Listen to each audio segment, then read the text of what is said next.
feel it deep flowing through my blood. Rising up to become someone, and taking it all on my own. What a sweet victory. And taking all of my control, awaken something deep in me.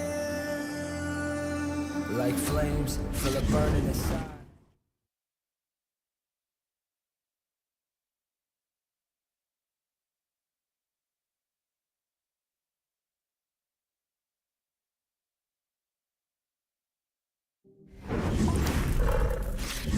In this world,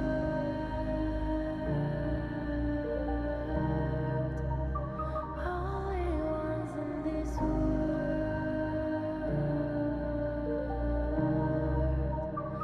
only ones in this call out my name, cut through the sound. Soak the Artemisia in 2 liters of water, and the juice is extracted. Future generations may add to this formula. Traveling to the ends of the earth, offering miraculous herbs to heal for centuries. All diseases subdued, bringing life anew. I'll succeed after one more try.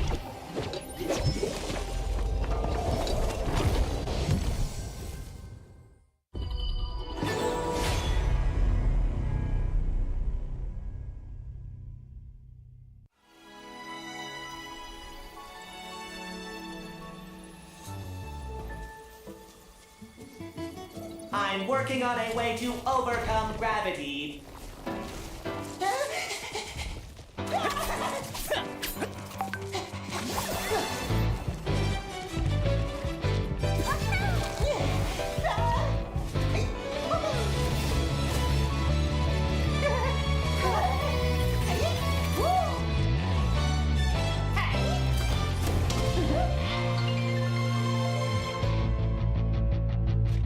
Unyielding sword, an undying will, an ageless heart. That's what it takes.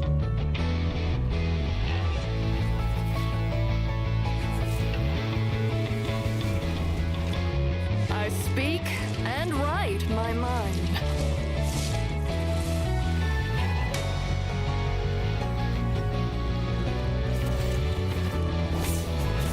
Let's enjoy today and not worry about tomorrow.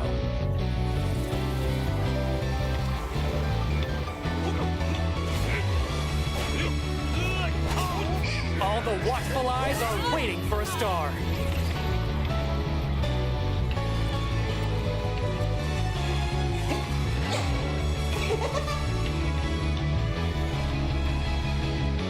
An enlightened heart cannot be extinguished easily.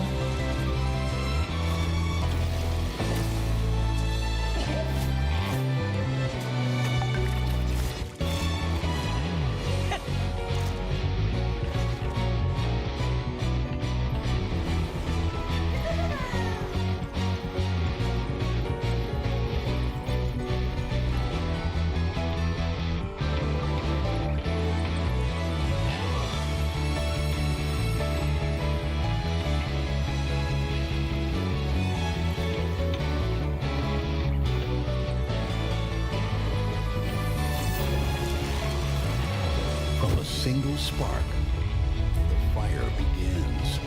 Embers Awaken, a call to...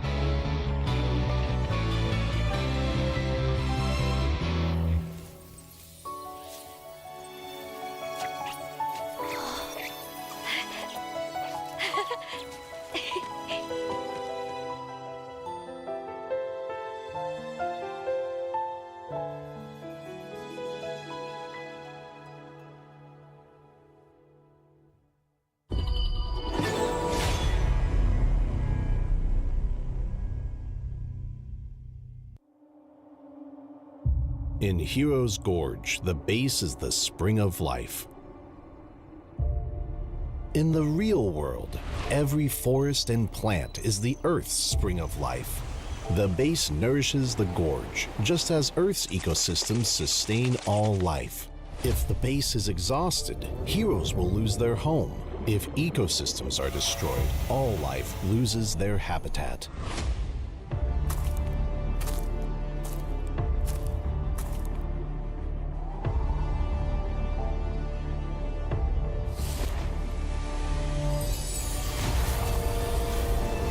Honor of Kings is working with players worldwide to support real... From a single spark, the fire begins. Embers Awaken, a call to rise, to reignite, to re-emerge with strength and passion. Malaysia's first ever official Honor of Kings League, a symbol of pride, power, and the roar of something unstoppable. A new group rises from the ashes. Fresh fire, unwritten stories, fierce hunger.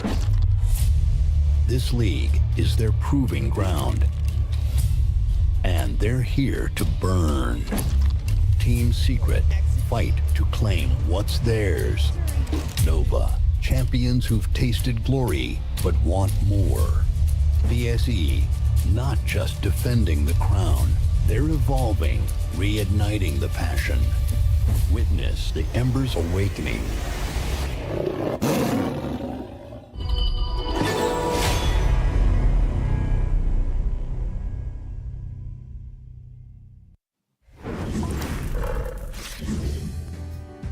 The Embers Awaken as we head on to day number 2 in week number 1 of MKL Spring Season 2025. We'll be your casters for today. My name is Sir Cloud together with Sagi. Sagi, how are you feeling for day number 2? Honestly speaking, Sir Cloud, I'm feeling fantastic right now. Honestly, yesterday we've seen matches after matches, dominations, close games between ENG and DTE Gaming. Today, we have something spicy as well for the audience. We have BSE Nova as the closing match of today. What do you think? Oh man, I know, right? That match has been anticipated by our audience for quite a while now, ever since the announcement of the schedule for week number 1, and I'm sure that match will pack a punch. Can't wait to see that. But of course, we're going to see more than that match. We have a lot more games to come. We'll check out the schedule in a little bit more. But also to note that today, some of you might be wondering, why are we starting earlier? That's because we have an extra series as compared to day number 1. We have 4 matches, 4 series coming to this series. We have O2 versus DTE. I would quote them as a rivalry since Open Series, where O2 was defeated by DTE Gaming in a 2-3 fashion, while we went to the MKL qualifiers. O2 pounced back, got a 3-1 convincing victory over DTE. So the question is, who will be the victor of today in their rivalry? Yeah, there will be a lot of questions that will be answered today, ladies and gentlemen. And not only O2 DTE in match number 2 later on, we'll have Team Secret versus AG Global. And if we remember, during the S3 qualifiers, AG Global, they giant slayed Team Secret that time. Oh, definitely. AG Global giant slayed Team Secret. They took down defending champions Shrew Esports. Come to think of it, AG Global, are they just starting their engines, or are they looking to take on everybody as of now? Because yesterday we seen them fight against DTE. Game 1 was a bit slow, but Game 2, they are starting to ramp up. What do you think? Yeah, I think that we need to ramp up our tournament, ladies and gentlemen. So jumping into our video to explain to all of you, here we go, is the format. MKL Spring Season 2025 is here, and here is our tournament format explainer. We've already seen Phase 1, which was the qualifiers. Now we're entering into Phase 2, which is the regular season. For the regular season, we have a total of 8 teams, 4 teams for the qualifiers and 4 invited teams. These teams will be playing a double round robin. Each team will face each other twice in a best of 3 format over the course of the regular season. Out of these 8 teams, only the top 6 will advance to the Phase 3, the playoffs. The top 2 teams from the regular season will go straight into the upper bracket of the playoffs. Teams placed 3rd through to 6th of the regular season will have to battle it out at the play-ins in an elimination match of a best-of-3 format to proceed into the upper bracket to fight against the 1st and 2nd place teams from the regular season. The play-ins matches will be a best-of-3 and the upper and lower brackets will be in a best-of-5. And the conclusion of the grand final will be played in a best-of-7 format. All the best to all participating teams, and let's see who would be the champion for MKL Spring Season 2025.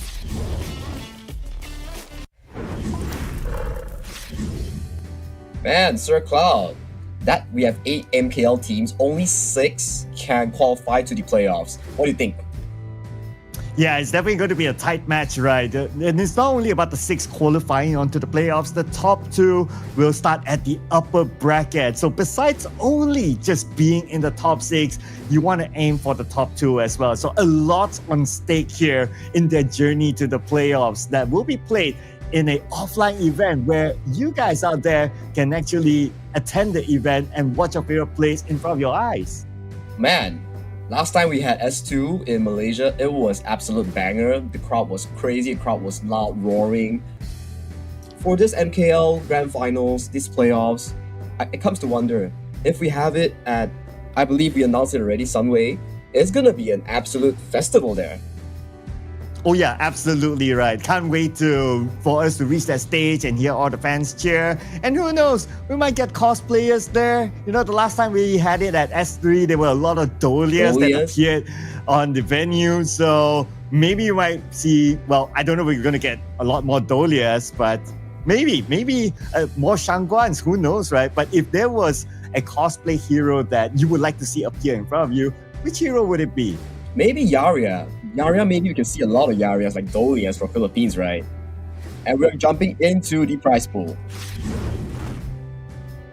Alright, so checking out the prize pool that these players will be eyeing for, it's a total prize pool of $60,000. So here's the breakdown at the same time, right? The participation award will amount to $100, meaning that every game that they play or every series that they play, they actually get awarded $100 for victory bonus. Now, that's going to be important since we are playing a best of 3 series today. Every match that they win, they will achieve $100. But if they win everything on their own, then it's $300. So that's a lot of money there on the line. But of course, the big one that everyone wants to go for is the first place prize pool, or the first place amount of $11,000. Man, that's a lot of money. Meaning, Sir Cloud, if I were to make a 2-0 onto the enemy team, it means I'll get $300, correct?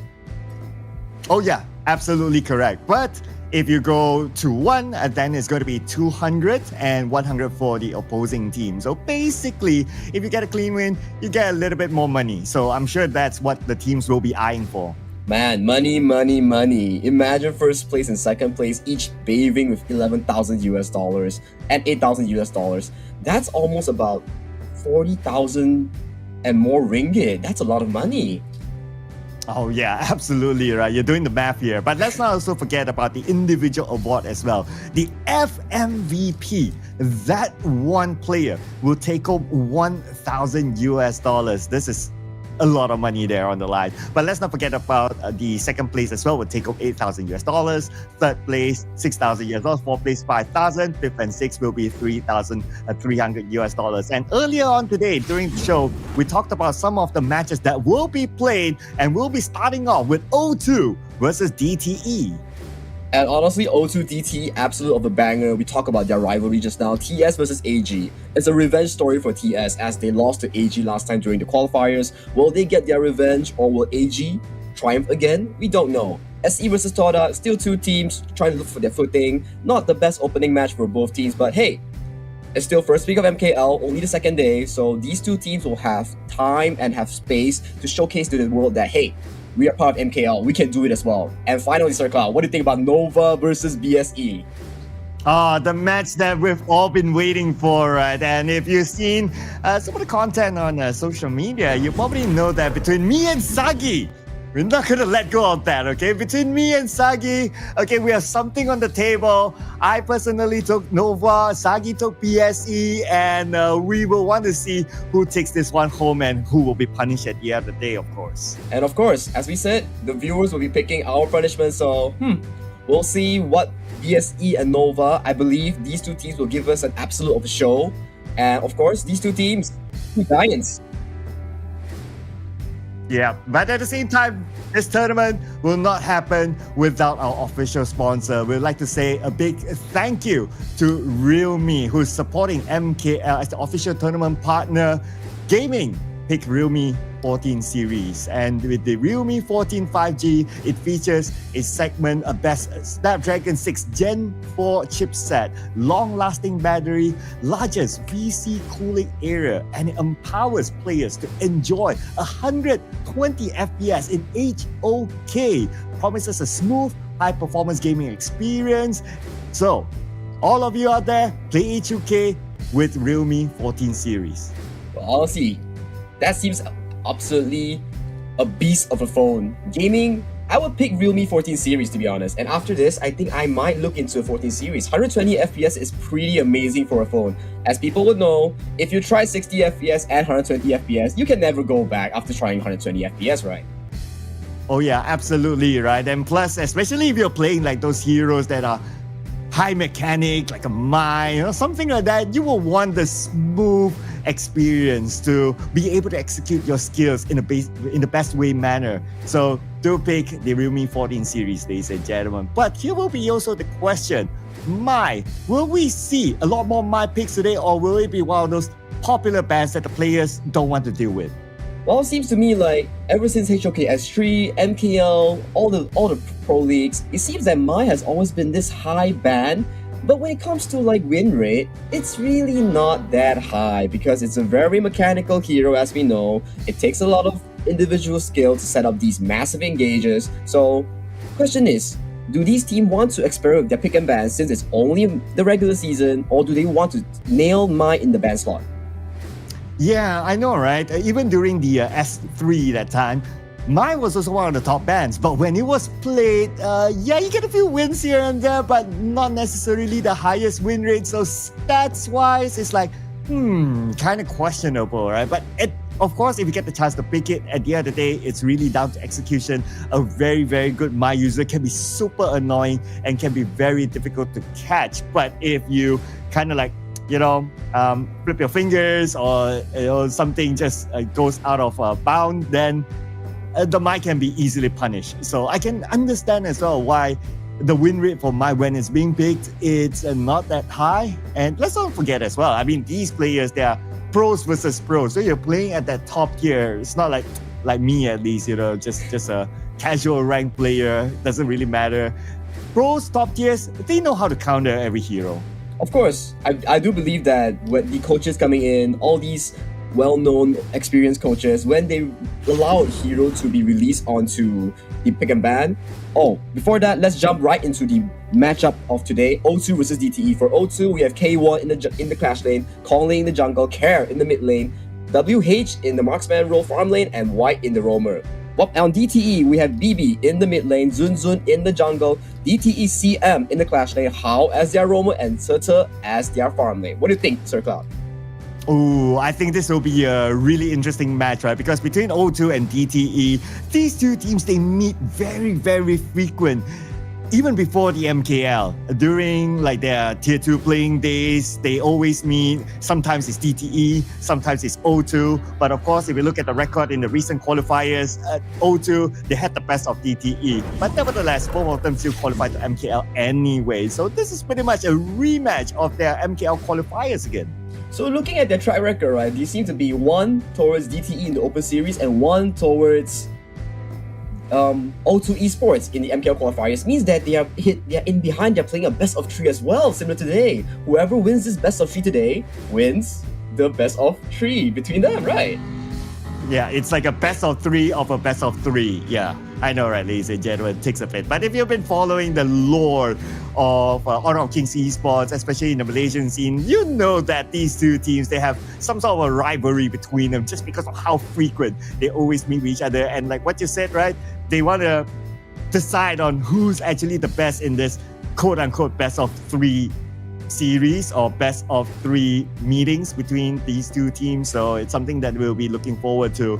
Now, the thing is that DTE, they played that game yesterday. So O2, they're starting off the campaign today. The data is exposed. So O2, they had the chance, they had the opportunity to actually look at DTE's games yesterday. So Saki, in your opinion, do you think that that will be a big advantage to O2?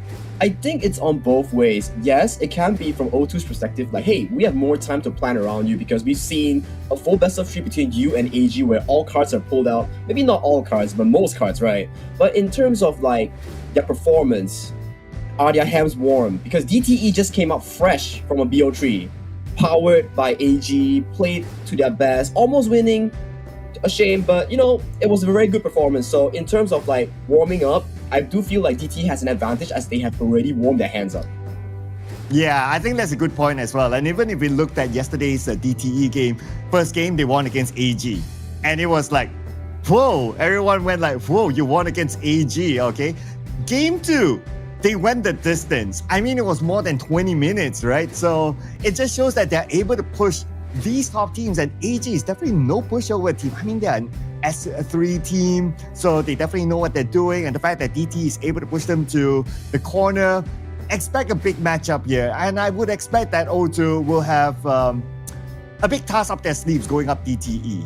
Of course, looking at O2 rosters as well, we have seen familiar places like Kong Ling, like K1, Care. All these players, they have experience in the international stage. And to be frank, experience does matter when it comes to playing on an official league or like a pro league. Am I right? Oh yeah, absolutely right. So if we talk about experience per se, so O2, a lot of their players used to be from Weibo Sem 9. Correct. And Weibo Sem 9 played in the last EWC. So they have the experience playing at the international stage, going up against some of the best teams in the world, including a KPL Dream Team at that time. So that would have definitely fed them that experience that allowed them to be better players. So that, putting that into perspective, then DTE might be going up against a huge challenger here. But of course, we want to settle the score here today. And one major factor that has been in place since the EWC is the global ban pick. Now, that is something that might highly affect these players. Do you think they have a large enough hero pool to actually try to overcome each other? Of course, as pro players in our Malaysian Pro League, I do feel like MKL, all our pro players, they are at least at a certain standard where they have a sufficient hero pool or a specific mechanical prowess to be able to be set as the best top 8 of each role in Malaysia. So knowing that it's from them, we'll probably see an absolute banger of a series. Yeah, definitely. Now, speaking about like a global ban pick, and obviously we're going to go into the draft really soon. I just want to revisit some of our top picks yesterday. So, well, since you've only played one day, so the data is based on what we've seen yesterday, obviously. Algran is still one of the top picks here, and he has been a top pick since forever, ever since like S2. Algran is still in the meta or still in the choice of our top teams. Now, why do you think that Algran is still in this, and what does it take for Algran to not be one of the top picks? I do feel like Algran as a hero pick for jungle side, he has this very strong early game with his build execute in his seer state. This execute is pretty much of a cheat for him in terms of like being able to outsmite, out-execute, invade like weaker jungles, like popular jungles like Luna. Like, okay, Luna, looking at like some matchups we had yesterday where we had a Dune invade Luna and getting the first buff, I do feel that players who love this Algran, yes, we've seen a fantastic Algran yesterday from Team Secret, right? Where they can tank up front, they can do executions, they can have a very good damage calculation. In this case, yes, Algran fits all this role being a very meaty frontline, and it's always a very good blind pick. Yeah, meaty frontline, able to go to the backline as well, be very disruptive to your opponent's jungle. Algran is definitely a big one. And we've seen also one of the top picks, but maybe arguably on the win rate side, which is a Zhang Fei. I would expect like maybe the Algran or Zhang Fei to be somewhat picked or banned. But speaking about pick and bans, we're going to go into a draft, ladies and gentlemen, and that's what we've discussed. The Mai is still not going to see the light of day. And interestingly enough, we are seeing a first session ban Luna on the side of DTE Gaming. Is this a respect ban towards Kongling, who has pulled out his Luna during his EWC performance?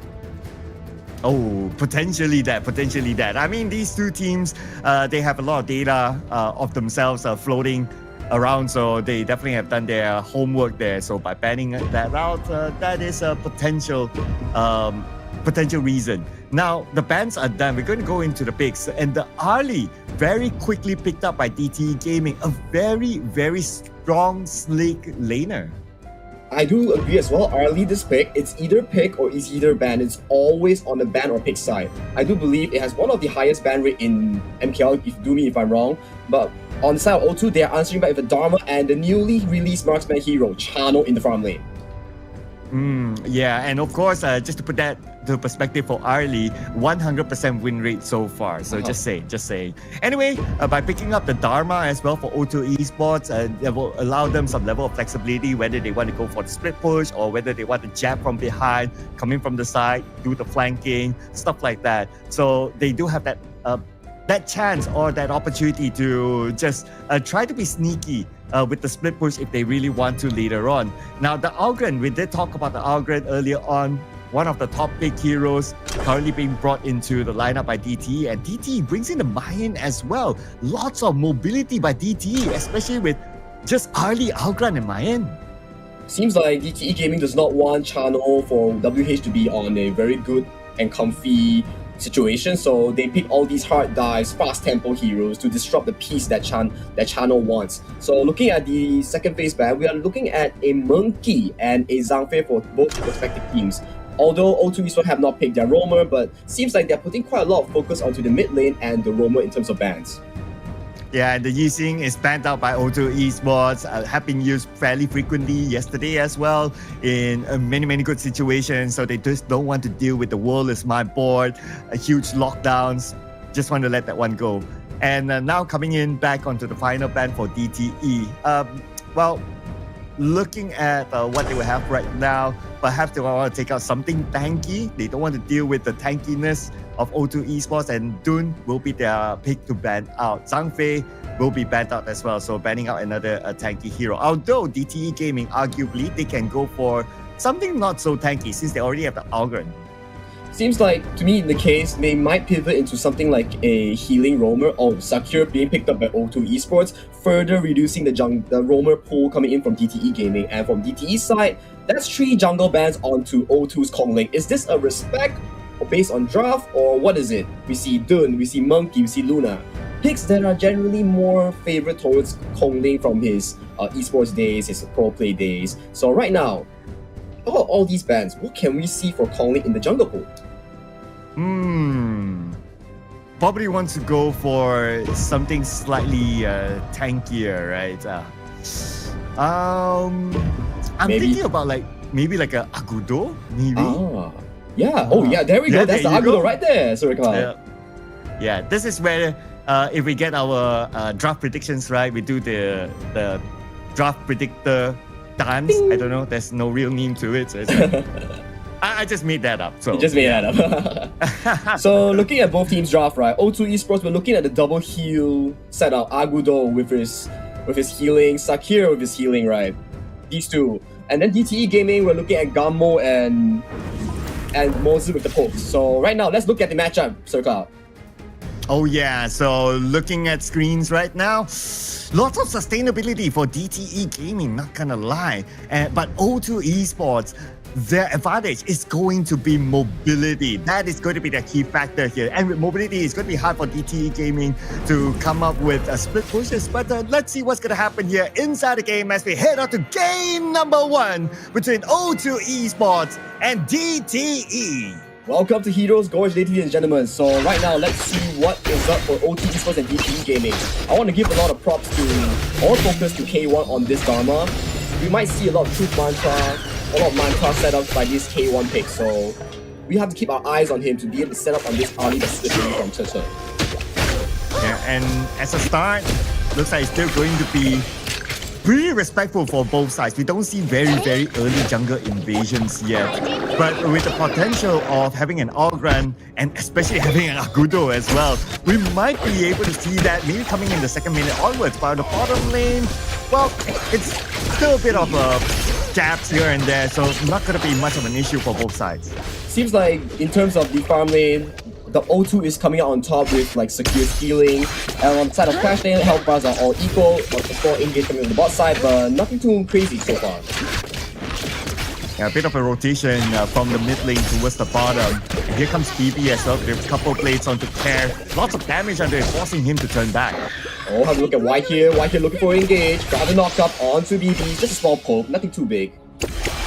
Yeah, a bit of a I wouldn't even call it a jab by White, but you know, he just wants to go in and just stamp a little bit of dominance. But quick rotation here by O2. After they're done with the bottom, go to the mid, clears it off quickly, allowing the other heroes, especially for Care, to be able to make the rotation to the top. But then DTE Gaming, they probably sensed something and they left the top lane. Seems like the case as well. So if you were both teams, realistically, how would you want to paint the picture for your team's victory, right? On the side of DTE, you will want your backline access. We have BB on the Gunmo, we have CM on the Mayin. These things, these heroes have to access to WH who is on the channel. And on the side of O2, you have a little bit of composition which is like protect the president, and president's who? Channel. WH on the channel, am I right? And that's where Hao tries to just shoo him off from the lane. But then again, how are you going to take down the channel? Because you have a Sakir there who's able to provide you with all the healing that he needs, the sustainability. So the laning phase will be fairly difficult for DTE Gaming to try to stop the channel. Oh, I do believe so as well. We might see a 4-minute setup on the Tyrant, and both teams will look to contest it with whatever they got. Seems to me that both teams heavily rely the setup onto their roamers and their Clash lane. On the side of DTE, we have like CM on the Mayin, on Hao onto his Mozu, and O2 we have the Truth, the Mantras coming in from K1's Dharma, and White with the Mulberry Slaps. And here comes BB with the rotation towards the bottom. Couple blades will not connect this time, but it's more of like just trying to zone them all off. But from what we can see here at the top as well, looks like it's going to be a 2v1, but you don't want to go onto a Dharma. The K1 underneath the tower is just too risky. Yeah, it seems to me that it's a very equal early game, nothing too crazy going on. Both teams just trying to tempo themselves, find their footing onto game one. Maybe we'll see something more fancy in the 4-minute mark. Well, at the bottom, looks like we will still see Hao trying to just annoy them with the cannon blast and also with the couple plates by BB. But again, it's not going to deal too much. At the middle, Zunzun comes in. But Zunzun, yeah, you better back off because right now White is coming in from the side and they will be aware of that situation. Turns back, but we still get the first blood at the top. Seems to me that CM exerted dominance onto K1 with the first blood on his Mayin. Maybe it's a individual prowess, maybe K1 screwed up, we don't know, right? And with the 4-minute mark, Tyrant has spawned, and to me, in terms of map state, O2 Esports seems to be like giving up control on the side of Tyrant. Oh, GG in trouble. Oh no, last hit. Oh man, and this is going to be really difficult. Anyway, they try to trade it back. Hao arrives from the side, but then again, White is there. And WH, look at this, immediately heals back up to half health. Props to White, he was there healing, and oh, a small engage coming in. A bit of a steal there onto the buff, and looks like it's taken away by Kong Ling. Well, to be honest, overall, we've seen a solo kill onto the top side, a solo kill onto the bottom side, both teams bearing its fangs on the solo laners. So I want to give props to White just now. Being there right on time, forbidding the Hao or Moses to close out the kill on WH. Props to him for giving this immediate healing onto WH.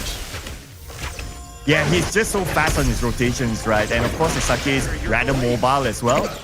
And he can even like absorb damage. Not going to be a problem. Heals himself up and he'll be absolutely fine. Now, lots of rotations here happening. O2 coming onto the bottom. KC, the players of DTE, they go in straight onto the backline. Hao is in trouble. Hao will reverse out the fall to the hands of WH. And now they're looking at BB. BB has to back off. They're looking at the river as well because here comes Zunzun. BB splashes into safety. Sun Tzu comes in, 2v1 of the Kongling, but K1 is behind, so he cannot overcommit on the Kongling. Kongling takes a lot of damage, but look at Kongling! How slick he is! Using the wall to jump over Kongling! Still survives, but we can see the same for White. White goes down now, and second trade-off here happening. Onto our screen, ladies and gentlemen, with DTE trading it back on O2 Esports. At least they have a little bit of saving grace there. Wow, what a play coming from Kong Lei, utilizing his Blood Rage, stalling so much time for O2 Esports to back him up, resulting in a 4-for-2 coming in from O2, getting 2 extra kills and almost a 500 gold lead coming to 6-minute mark. And honestly speaking, I do feel like in terms of the farm lane, WH is doing such a good job on this channel, pressuring out Churchill on this early, forcing him to lose his power, setting up his mid lane rotation down here just to punish Churchill on this early. Fantastic stuff coming from WH. Oh, gotta give props to Kongling as well. How he simply moves in and out of that fight. But speaking about fight, we're gonna see another fight here. JJ survives! Plus it! Oh no! Still taken out by White, but it's not done yet though. They're going in for Hao right now, trying to land his Mulberry power, but not able to get Hao. Nevertheless, that's not gonna be the objective. The objective is to take down the tower, but at the same time, BB will not survive this engagement. Oh, he won with Performance's Mantra Flash into the Truth Mantra knockup, securing the kill onto BB's position. Man, O2 Esports bring out statement of the first game coming into the series. Yeah, they're starting to ramp up the aggressiveness here onto DTE Gaming. DTE Gaming forced to play a defensive stance now with the fact that there is a 2k gold lead for O2 Esports. DTE, they have to focus on the farm. Yeah, DTE definitely need to slow down the aggression coming in from O2 side. We need to play defensive, make sure that the early gets a sufficient room to farm to for 3 item slots, and then we can see this early being a menace into the side lane. But so far, we see that O2 Esports, they are not allowing this early to play as freely as possible. They're just putting in so much pressure on the Churches early. Yeah, and looking at the next engagement, they're going in for it. Oh, Mulberry power hits too! There's a chance for O2 Esports to just go all the way in. But then again, DTE, they will not go out without a fight. They managed to get a kill onto White. Beautiful counter engagement by DTE. Yeah, DTE, although getting caught by above Mulberry power's flash by the Secure, but they fend off perfectly. CM going to the backline, props to him, stalling WH, doesn't give him any space to do damage to his backline, doing a very good job zoning WH out on this channel.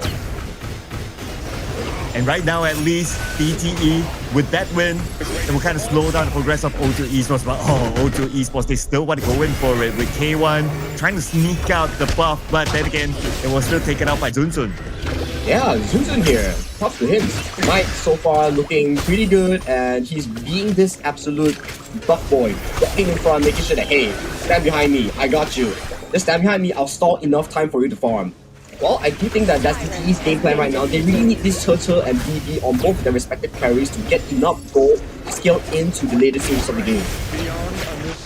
And now with the Tyrant taken by O2 Esports, that will allow them to create another engagement against DTE Gaming. But again, they are being respectful and probably being objective as well. They might want to take it the bottom, but no, they're going towards the mid.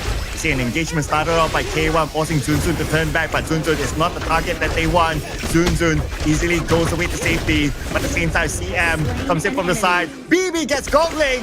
They need to take down the Sakir. The Sakir is the one sustaining O2 Esports. Wow, Kongling being taken down by BB without even using his Blood Rage here. What would have happened there? Maybe Hao got a perfect stun onto Kongling, a perfect all-in coming from BB. We don't know, but props to them. With this catch, they're further pushing the game towards a comfortable state for both their carries to fill it on later on into the mid-game. And for now, we are slowly approaching the 10-minute mark where the Overlord and Tyrant are going to be empowered to cloud. Yeah, at the same time, their goal difference, they're starting to close the gap here. DTE Gaming, about 1,000 goal difference versus O2 Esports. So, this next matchup will be very, very important for maybe either side to secure the Overlord or even the Tyrant, or maybe even both. Yeah, the Night Buff coming in, both teams getting a burst of movement speed, all moving towards the Tyrant pit. I do feel like we have to give some focus onto both side clashing. They are looking for such a big flank angle, but this O2 Esports is burning up Tyrant real quick circle. Are they going to go in for it? Looks like they will. Zunzun's at the forefront. Smite anytime soon, but still going to be Kongling securing the Tyrant. Now DTE Gaming has to back off. Yeah, with this Tyrant buff, Tyrant amounts to a severely high damage buff, so DTE Gaming, either they have to stall this out or pick their fight properly and play defensive until they reach a certain breakpoint. And right now, O2 Esports, are they going to go for double? Overlord maybe? Maybe not. Still pretty early. They don't need to really rush it. As long as they can keep DTE Gaming at bay, not allowing it to come up, they will have absolute jungle control. Yeah, I do agree as well, Sir Cloud. Right now, we see that K1 is controlling the mid wave, and a lot of pressure is coming onto the top side of DTE Gaming. O2 Esports trying to push it on this wave. And speaking about the wave, here comes the wave at the top. So right now the tower, 50% of health will be taken out by O2 Esports. Nothing that DTE can do about that.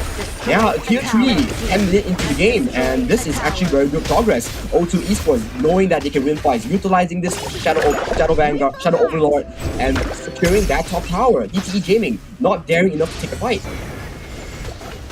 And again, it's going to be O2 Esports. They took out the top jungle. Now they want to secure the bottom jungle next. They are looking at it though. Let's see if they want to go all in onto it. Looks like the answer is no. Maybe they were looking at securing the Overlord next. Yeah, they stole with the blue buff. Right now, they're allowing their channel, get some space, get the topside jungle. We make it slow, we make it steady. We want to make sure everything is in plan. Right now, they're starting off with Shadow Vanguard. Okay. The Shadow Vanguard taken. At the same time, if we were to look at the movement of K1, he's distracting DTE Gaming at the bottom. So DTE Gaming don't know whether they want to go for Overlord or they want to try to deal with the potential wave shove at the bottom. So because of that, they're split up and the Shadow Overlord is taken freely by O2 Esports. Yeah, K1 here just dancing around the bottom side of the jungle, making sure that, hey, you want to catch me? But you can't. You want to catch me? You gotta burn some flashes, and you might not be able to catch me, right? So good job to K1, stalling enough time, making sure that, hey, I'm disciplined, I don't want to make any bad mistakes. Good job, K1. And that was a really good opening there by K1, allowing them to take the Overlord just like that. And thanks to that, right now, O2 Esports, they have a big opening at the bottom. DTE Gaming, they can't do anything. They're in a turtle situation. Yeah, man, Shadow Vanguard's coming in, and the Overlord is driving down bot side, and we might just see a game-winning push right here, right now. He doesn't do anything, Sir Cloud. Yeah, and here comes the potential push in by O2 Esports. They're just waiting for the right opening, but they're very, very disciplined. They're not really giving any opportunity to DTE Gaming to even step out. Yeah, slow and steady wins the race.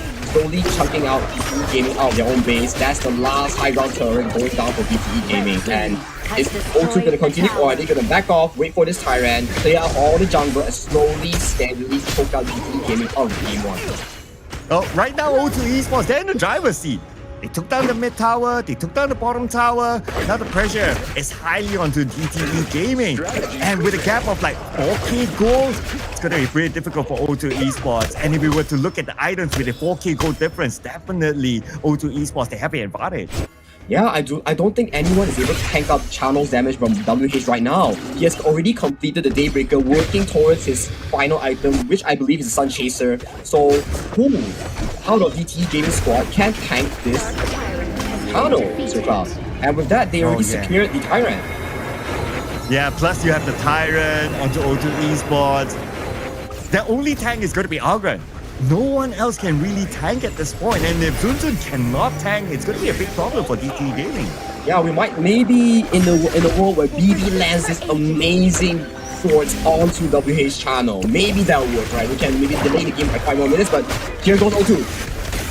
Here comes all the way in. Stays out of the box, being used by Hao, but Hao will not be able to tank it out. He will fall. Double kill will be given to Kong Lane. This is definitely going to be it, ladies and gentlemen. And O2 Esports will take home game number 1. Man, O2 Esports drawing first blood coming to the series between them. Props to O2 Esports, slow and steady game.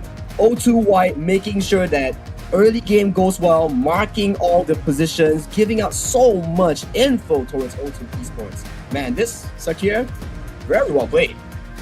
Oh, absolutely. At some point during the laning phase, I felt that Sakir is like everywhere.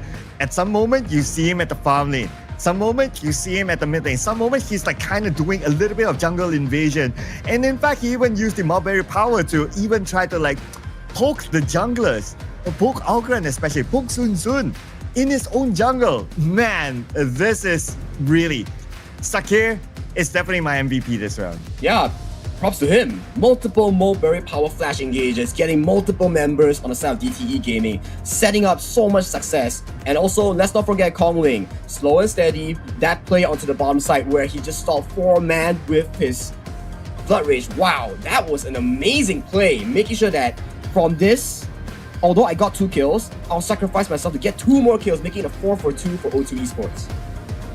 Oh man, then it could be, well, it could be any of those two to be the MVP in this round, right? But of course, we'll check out the official MVP later on because not gonna lie as well, the Agudo did really well in this round. So props to Kongling as well for doing very well in this round. And not only during the laning phase or the jungling phase, but when it comes to engagements, he knows how to bait his opponents to draw attention towards him, using skills, spending basic attacks onto him, and he survives a lot. Yeah, I do agree as well. So right now we are trying to figure out, okay, DTE Gaming, what will you do for the game 2? So let's check out the post-game results. So let's see.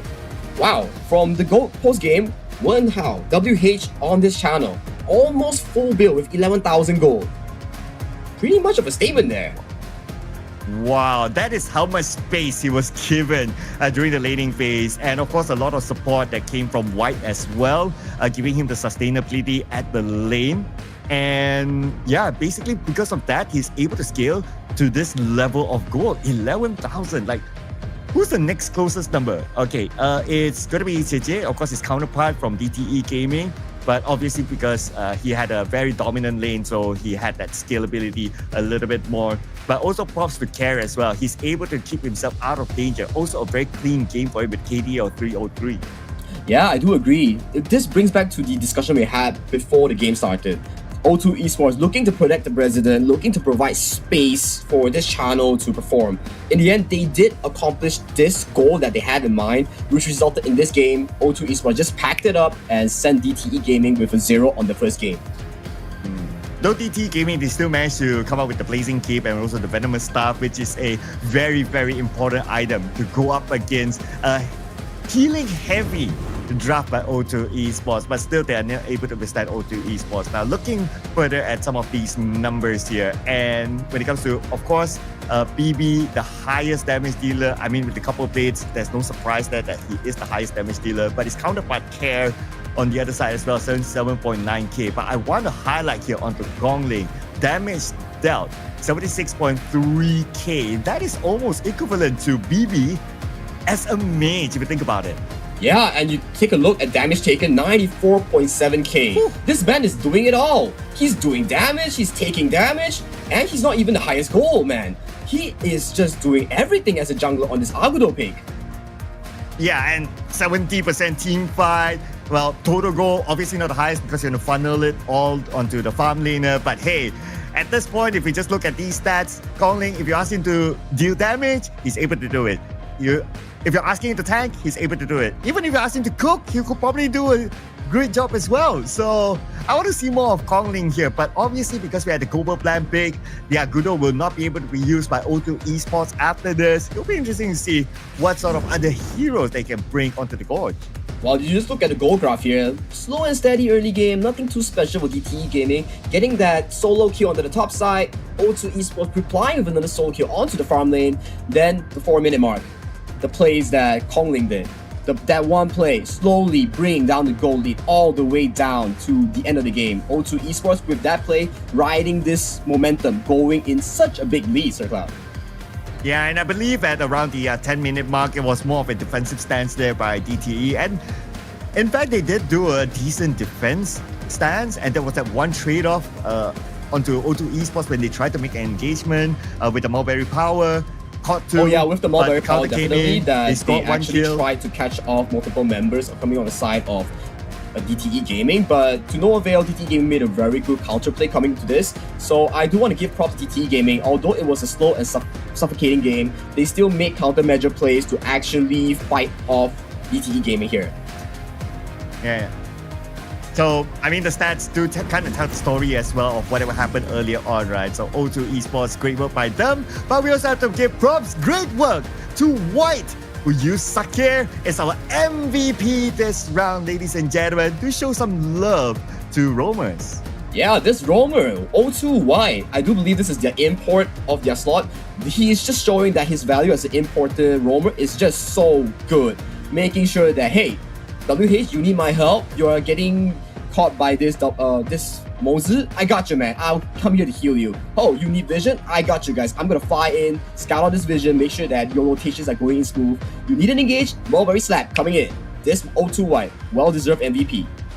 Yeah, he did it all. He did it all, definitely. Not the sexiest of stats, but then again, that's what you get if you're a roamer, right? It's all about the execution inside the game. And he definitely lived to his true name as a roamer. Like, he roamed across the entire map during the laning phase as well, providing support to not only the farm lane, but also the mid lane. Maybe not so much on the clash lane, but then again, if you're able to provide that sort of support to the farm lane, to the mid lane, and also the jungle, you basically have covered it all. Yeah, I do want to point out one interesting stat as well. 28% damage. That is not normal for a roamer, Sir Cloud. That is a good point, yeah. That is like more than a quarter of the damage from the team just by a roamer. Man, White, this guy is definitely on top of his game in this round. And the Sakir pick definitely helped them at the laning phase. But we're going to check out some of the best moments here from Game 1. Yeah, definitely. That was a solo kill coming from WH on the Churchill just now. Pretty well executed, and this was one of the best plays coming in from the entire series. No, the entire match that actually flipped the entire goal chart. This Kongling, utilizing his Blood Rage, stalling so much time for O2 to back him up. Although, sadly dropping down, but hey, O2 got so much back. That's just crazy coming into this. And Churchill here being called out again. Yeah, absolutely. That Kongling moment to me was the highlight of the Kongling play in this round. And from then onwards, it was pretty much a snowball here by O2 Esports. Look at how they press the top, and they know at some point their objective is that, okay, we want to secure the Overlord. So let's clear up the top, then the Overlord is kind of open for us. And from then onwards, pretty much no turning back for O2 Esports. They wrap up the game, take out game number 1 in a convincing manner. Yeah, I want to give props on game 1 towards O2 Esports. Very well executed, very good discipline. If you don't need to force the fights, he's not going to force the fights. We're just going to slowly choke you up because, hey, we know that if you want to defend your buffs, you will want to engage on us. But if you just walk towards your buff, force you out of your own jungle, slowly but surely, the goal lead will keep growing and growing and growing, which is what happened in game 1 in between O2 Esports and DTE Gaming, Sir Cloud. Oh yeah, absolutely right. It was pretty much a snowball by O2 Esports, and it was kind of helped by the fact that they have a very sustained draft as well. Because if we kind of think about it, like DTE's draft is probably more of like either a pickoffs or team fight kind of draft.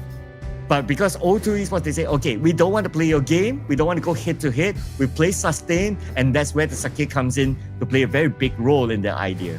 Yeah, that's definitely true, and I do believe that WH, this man, he single-handedly shut down Churchill's Arlie, further moving him down into the goal chart, where we've seen that Arlie, this pick, why is she so prized into all these drafts in global, in international tournaments? It's because Arlie, this pick, if she scales into this Doomsday first 4 minutes, she's gonna start taking over jungles and forcing fights around the map, which is not what O2 Esports wants to see. That's why O2 Esports, wherever the Arlie went, she was heavily punished for her mistakes, further dropping her down into the goal chart, making sure that, hey, you picked this Arlie, you didn't execute it well, we are punishing you for that mistake.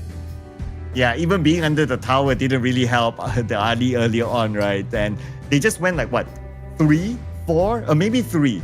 Because you also have the Sakir who is able to sustain when it comes to like being underneath the towers itself or trying to like make a pick off or an engagement just like that. So that is how they actually executed. Got to give it to O2 as well. Their rotations were on point. It almost felt like DTE Gaming, they were playing the tempo of O2 instead of them controlling the tempo instead.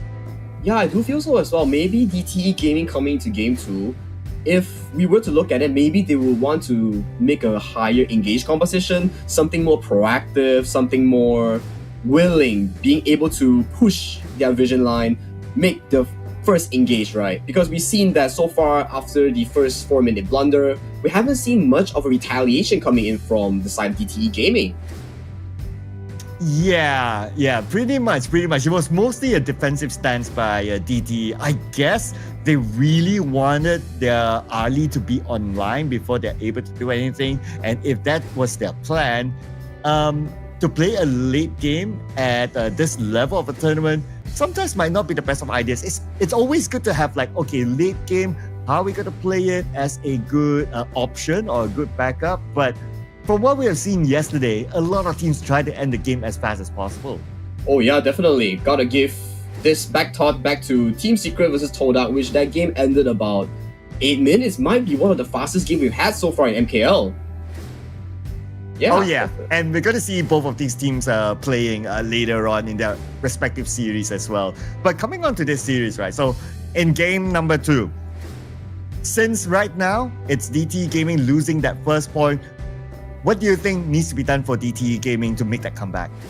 Well, first things first, Arlie is out of the table for DTE Gaming. Most of the first prior bans are going out, so for me, going to the game 2, maybe we'll focus more on some comfort plus meta, right? So Mayin, yeah, she did pretty well, won her own lane, solo killed K1 in the clash lane. So but then that pick is out right now. So what DT has to do, go back to the drawing board, make sure that, hey, do we need more proactiveness? Is it on playstyle or is it on hero picks, right? Because if you look at the draft just now, yeah, you do have engaged in the form of Moses stun, right? Moses cannon, right? But how reliable is a Moses cannon if the player is not performing up to expectations? You can't blame him because it is a very hard spell to hit in this competitive level. So going back into the draft, maybe we'll pivot into something like a Liang, Princess Frost kind of combo that we have seen so far yesterday that worked out for the first 4 minutes. What do you think, Sarkar? Oh yeah, the Liang Princess Force, man.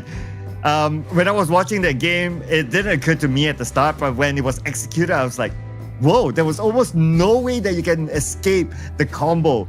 Basically, it's permanent lock-in, and it will pretty much ensure, at least until the mid-stage of the game, kill after kill after kill after kill. And with that being happened, it allows your team to have that window to scale against your opponent.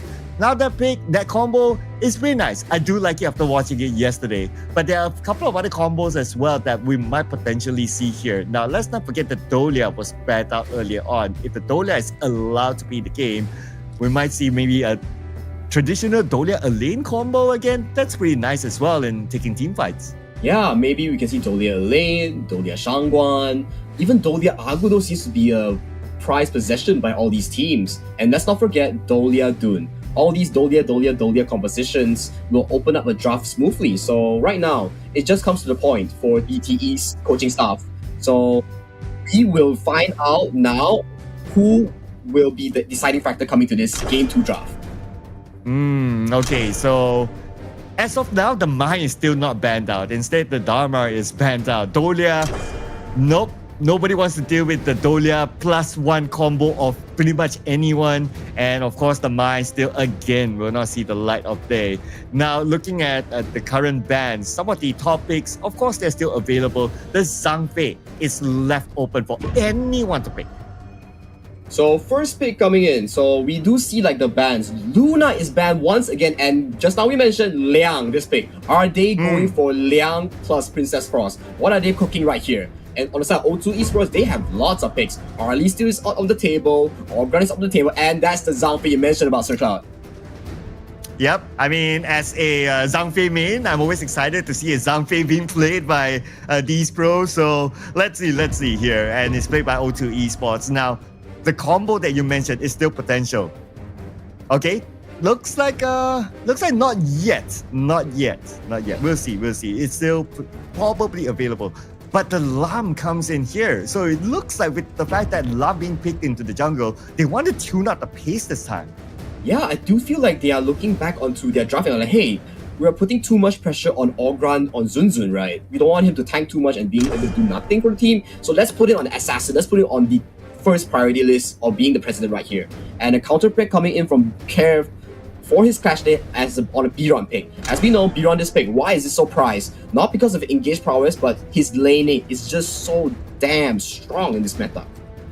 Yes, and also a very, very interesting the fact that both sides, they are still, especially for O2 Esports, they are still leaving that combo open for DTE Gaming. Okay, ladies soon out.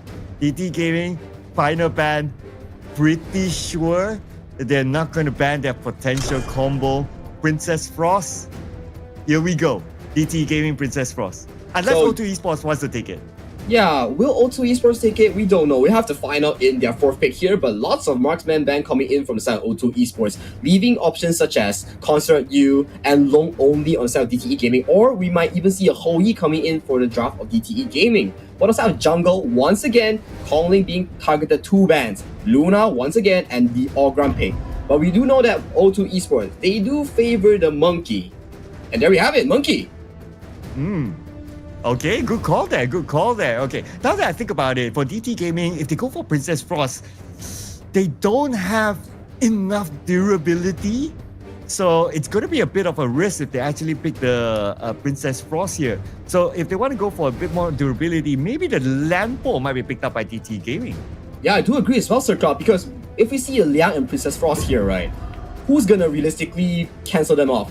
If you ulti the Monkey, Zhang Fei's gonna cancel you off. If you ulti the Zhang Fei, Monkey's gonna cancel you off. But they still decide to go for the Princess Frost and a Marco Polo to handle all 3 tanks on the side of O2 Esports. Yep, who cares about tanking, coming up with those huge CCs as a tank that is? So might as well going for the Princess Frost and O2 Esports now with their final pick. Going to go for a mid laner. Pretty much, okay, Nua. Oh man, Nua, very, very solid. We've seen a lot of Nuas yesterday. And the Nua can also be a backup for O2 Esports in case they are pushed to a turtle position in their own base. Nua can clear off lanes very, very quickly as well. Yeah, and we have seen many annihilations being concise, 100% accuracy sniping of these members. So let's see if Care on this Nua can perform like this. So on the side of DTE Gaming, I want to give a bit of focus onto DTE Gaming's draft of Marco Polo. Usually, we won't see Marco Polo being picked directly into the early. We might expect a lane swap coming in for Marco Polo into the Clash lane. Okay, that's a good point for us to observe later on. And for Marco Polo, potentially there's good counter to his skills, but we'll check that out later on as we head on to game number 2, ladies and gentlemen. This is going to be a decider match here, especially for O2 Esports and DTE Gaming. They have to make a big comeback. And for the entire map state right now, we see 5 man into the mid lane just now. And right now, slowly we see WH being set into the mid lane. And as we discussed in the drafting phase just now, Kurtzon on this Marco Polo has successfully lane swapped into the Clash lane. Yep, and very aggressive move here by O2 Esports early on. Understandably, because they have the Zhang Fei able to provide the shields to Kongling. So Kongling very, very confident to just invade at this early stage. Yeah, punishing the enemy for picking Lam, preparing their blue buff, stealing right under their nose right now. K1 having a very low health bar, and so far we are seeing a 4-man strong coming in from O2 Esports into the top side, securing as much early EXP for WH as possible. Now we did talk about the lane swap, right? Looks like what you called it, the lane swap did happen. So we're going to see JJ going to play on the top lane instead. So how long will that be? Well, it really depends on how the laning phase goes. But so far, so good. With the fact that he had a little bit more backup by Hao, who's together with him, he should be able to sustain that by himself.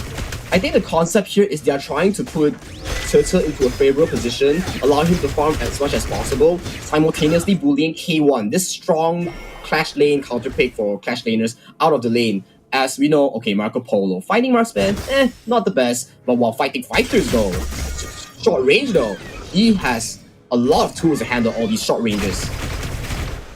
Yeah, we'll leave the finding the marksman to Zun Zun, right?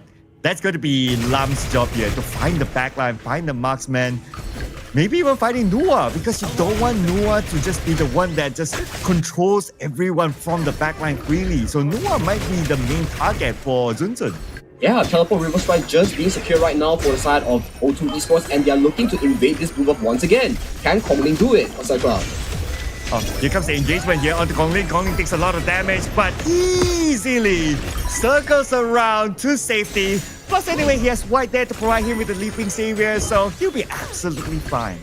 Yeah, a beautiful Dream Roll coming in here. Although not be able to steal the buff, but slowly but steadily getting himself out of a cheeky situation here, even wasting DTE CM's New Bounce ultimate. Yeah, and at the top, gotta be careful on the back because White is somewhere there. Though White is still not level 4 yet. So without the Unbridled Outburst, he's not going to be the one to make those big engagements. But once he hit level 4, which is now, it's time for him to see if he can get creative with this position.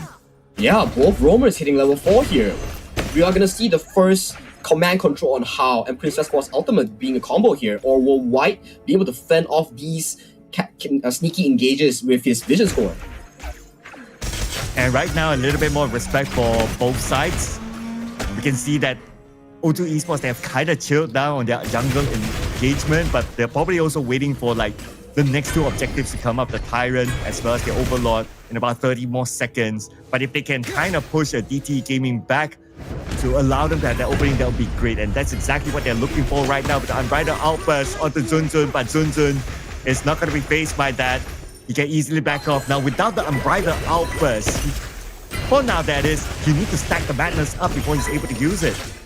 CM here getting chunked off by K1s.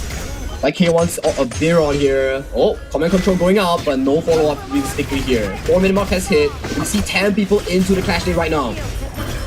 Oh, and here comes the engagement. And looks like we're going to see finally the first blood onto BB. That is going to be given to O2 Esports. Again, another successful jungle invasion by O2 Esports. Yeah, O2 K1 here finding the perfect flank onto the Baron. Utilizing the Flash Storm Strike, getting 2 members on the side of DTE. Wow, what a play coming in from O2 K1. Oh, beautiful. And at the same time, 2 kills are given to O2 Esports in that one engagement. And because of that, they might get the top tower. There you go. Free top towers down. And Overlord's absolutely open for O2 Esports if they choose to go for it. Yeah, I want to put some focus right now, Sir Cloud. This scenario was what DTE wanted for their early. Securing the first 4 minutes, getting the Doomsday. Oh, hold on top real quick. Power control. Oh man, that is the combo that we talked about, Sagi. That is the combo well executed. Easy 1 kill there for DTE Gaming. Yeah, that's the combo you want to see consistently coming from DTE Gaming. All these little catches will result into objectives like a Tyrant like this, Sir Cloud. Yep, and Tyrant right now, easily taken back by DTE Gaming. Zunzun will be the one to secure it, and it's back to laning phase, back to farming for DTE Gaming. Yeah, that's correct. So I want to give back a bit of focus on what we were talking about just now onto O2 Esports WH. This is the scenario that what Arlie favors. Being able to be consistent in the laning phase, getting the red buff, that is the most important for this Arlie. We have to put a lot of focus on this Arlie right now. Zunzun here. Yep, from the side, looks like Gong Ling, as usual, he's being cheeky. He'll try to attract a lot of attention now with the Unbridled Outburst out, pushing 2 players from DTE Gaming back, allowing O2 Esports to secure the buff. Wow, Zunzun here just getting bullied out of his jungle. 3 blue buffs consecutively so far. The first one, the second one, and now the third one. And props to White, looking at his jungle get controlled by the Zhang Liang, just using the Unbridled Outburst to push off 3 members of DTE Gaming. Keeping an eye on the K1, you make the execution from the side, on to CM. But not big further follow-up because they know that the tower is still active. Anyway, they'll shift their focus towards the bottom right now. Yeah, right now, O2 Esports just slowly pushing out all this top side. The entire top quadrant of the Clash Lane and blue buff is belonging to O2 Esports, but we have to give some focus DTE here. They are allowing this Marco Polo so much space to farm right now. Oh yeah, he was almost forgotten at some point. And with that, he's able to push out the bottom onto Tier 2 tower, getting it down to 50% of health. But then again, with O2 Esports still putting pressure onto DTE Gaming, he has to fall back as well. Yeah, O2 Esports here trying to invade every single buff, not giving any opportunity. Unbridled Outburst coming in, close cloud. Oh, at the same time, Annihilation from the side, dealing a decent amount of damage to Hao, not allowing Hao to come anywhere close. But speaking about coming close, Zunzun almost in trouble, but he was very confident that he's able to tag that and get that out to safety. So Princess Frost still has the Winter is here, so this is not going to be a very successful push so far. Still a stronghold coming from DTE Gaming. Although we see a lot of aggression coming to O2 Esports, it's still only a 1,000 gold lead on the side of O2 Esports. Realistically speaking, we will have to put focus onto DTE Zunzun and DTE Choche. Now, if we were to look at the itemization build right now, you gotta think about it. It's still pretty close between the two. And as expected, okay, the Blazing Cape by Gongling is being built up. Of course, that is to try to counter the Sun Sun later on. Yeah, Zunzun's healing onto the Lam will be a very big issue if no one builds Imperial. Which Gongling here, they are catching out CC right now. Oh, where is he gonna go? Oh no, he's being cornered. He's being cornered. Nowhere to go, nowhere to hide. Another kill for O2 Esports. Man, CC, what were you thinking being there? What happened there? How did he end up in a situation where he was cornered by all 5 members of O2 Esports here? But better than that, all is good, but will O2 Esports look to push out this advantage that they got real quick? Yep, at the mid, looks like they're gonna come in evil from the side as well. Here comes K1 and BB. He has to back off with the flash. And the counter comes in by the side of DTE Gaming. They managed to get K1 and Gongling. Beautiful counter, but White will not make sure they go out without anything. They're still able to catch one, and here comes CM on to care. Looks like the trade is happening here. The Roma White gets a double kill in the process. CM looking to secure maybe White. White is pretty low. CM really dodging it back and forth. Now they're trying to enclose onto White as well as WH, and there goes WH. Only White left. They should be able to get it, and it is going to be a nice, clean fight here for DTE Gaming at the top. Wow, DTE Gaming here, clutching it with a 3 for 5. That is crazy work coming from DTE Gaming. And of course, Realme 14 5G, the phone that all the pro players are using right now for this tournament. And back into the game just now, man, DTE Gaming, although the engage was first started off at O2 Esports, they fought back really well. Yeah, we've seen this before, right? Even in the previous round, like DTE Gaming, one of the things that they do really well is a counter engagement. If they're able to get a good angle, or even if they're able to like bait out some of the key core skills like the Unbridled Outburst by O2 Esports, they seem to really know how to counter engage. Yeah, I do agree as well, even though WH just now on the early using his leaf step, dragging so much time. But still, to no avail, they really just were the better team fighters here, Sir. Yeah, now a little bit of a split up here by DTE Gaming. If O2 Esports, they realize that they might go in for it. K1 shows himself up at the side, but speaking up the side, here comes Sun Sun onto K1. K1 punished for being cheeky. Yeah, K1 here overexerting his aggressiveness here, just being punished without his flash. And Zunzun looking at the timing, got a perfect knockback, sending him K1 back to the team on the mouse of DTE Gaming. And Lam might not be the most scalable hero, but Zunzun, he seems to be finding his rhythm now. He knows when to come in, he knows what sort of angles to take, and so far he's able to punish O2 Esports. Yeah, O2 Esports here, the aggression into the early game, where is it going right now? Goalies are tied, Tyrex being started by O2 Esports here, Sir Cloud. Blue team has destroyed. Yep, looks like it might be a free Tyrant, but O2 Esports, they're not being too complacent because they don't really know where exactly the other members of DTE are at. So they're just gonna pull the Tyrant out, hoping to bait out DTE Gaming to show themselves. Yeah, looking at the position here, is DTE Gaming looking for a backdoor in the top side? Tete and CM just tagging along with each other, and Tyrant's going down half, Sir Cloud. Here comes Zunzun again showing himself, but Zunzun, he does have backup from Hao at the back though. But speaking about the back, it's going to be Xian coming in, taking out the backline. At the same time, WH for O2 secures the Tyrant, but now they have to back up while White gets a kill onto Zunzun. Looks like DT Gaming, they're kind of falling apart at this point. Sese has to back up right now, but same goes for O2 Esports. They got the objective. Job done. Job done indeed, Sir Cloud! This is the fight we're looking for O2 Esports. A perfect primordial engage coming in for O2 White here on the Zhang Fei. And WH, I don't know how he got the Tyrant here, but props to him. He secured such a big lead for side O2 Esports. Not in terms of gold, but as we know, securing a Tyrant is equal to gold as well in terms of stats. Yeah, and it was very messy, right, earlier on, but still, they're able, O2 Esports, they're able to secure the Tyrant. That was a pretty big one for them. And with that, they still maintain their lead against DTE Gaming. And now, they're making their charge down the middle. The mid tower is what they want. They will shoot them back off, and O2 Esports easily will secure it. Yeah, Winter is here, doesn't stop the push. So all the outer towers right now, one more at the bottom lane. Most of the bottom outer towers right now has been cleared up by O2 Esports. with a steady goal lead of 1,500. Still not the biggest, but we do need to see the following execution coming from DTE. Are they looking to split push or looking to catch somebody off guard? In terms of team composition, right, O2 Esports does look like they have the upper advantage in a full-scale blown-out team fight, Sir Cloud. Yeah, they definitely do right now. And White, he even has the unbridled alphas. So it's a matter of who wants to make that engagement.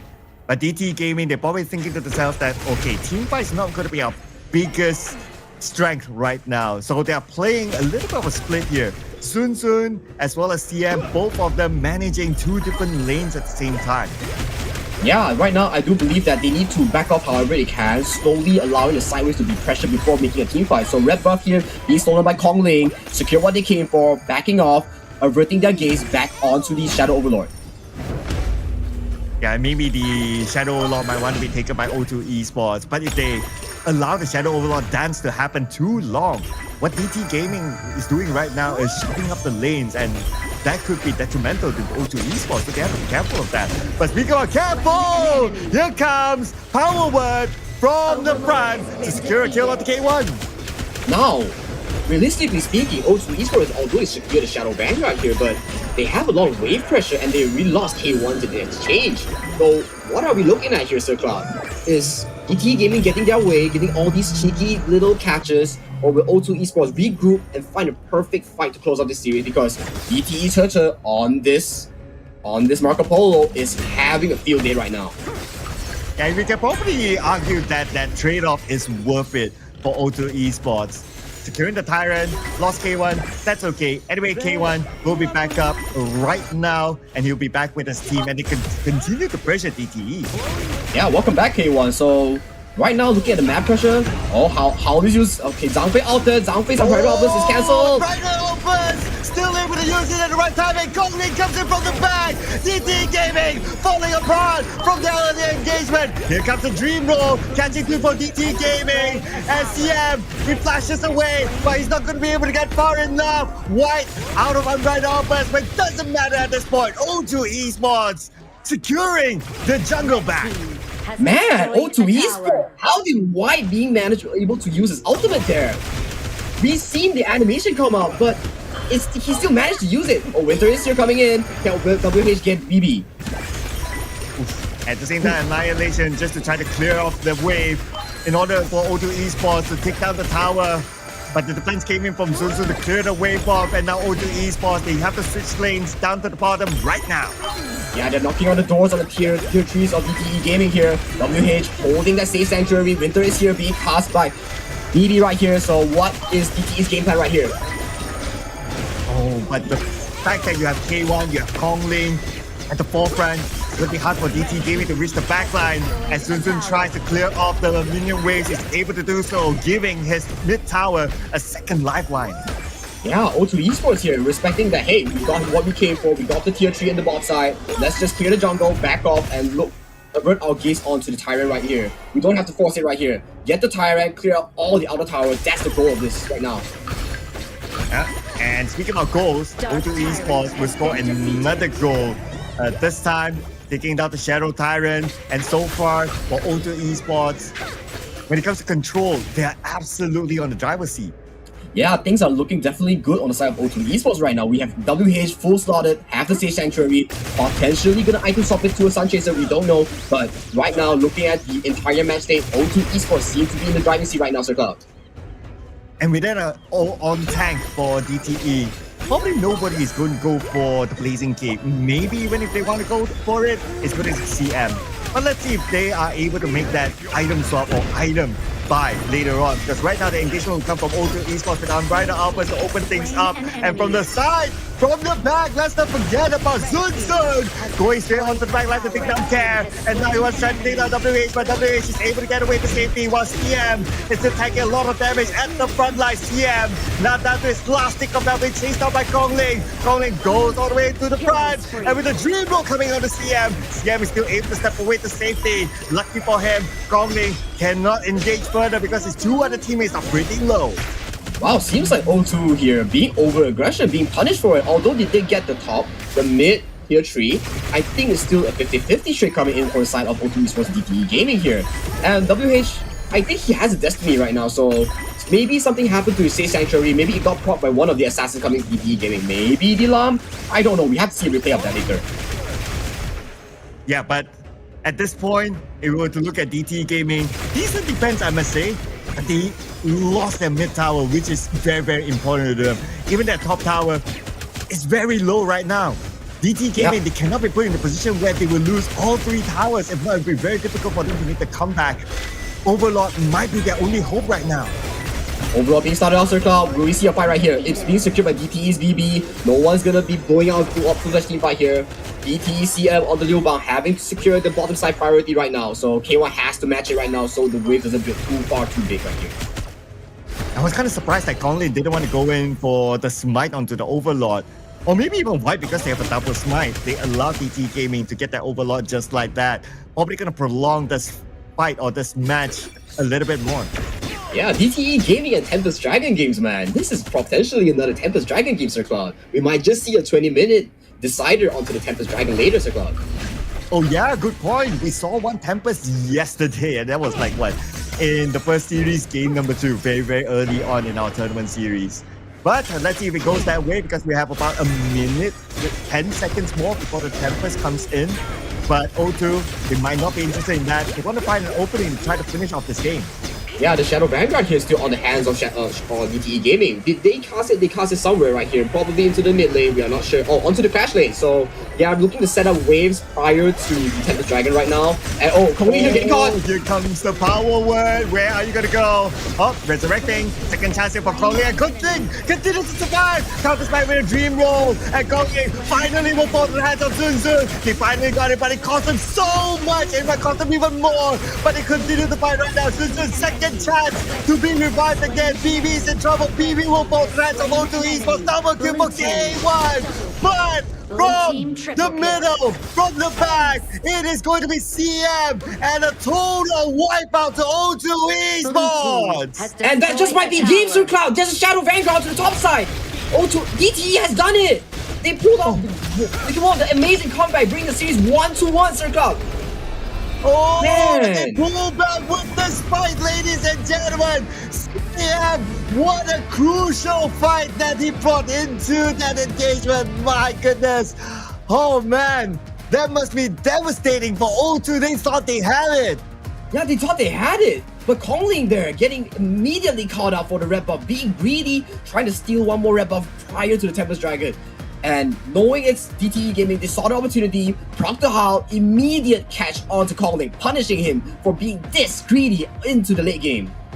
Oh man, that was crazy. That was crazy. And in a different multiverse, if you can't think about it, with the 2 smites that O2 had, if they went in for the Overlord, it might have been a totally different result.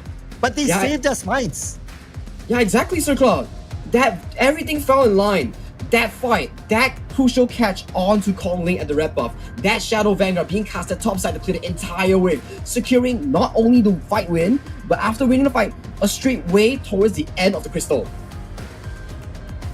Now, I really want to understand this, right? So, as somebody who has played in competitive, Sagi, why do you think that they didn't just go in and smite in and get the Overlord early on, in that last Overlord?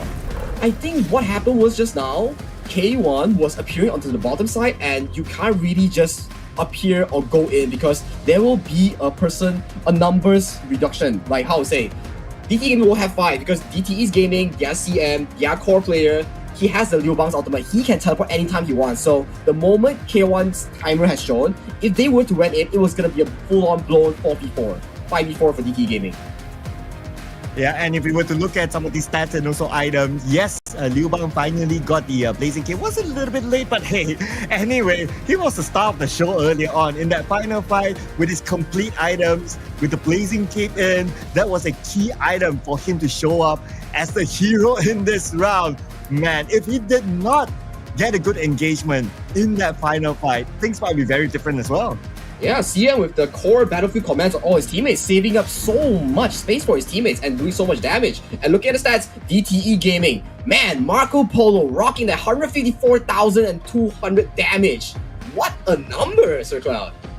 Whoa, That is our record number today, at least, ladies and gentlemen. Just want to point that out. But I also want to point out the fact that CM, okay, not the highest of damage dealt, understandably, because he played a lot of side lanes, trying to shove out the waves and just come in with the battlefield command when needed. Now, it is not about damage dealt here for CM. It is about when he deals those damage to get an entire team wipeout on the O2 Esports, securing their win. Absolute MVP for me. Yeah, CM here. The final fight, it was him coming in with the entire combo. Because we know that CM, his loadout was full magic damage as he just loaded in, exploded the entire team of O2 Esports, causing them so much damage onto the side of O2 Esports.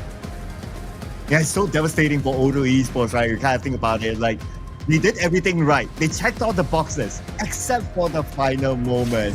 And for us to just illustrate on how the journey is, this is how the chart goes. Look at this.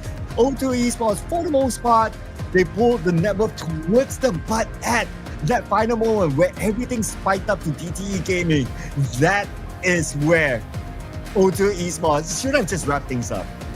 Yeah, I do agree as well. Maybe as you say just now, that Shadow Overlord really came in clutch for DTE Gaming. The stars fell in line. It was time for DTE Gaming to pull that amazing comeback. Even though the goal tries to say it's like, hey, O2 Esports slow but steady, going down for an insane goal lead, but they missed out the chance to close out the game in one of their attempts, and DTE just catching that and, closing out the series. Yeah, I mean, it was really down to the final moment, right? Even the numbers don't lie here. It's shown to us here. Now, when it comes to like the other numbers like gold, KDA, are very close to each other. And majority of this, I believe, was at that final moment as well, where the chart shows that it spiked up. If not, it would have been obviously O2 Esports. They had it in the bag earlier on. They checked all the boxes. It shouldn't have been a game that O2 Esports dropped this round. Yeah, I do agree as well, but let's check out the MVP of this match right here, Sir Cloud. MVP will be CM onto the Liu Bang. Ooh, CM, man. If he's not the MVP, I'm out of here, right? KDA 746 with a damage output of only 14%. But again, it's not about the entire damage output for the entire game. It's about that final moment where he's shown his brilliance. Damage taken 21%. Of course, he's going to be the main tank for the team, pretty much the only tank for the team. So for him to be able to tank 21%, that's pretty decent. Total goal 21% as well, because he played a lot of side lanes, allowing him to farm pretty much freely and coming in when needed with the battlefield command. So with that, the total goal, it's pretty balanced, the fact that he's able to secure a 21%, despite majority of the time him and his team was pressed back by O2 Esports. Yeah, I do agree as well, Sir Cloud. So DTE CM, I want to point out that this man on the Liu Bang, perfect battlefield commands, protecting his teammates so well, and exerting so much pressure on the side lane, making the game delayed for O2 Esports' demise. So let's check out the highlights. While that, we're going to check out some of the best moments here, ladies and gentlemen. And this is the combo that we talked about earlier on. Like coming in with a power word, you lock one hero, great. But we probably only saw that like once or twice. Yeah, not much of lots of it, but it is mainly DTE How, using the power control, getting all those amazing comeback catches, Sir God. Yeah, so once or twice might not paint the biggest picture for this fight, but some of them were really, really crucial as well, especially this one where they got K1 off the map. Okay, that's cool, but I believe that was kind of like planned by O2, right? It's like, okay, K1 just takes away the attention onto him while they secure the Overlord, and that's fine. It was until this final fight. I just really want to look at CC coming in as well, together with his other teammates, EM especially. Look at this timing and look at the amount of damage that he has tanked out towards the end to just give the final blow to O2. Yeah, even from the replay just now, DTE CM on this Liu Bang single-handedly exploding the early from the side of O2 Esports. Just giving more props to this man, clutching at the moment, protecting his teammates, and assassinating the enemy carry here, Sir Cloud. Yeah, and his targeting definitely was on point there, right? And yeah, he came in also after a lot of the major spells were used. Now, maybe we can also argue that, okay, are some of the major spells like the Unbridled Outburst used a little bit early? Well, in my opinion, I think it was used well-timed, okay, that's fine. But it's just like when the battlefield command comes in. Now, for O2 Esports, they might be also thinking the fact that, oh, okay, he's side lane pushing, let's just win this fight, push in and win, and just, wrap up the game. They probably never thought that the Liu Bang was thinking about he's ready to come in and just let go of the side push to join the team fight itself. Yeah, I do agree as well, Sir Cloud. I do think that it's props to both teams. O2 Esports giving us an absolute showcase of amazing early game, but failed at the last step to close out the series. But for aside DTE Gaming, they fend off well. They show perseverance, utilizing every chance they get to claw themselves back up to tying up the series 1-1. And I do want to give props to DTE Gaming, using the Hao, using the Zhang Liang's command control, catching out Kong Ling at the most crucial time, making it a 4v5, sending the series to match point. Yep, and for DTE themselves, yesterday they played a full series, and looks like today they're going to play a full series. But yesterday was a reverse sweep onto them by their opponents, ENG Global. Now, this time, will they be the ones to feel a reverse sweep, or will O2 Esports do it? Now, this is my worry, right, for DTE. O2 Esports, they don't do much wrong from the early to mid and sometimes towards the end. So by them realizing this, and hopefully they're able to just wake up and see that, oh, we should have just ended the game somehow early on, not making those final few moments mistakes. As long as they don't do that, looking at track record, they might still have the upper hand against DTE.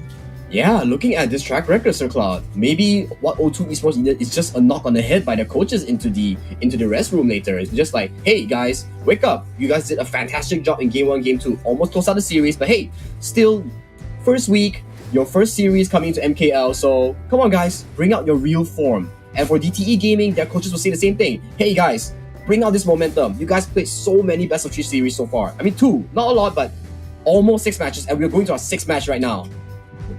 Yeah, and being the best of 3 series, right, it's always not cool to lose your second game. Because right now your opponent have the mental momentum. It's like they're going to step into this next match, the decided match, telling themselves that, hey, we can actually do it, guys. Let's just believe in ourselves, and they can ride on that sort of motivation. Yeah, you just have to question here. Is O2 Esports, will they be affected by this loss? Because they really did so well for the first 2 games, just fumbling for the last few moments here. Will it really affect their mental, or are they well trained enough to fend off these thoughts? Yeah, this is where the coaches will play a big role in terms of helping them to bring back up their motivation and also their mental strength, right? Of course, the assistant coach is Fredo, a very experienced esports player. He's probably able to shed some light onto these younger players as well. And Jumper is also their performance coach, also very experienced. I'm pretty sure that they'll be able to handle this sort of a situation with the team. But that is about the team. At the back end. On the front end, we're going to see the draft pick really, really soon. Before we head on to that, we're going to revisit the global ban here. A lot of these popular top heroes have been taken out and will not be able to be used by these teams later on. Yeah, right now we are not going to be seeing Arlie anymore for both teams. Both marksmen have already picked Arlie, and so far for today, our Arlie that was 100% win rate yesterday, we are suffering a 0% win rate on this pick. Yeah, so Arlie still remains to be it's good. I always find Arlie to be very annoying to play against in my ranked games. But when it comes to this tournament, still not having the best of stats. 0% win rate if you kind of think about it. And this is the 6th pick of Arlie so far in this tournament. 0%, that is a big number. Yeah, I do believe so as well. So right now, we are looking at Long still being available in the draft. Lady Sun still being available in the draft. So will DTE still focus on the ban, which is Luna. Luna once again banned out for DTE Gaming here. Yeah, that's a respect to Kongling perhaps. And we're going to see the same bans. The Dharma, the Mai, and also the Tolia being banned out. So same as per game number 2. So when it comes to this round, okay, the Zhangfei is out, but we will see the Long coming in. Okay, I do like the Long. Very bursty damage, especially, and able to scale towards the late game and very slick as well, able to escape with the infinite vastness. Yeah, Long here, definitely a marksman that provides high burst damage into the mid game, but Lady Sun here, a counter pick towards Long, locked in for the side of O2 Esports. And Princess Frost, are we going to see a Princess Frost Liang coming in for O2 Esports? Yeah, there's still that possibility, right? So locking it now? Okay, no. They're going to go for the Ming instead, so they're not going to go for that combo. Now with the Ming locked in, I would expect O2 Esports to go for something tanky in the jungle later on. So right here, we see O2 Esports going back to their roots on how they won game 1. Protect the president. And who is our president? WH on the Lady Sun and Channel in the game 1. So they're going back to their roots, banning out the Sun Ce. As we seen yesterday, Sun Ce with Pinset Sail has made multiple engages so far. So we are seeing O2 Esports on how they want to formulate their draft here. I'm thinking about the Dune for O2 Esports. It will work fairly well for them in the jungle. Able to tank, able to engage, that's probably something that they would need. And the Dune goes in, engage, Princess Force follows up with Group CC. Something for O2 Esports to consider. Yeah, the Liu Bang here being banned out from the side of DTE Gaming here. They do not want a full Protect the President composition here that they drafted out just now that we saw. So lesser choices coming in for the clash lane for both sides, as we've seen that O2 Esports here removing the Jing, one of a very popular jungle here that's not a tank jungle, and tank jungles on the side of O2 Esports, you still have the Dune, you still have the Ogran, so what are you looking to pick here? Okay, Dune being removed here by DTE Gaming as well. So with Dune out, okay. Again, they must be thinking about like, okay, they need durability, that's why they take out the Dune. So, okay, Menki used by O2 Esports earlier on, so that's out as well. Man, what are the tank jungles? I would expect that to be big. Oh, Kaiser! Go for the Kaiser, alright. We don't get to see much Kaiser. I don't think we've seen one yesterday. Yeah, we haven't seen one yesterday. Usually Kaisers are like the tank of the team and usually paired with Dolia for double ultimates. So right now we've seen a Kaiser here. Definitely he's going for the tank. They are really trying to protect the president, which is WH and his Lady Sun. So what are the counter picks coming in here for DTE Gaming? They have still yet to pick their clash lane. It may be a Biron. It may be a Charlotte, we don't know. And jungle side, there's still lots of picks coming in for DTE Gaming. I'm also thinking that the fact that the Kaiser is actually a flex pick, right? It can also go to the clash lane as well. That could be an option for them. So that's what they're trying to throw off DTE Gaming. But then again, now the fact that they lock in the Mayan, so Mayan definitely going to go to the clash lane. Kaiser is going to go to the jungle instead. So this will be their lineup. And with Guan Yu coming in, I really like the fact that Guan Yu is able to disposition heroes. So this will be very important for him to play the role of pushing Princess Frost or Lady Sun to the front, putting in a dangerous position for the rest of DTE Gaming to eliminate them.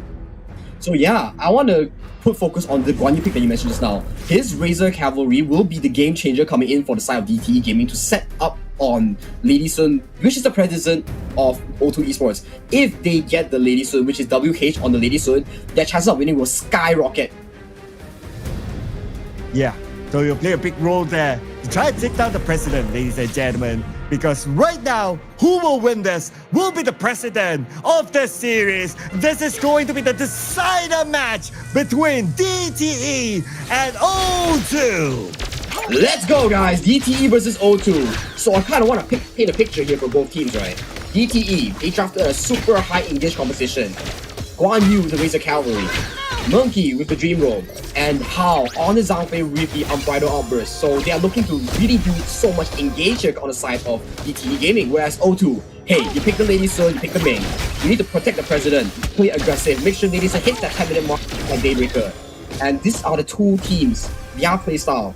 Which will come out in favor, I do not know. Let's check it out this game, Sir Cloud. Oh man, I was about to ask you for predictions and now you're sitting on the fence. But if you were to pick one team, which team do you think has the better draft now? Well, as Sir Cloud know, I used to be from a certain organization and I know the O2 badge, so I do support O2 as a whole. But in terms of draft, I do favor DTE Gaming. Okay. Kind of sitting on the fence, but alright, I'll take it as you're predicting that DTE Gaming has a better draft here, but of course it's really down to execution. And based on the first two games that we have seen, O2 Esports, they're very good at their execution and also their rotations from the early to mid game. Yeah, that's correct, Sir Cloud. But we have to put a focus as well. DTE Gaming, this time, their draft is hyper aggressive. You have tools like Monkey, Guan Yu, Zhang Fei, all these, they are enablers, engagers. So we have to see, with these tools, can DTE Gaming prove us wrong? Oh, out here getting frozen up, first blood going to O2, and that's that second kill, Infinite Vast is going forced out. Forcing out the infinite vastness, that's okay, but the fact that they got the first blood, that will give them a significant advantage at the farm lane. Yeah, O2 Esports here, forcing out the early lead coming into the series, and Carrot here making such a good catch on with his Princess Frost.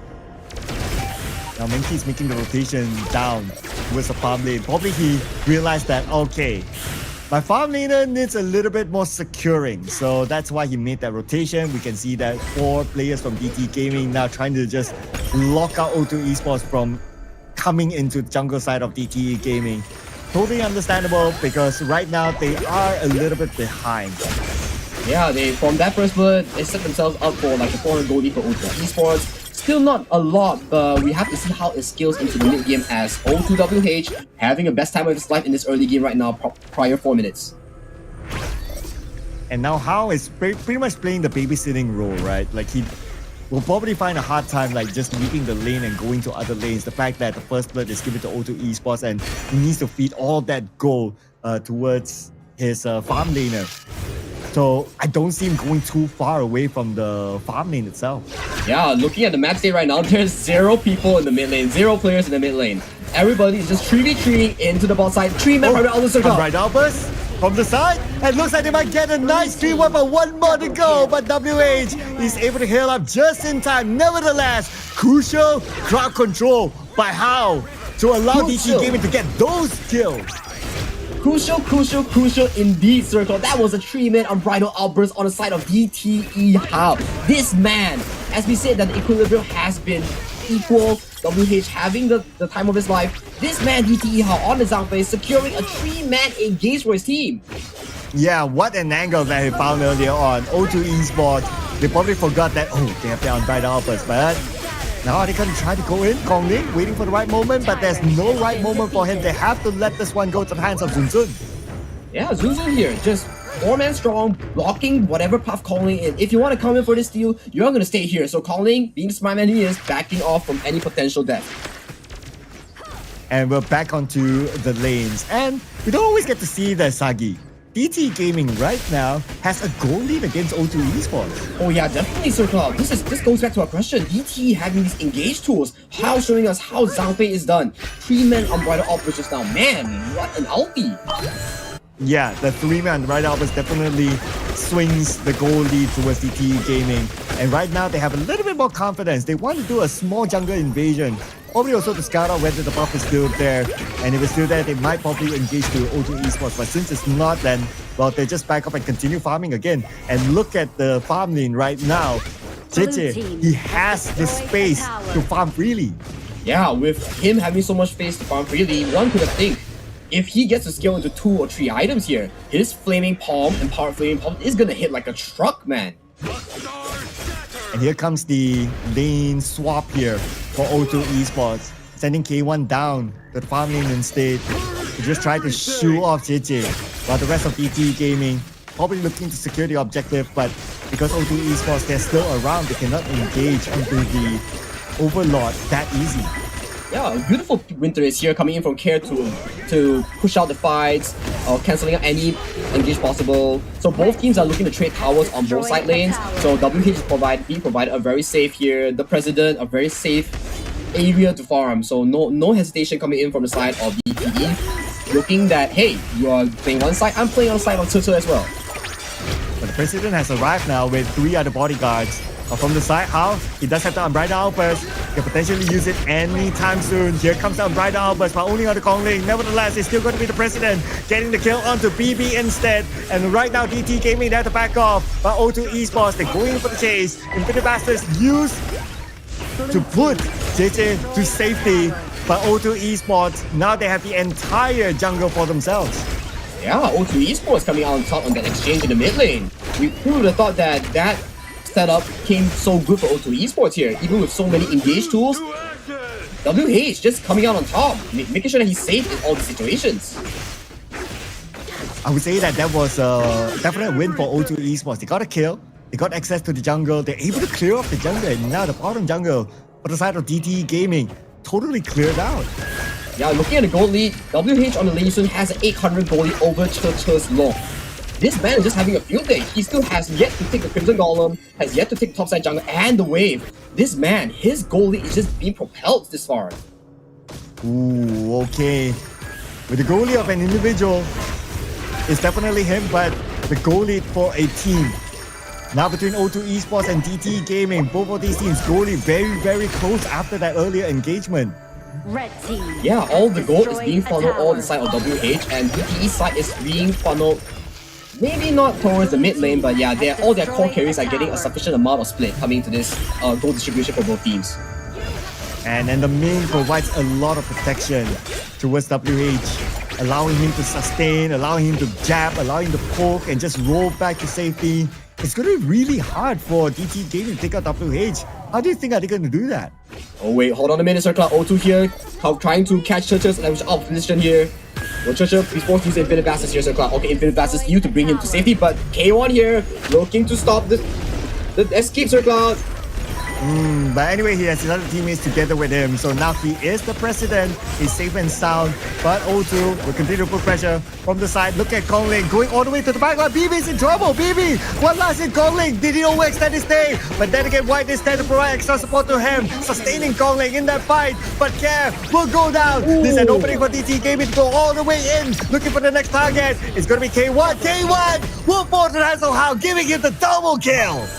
Man, How and CM doing all these insane engages here. Wait, the fight may just not be over yet, Circle.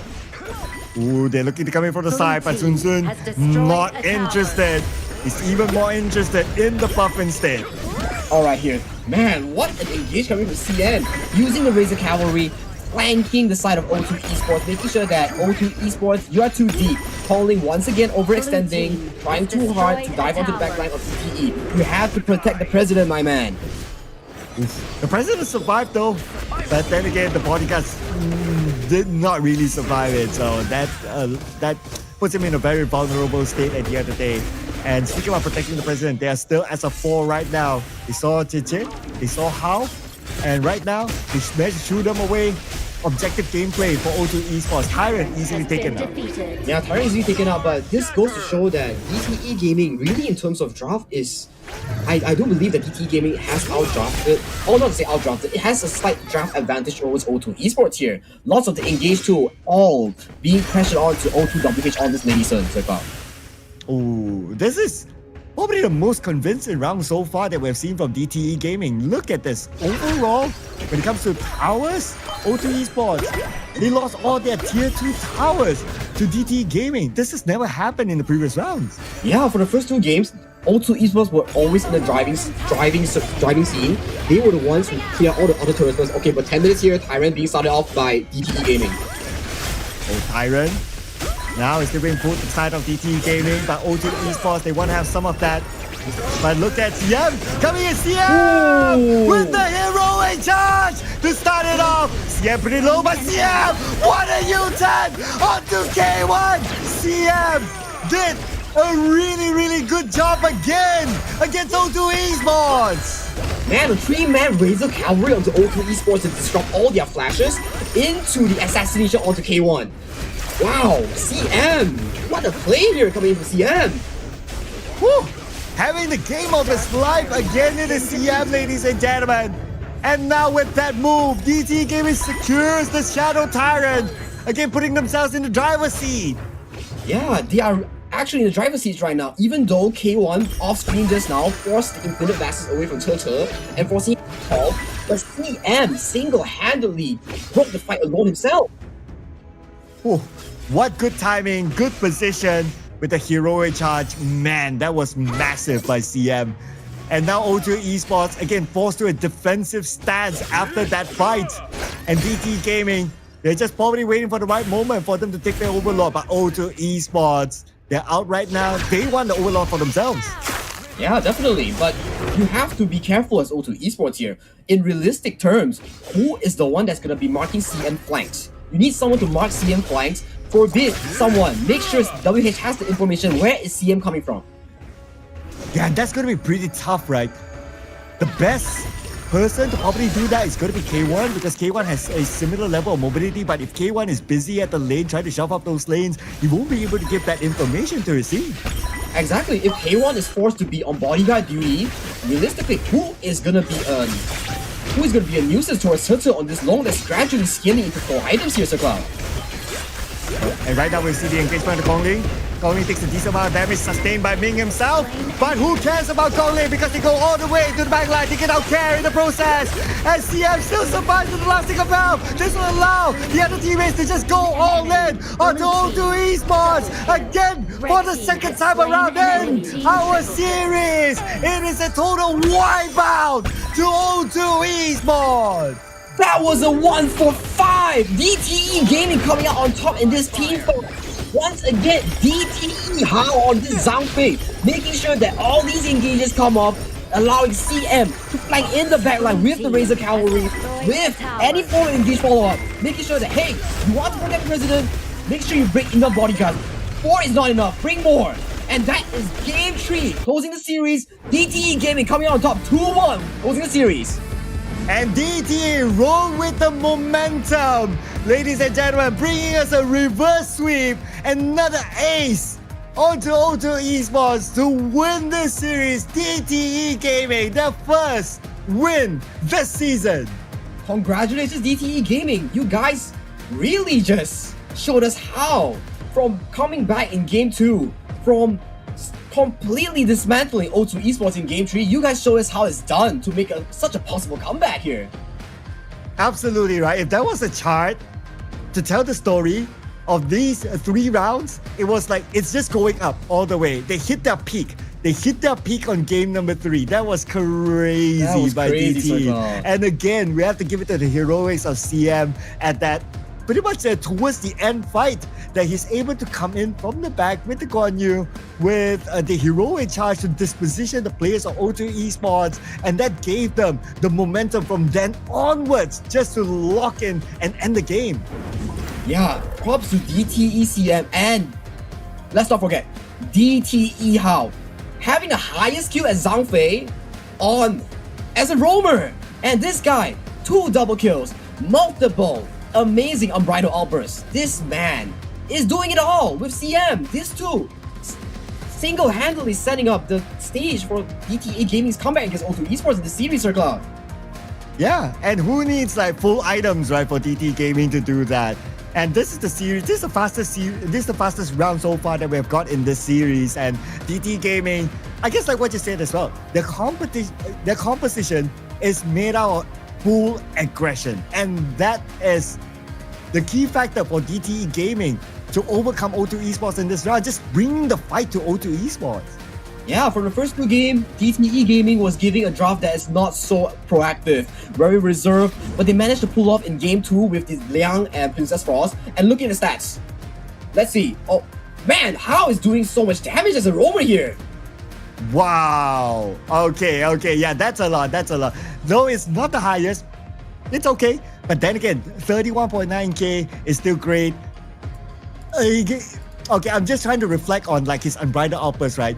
His first real big moment with the unbridled outburst, he caught 3 players from O2 Esports at the farm lane, and then obviously he will follow up by jumping in and continue on so on and so forth. And that is how he's kind of stacked up his confidence and also his damage down towards O2 Esports. But also I want to point out the fact that CM, again, not the highest damage dealt, but when he deals damage, it's absolute crucial. Oh yeah, definitely. CM and Hao, these two, I can't pick an MVP between these two. CM, amazing Razor Cavalries from the back line, single-handedly crushing the formation of O2 Esports, protect the President composition. Hao, the first unbridled outburst, 3-man. The second one, multiple man. And the final game-ending one, and 100% teamfight rate. Oh, we're going to get to see the MVP later on, but before that, we're going to check out their journey through this chart here. It was a 50-50 at the beginning, right? Until like the 5th minute, we start to see a very slow spike up by DTK until the 8th minute or 9th minute onwards. That's where they just bam, pretty much all the way towards DTE Gaming. Yeah, Sir Cloud, look at that graph. DTE Gaming securing that one lead, progressing to another lead, simultaneously closing the game in such a fast game. I think this is the fastest in the 3 games, Sir Cloud. Yeah, it is absolutely the fastest game so far. Today, even, well, of course, we're only in our first series, but DTE Gaming, man, and it's not only about the speed of the game, it's about how convincing DTE Gaming is. O2 Esports, early on, they tried to really push DTE Gaming, they tried to play their pace, but DTE Gaming, they know how to counter back. But that one player that knows how to counter everything is our MVP, CM! Woo! DTE CM, back-to-back MVPs. Just now we have DTE CM being MVP on his signature Liu Bang. Now we have DTE CM on his Guan Yu with his amazing Razor Cavalries. What do you think, Sir Cloud? This man, he does it all! He does it all, and he doesn't always show up. But when he shows up, it's always at that crucial moment. This guy definitely knows how to take advantage of like certain gaps and to a certain extent, making his opponents forget about him. And when it comes to the point where his opponent O2 kind of forgot about, oh, there's a Guan Yu, there's CM around. Maybe he's like busy at his own lane at the other opposite lane. He shows up from the back and just pushes them in an awkward position, and that is how DTE Gaming won 2 of their series because of this guy. Yeah, this man single-handedly finding flanks, finding opportunities, just destroying O2 Esports formation. Props to this guy, and of course, really, DTE Gaming with CM making so many clutch factors. He is the clutch factor, Sir Cloud. The clutch factor. Yeah, he is the clutch man, and that's why they call him CM. Clutch man, clutch man! Clutch man!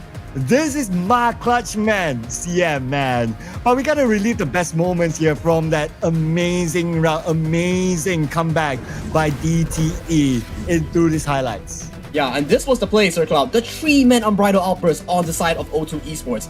Just as things were getting great for O2 Esports as WH was having a field day with his farm, this man, 3-man unbridled outburst, and this is the play from CM.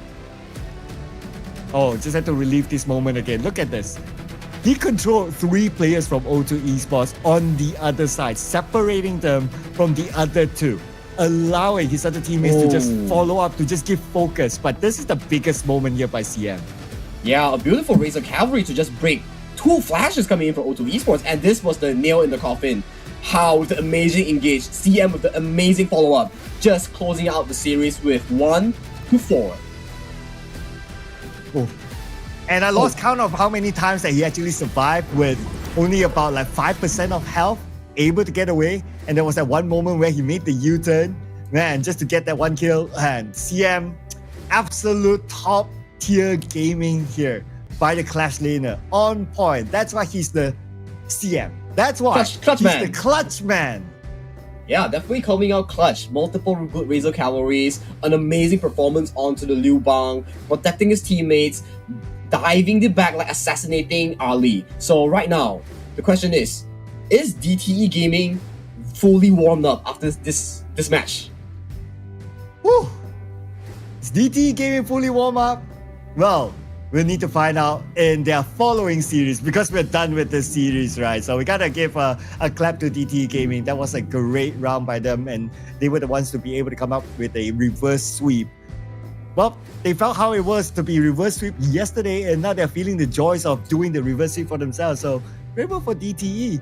I'm pretty sure we'll see a lot more great plays by DTE as a team. Yeah, they probably took notes from their series against All Gamers Global yesterday. They came out on top as the first game, same like today. O2 Esports came out on top on the first game, proceed to go to a very tough game 2, which is similar as yesterday, then proceed to get absolutely destroyed in the game 3. It was the same script, Sir Cloud. Yeah, but you know what? O2, if we reflect back on this series, they should have just wrapped things up at game 2. Game 2 should have been the game where they, okay, we're done with it, okay, and then we just, grab an early dinner or something like that, right? But the fact that they left it on the game number 3, and we did talk about like mental momentum. You don't want to lose that sort of game in game number 2 where you had absolute 80% control, 90% control of the game just to lose. I'm very sure it will affect the momentum, affect the mentality, and it was seen quite apparent in game number 3.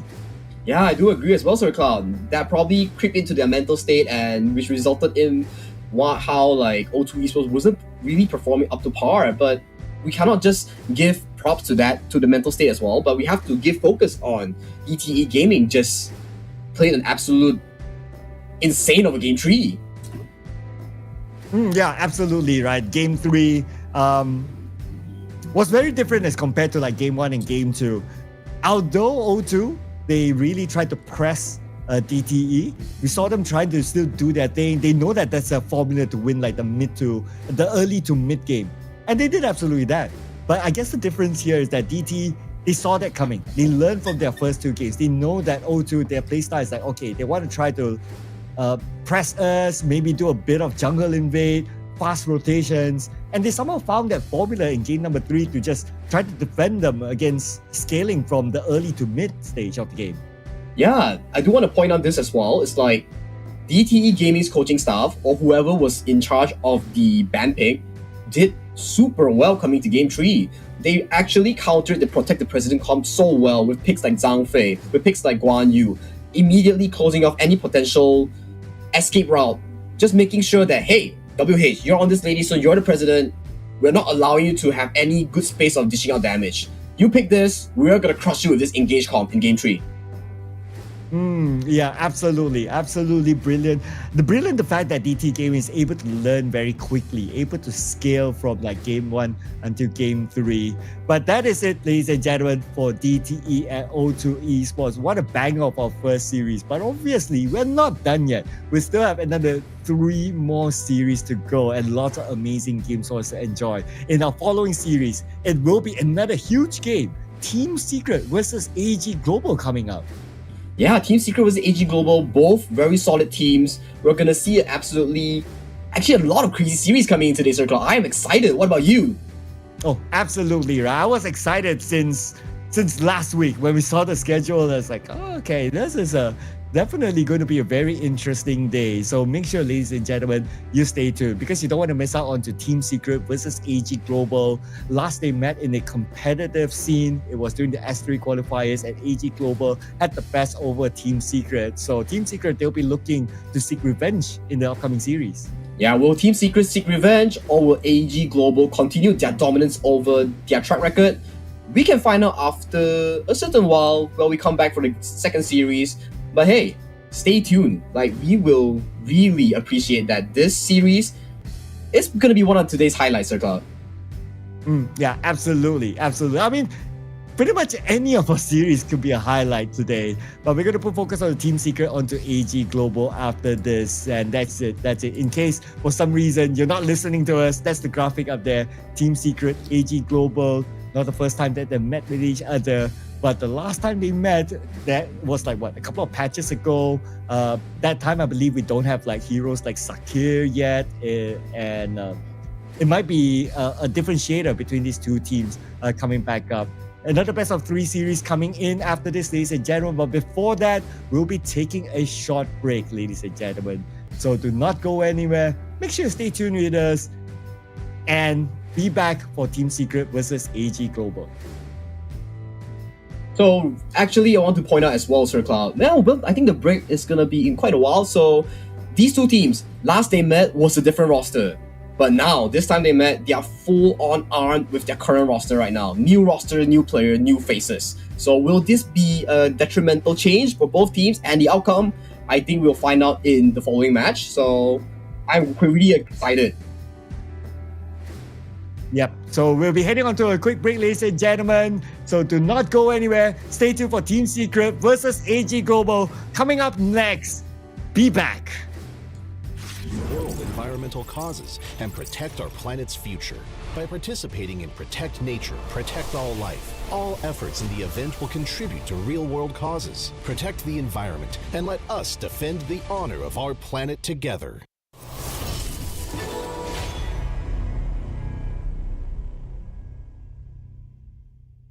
Perhaps our next meeting will be as friends.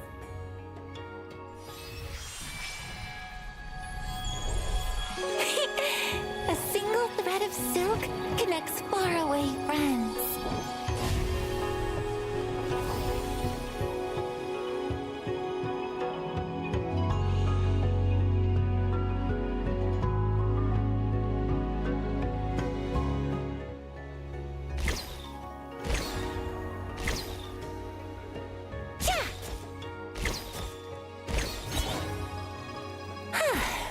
Watch carefully. I'll only show you once.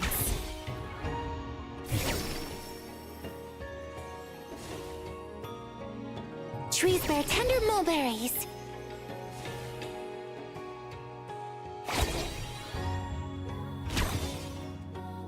Raise the silk.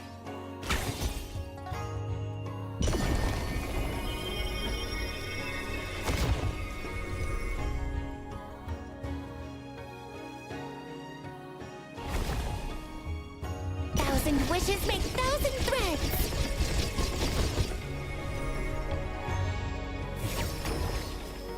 The elders of this land say that one must lay down roots before venturing into the world.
I am a humble little herb, born amid the verdant flora of this world. We plants contribute nourishment, healing, clean water, and a beautiful environment to this planet. Thank you for your efforts in safeguarding our ecosystem and preserving a habitat that supports the existence of all living beings. Forests are the layer of life around the planet that supports everything that we do. It produces the water, the fresh water that we drink. It produces the air that we breathe. It produces the food that we eat. Forests are integral, the most important habitat type for humans. So when you think about forests, when you think about nature and the beauty of forests, you also have to think about that utility, the usefulness of forests, and how important those forests are to us. One of the things that makes me feel the most sad when I see degraded forests or lost mangroves is the impact that has on local people's daily lives. These forests aren't just something to look at for them. They're something to live in. They provide all of their food, all of their shelter, all of their fresh water. And when we take that away, it really harms their lives and the lives of their children, and that makes me feel really sad. Most people around the world live in a city, and they don't spend as much time out in nature as they would like or that they are able to. So gaming helps to bring nature to people. If people can't get into nature, let's bring nature to where they are and get them to experience it. The other thing about gaming is that it's something you experience with your friends. And so that's a shared experience of nature that you're all able to join in at the same time.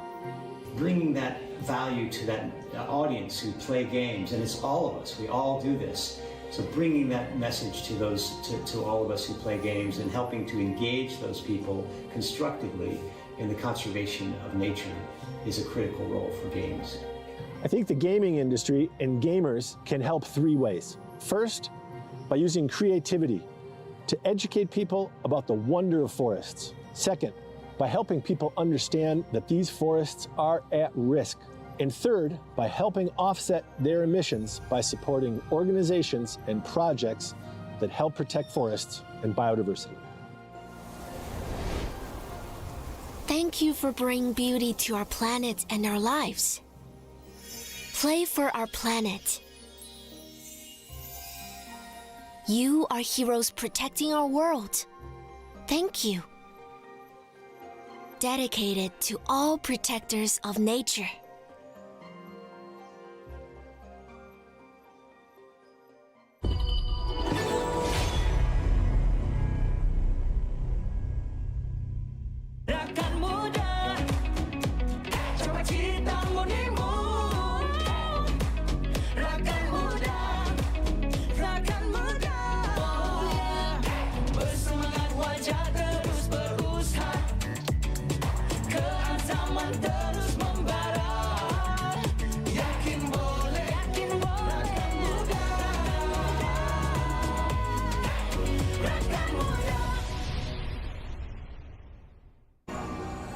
Peach blossoms bloom, glowy and bright like fire. A romantic incident. Being single has limited your imagination. I had everything back when I knew nothing.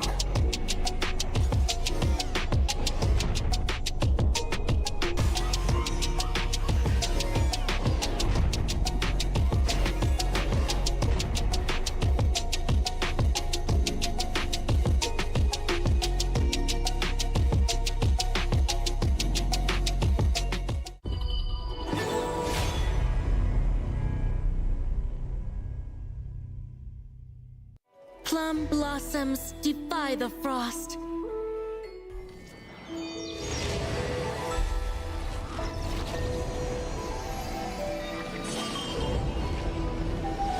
How elegant the people, how glorious the plants. Flowers bloom along your path.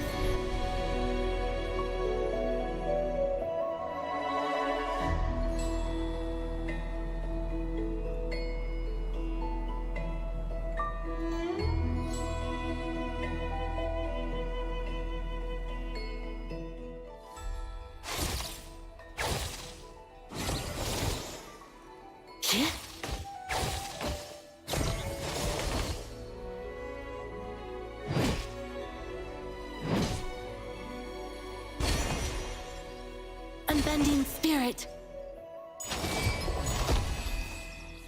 Petals amid the snow.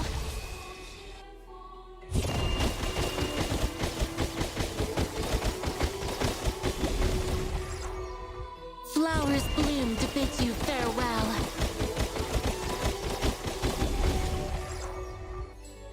For generations, we have not bowed our heads, nor sought the snow's pity. Forging paths and chasing the scent of mountains that lights the journey ahead.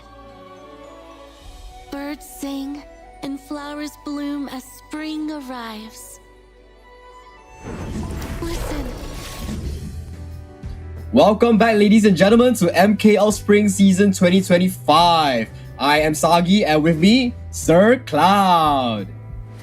Oh yeah, and next we're going to see another huge match here between Team Secret and AG Global. So AG Global and Team Secret, both of them played yesterday, so information is out. But if we were to compare in how they won their respective games yesterday, right? In convincing manner, it is Team Secret, definitely, as compared to AG Global. Now, will they be able to carry the momentum to this match? We'll need to wait and see. Yeah, definitely. AG Global fending off 3 full games against DTE Gaming, which was the victor of just now between their series. So Team Secret also one of the victorious ones coming out from their series yesterday. Really dominating performance against Todak with a 2-0 clean victory. So, Sir Cloud, what are your expectations coming into this series? Ooh, this one, I believe it's going to be pretty tight, right? The last time they met during the S3 qualifiers, and EG Global, they won against Team Secret. So that was their latest official match. If they have scrimmed and who won, well, we wouldn't know, right? So we'll put that aside. But on paper, it seems like AG Global have the upper hand, but Team Secret, they won in a handsome manner yesterday. And introducing the players representing Team Secret, we have Son, Xuan, Gusing, Shisan, and Nuno. And on the side of AG Global, we have Saber in the roam, and we have Yulong in the jungle, Dao Hen as their Clash, and JD as their farm lane, and PHY as their mid lane mage. So looking at these two, Sir Cloud, back to our question, our expectations. We might not know who is gonna win, right, Sir Cloud? But these two teams, they are coming in for a hard show today. Do you agree, Sir Cloud? Oh yeah, absolutely. And it's also the fact that these two teams, they had a somewhat of a roster shift as well between these two teams. And we did a podcast together. We did talk about is AG Global going to miss Akira? Because Akira did really well during S3, right? But after watching the game yesterday, Yulong, he did very well as well. So I think they're not going to miss Akira that much. Yeah, I definitely agree as well. Even for Team Secret as well, they sent their ex-jungler, which is TNX, to dominate the Esports, and they got this new jungler, Gusing, also one of the top performers so far coming into day one of their performance. So it just comes to question, who out of both these teams, which of them have better chemistry so far coming into day 2 of week 1 MKL spring season? Yeah, and we don't really know how long did they have to gel together, right? Maybe it's like a week, maybe it's 2 weeks, maybe it's a month. We don't know, because all these things happen behind the scenes. So that's also one thing, right? That could probably answer the chemistry question that you had. But if you kind of think about it, if you talk about lead time, Team Secret has a little bit more lead time because they didn't qualify to S3. So they had a little bit more time for them to scout and to try new players and so on and so forth. But nevertheless, we're going to see if it's going to be translated into the game. Before that, we're going to check out the draft. And when it comes to the draft, Mai is still open. Yeah, Mai is still open, and seems to me that blue side first ban, most of these teams are prioritizing the ban on Luna here, Sir Cloud. And checking out the bans, standard ban coming from AG Global here, banning out the Diadia, banning out the Arlie, standard bans, and Mai Shiranui, the first Mai Shiranui game we're having in day 2 of MKL spring season, locked in for Shisan, Sir Cloud. Okay, so the Mai is open. Yep, for sure. They're gonna take it. I mean, ever since S3, I noticed that if you have the Mai open, surely you're gonna take it for yourself first. And they're also gonna bring in the Zhang Fei as well. So 2 power picks plus the lady soon. So again, protect the president, you say? Yeah, protect the president, I say. So with that to be answered, right, we are having a lot of big picks coming out on the game one itself. We have Mai Shiranui, we have Long and Ogran. All these top picks are being released from the ban pool. And something to note of Team Secret's bans, Luna, we saw from DTE Gaming. On blue side, they definitely do not want to see Luna at all. And another ban, Pei. What do you think of this Pei ban? The Pei ban, well, I think it's also partly because of PTSD, right, for Team Secret. If you remember, I believe it was during S2. Yeah, no, during KC S2. 2024. Oh yeah, during KC. Yeah, so the Pei backdoored them, and it was like, okay, they lost that one, they were out. So I think it was also PTSD why they banned out the Pei. That is actually a very interesting fact, Sir Cloud. All of us do remember the Pei that got them dominated Esports to second place, but let's focus back on the draft currently as AG Global focused 2 bans onto the clash name being Dharma and Biron. Looking at that, Team Secret does not want him to have a very smooth Marine pick, so what does AG Global have focused in here? Which is the Charlotte, Sir Cloud. What do you think? Well, the Charlotte gives them a lot of mobility, and when we talk about mobility, it's not only the Charlotte but also the Algren as well. And then of course, Long with the Infinite Vastness, there's a lot of movement here by AG Global. And I guess what they're trying to think of is that Team Secret protecting the president, cool, you can protect it, but can you be as fast as us to jump back in to protect the president? Yes, you have the Zhang Fei, they can give shield, But is that shield enough as well? Of course, that will be the second question. But the first question is already answered by AG Global. We can get to your president. Yeah, seems to me that Circle, both teams, Secret is looking for hyper-aggressive engage comp with Maestro and Zhang Fei, with the Sun Ce as well with the set sail. So AG Global here, Yu Huan can be the roamer or the mid lane right now. So we know that Saber, he really favors this Yu Huan in the roamer pick as a very strong laner, as someone that can push up vision with the unending sorrow. So what is AG Global looking to cook here in the final pick? For the final pick, probably look for someone who's able to deal a little bit more control, I might say. And yeah, I'm thinking around, okay, I'm actually kind of thinking about Liang, but I think you might want to save the Liang to combo with the Princess Force if given the opportunity later on. If not, the Nuwa could be pretty nice, but they're going to go all out damage for this one. So they're going to pick Hano instead. Okay, lots of damage, lots of mobility, not as much control for AG Global. This is probably more of like one of those pick-off fights. Yeah, definitely, Circle. I do agree with you coming off this statement. This Hano coming in, just adding more arsenal, more damage in the side of AG Global's lineup. They don't want to just bank on JD on the low. They want more carry, hence putting Hano on PHY. So looking at both drafts, Circle, what do you expect coming in from both teams? Ooh, okay. So if I were to look at this draft, right, I feel that Team Secret has a little bit more balance. Like you have speed, you have engagement, especially with the Sun Ce, and also the Agudo, and also even the Zhang Fei. So team fights are really, really strong for Team Secret. And in terms of like protecting the president, Lady Sun, then Lady Sun still has it. It still has a lot of protection, a lot of bodyguards around her.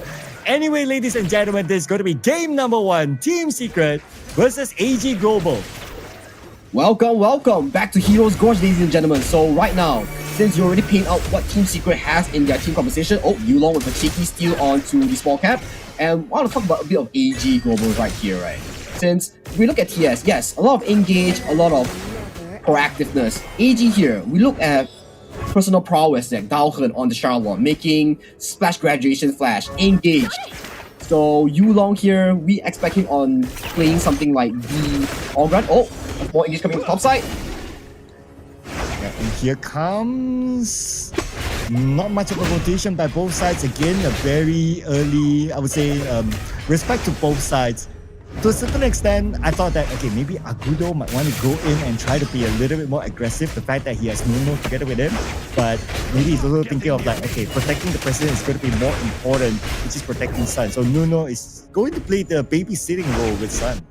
Yeah, definitely. I agree with you, Sir Cloud. But looking at the map state, AG Global here taking the proactiveness in lane swapping JD on the low towards the top side to fight against Swan Sun Ce. Is this another way of escaping the laning to make sure that JD, hey, here's a lane that you might not die in and you can have a field day? Is it? But I'm also looking at now the aggression is coming in from AG Global, right? After clearing off the mid, they clear off a bit of the side jungle, and that's pretty much a normal move if you are having that momentum at the mid. Yeah, definitely having momentum in the mid is a good choice. Yulong here, already securing and stealing away 2 camps from losing. All these small camps, although they are not a lot in the early game, as you stack towards the late game, that's going to be very significant gold numbers across. And now the rotation is happening onto the bottom. You see Nuno from the side, but he's not level 4 yet, so no unbridled outburst. Nevertheless, they're still going to jump in. By the top, Shuan takes a decent amount of damage. By the bottom, Shisan comes in with the first blood. Yeah, beautiful flash. Follow-up here coming in from Shisan to close off the kill onto the Daohen on the Charlotte here, and an exchange here coming in on the clash lane for TS Swan as well. So both teams having the exact same execution coming in from both sides, Sir Cloud. Also want to point out that there's an early swap lane between the 2 farm laners here. So allowing both sides to be dominant in their own respective lanes. But if we talk about absolute dominance between the two, Team Secret obviously got it with the fact that Son, 3rd minute, took down the tower at the bottom. Yeah, Team Secret Son, they are playing through their original style, making sure that, hey Son, here's all the protection you need, all the focus you need. just focus on punishing Dalton, punishing AG for doing this lane swap, making sure that, hey, you initiate this lane swap, I'm making sure that you pay for it. We have this Agudo, we will tear your tower down immediately. Oh, now it's going to be the mid battle, it seems. Both sides sending 2 players into the middle, trying to find that opening and trying to clear off the mid wave as quickly as possible. But at the top, Shisan, he saw Saber coming in. So he knows that JD has somebody there just to bait out the Infinite Blastness. No Infinite Blastness, meaning that Team Secret, if they find an opportunity, they can jump in onto JD. Oh yeah, definitely. That is a very big Infinite Blastness, a big cooldown use prior to the 4-minute fight, and a small engage here coming into the mid side. The Yulong takes a bit of damage, but that's fine. It's more of like them just zoning AG Global out. Now AG Global being zoned out, no Infinite Vastness, no point of him coming in. They have to let the first Tyrant go. Yeah, first objective here being secured by Team Secret here, pulling first blood on both the tower. Oh, small engage coming in. Shinbachi coming in for the Maishan, forcing the Unending Sorrow. So nothing much going on here, just some small exchanges here and there while Team Secret Son gets a kill onto Saber. Well, okay. The President doesn't need much protection because right now the President is the protector by taking out another player out of AG Global, that is Saber. Oh, no, I'm just looking at him. He's giving a lot of information. Oh, that Unbridled Outburst, beautifully executed. AG Global, they didn't know what hit them. Yeah, the brakes are not stopped at all for Team Secret here. They're just pulling all on the pedal, pushing the pedal so hard. Engages left, right, center, and getting both towers. Is this even a tier 2 coming to top side? Man, that's 3 towers down for AG Global already, and it's just only 5 minutes, Sir Cloud. I know, right? This is a very fast game that Team Secret is playing right now. 5 minutes, taking down the top tower, bottom tower. Now if they can get the mid tower, the whole jungle will be open for Team Secret to engage. Yeah, definitely. With so much map pressure being forced onto AG side, one could imagine, how can AG stop Team Secret's pursuit in this? And looking at the goal, Team Secret is putting a lot of heavy investment onto Son, giving him both the blue buff and the red buff. Oh, but look at this from the side. Sean is there. Okay, they saw Sean. Sean could come in with the set sail any time now. So this is where AG Global, they have to be aware of like, okay, if they don't see Xuan, he's probably moving around with the set sail. Oh yeah, look at Xuan here. He's just moving up top side, and Son here with Wuxing just casually taking down turrets and the bot side as well. That's tier 2 going down for the bot side at 6-minute mark. 4 towers already within 6 minutes, Sir Cloud. That is an achievement. Something you don't see very much often. Okay, engagement to Yulong. Now with the Unbridled Outburst still active, Yulong has to back off. And here comes the set sail that we just mentioned, but it's on the Yulong. Yulong still tanking out all that damage, but finally will be taken out by Xuan. And Team Secret, they use a lot of skills just to take out Yulong. And they know that they're out of skills, they're disciplined enough to back off after that one kill. Oh wow, definitely props to Team Secret. Well executed, knowing that, hey, we can only get one pick off, which is Yulong here. Let's get it and let's back off. And now they are slowly chipping down the mid turret here. This is so much pressure coming into AG. Can PS1 defend this? Oh man, AG, they have to defend this mid tower, but for how long can they hold on to this mid tower? They're sending so many resources to the mid tower, you gotta think about it, allowing Team Secret to shove up the top wave and now potentially with them, but they saw Son. Okay, Son, able to get away? No, too much damage output by JD to take him out. Yeah, perfect positioning from JD here. Dodging the vision, making sure that, hey, Son, I know you're going to get the red buff. I'm just going to camp you here and secure a kill for himself. A good play coming in from JD. Yeah, especially with the Flaming Palm versus a Lady Sun. Lady Sun is not the tankiest of heroes. A Flaming Palm could just push the health down to half. So if you're like kind of like half or even below half, you have to be very, very careful of the Flaming Palm. Oh yeah, definitely. JD here, definitely just finding the right opportunity, right timing, right position, catching Son off guard here. And 5-man strong coming in mid, Sir Cloud. What is both teams trying to accomplish here? Oh, looks like they want to try to take out Fee, but Fee managed to get away. He's okay for now. And Team Secret, they go back up, but keep your eye onto Xuan. Xuan is now here with Set Sail. Set Sail into the middle. Managed to catch one, but it's going to be Fee. Fee is still alright. Yeah, Fee here, just using the Fate to Rewind to heal the power back to the original health here. So the push coming in from Team Secret is going to be very tough, although they do have the Agudo and on. They don't need to really use device minions to push, but hang on here. 5-man strong coming in. Engage coming from Agudo. Side onto B. B takes a lot of damage. He has to back off right now. And they're still holding on to their mid tower. Man, AG Global, they really don't want to let this one go. Flaming Palm on the Gusing! And Yulong will be the one to land the final blow.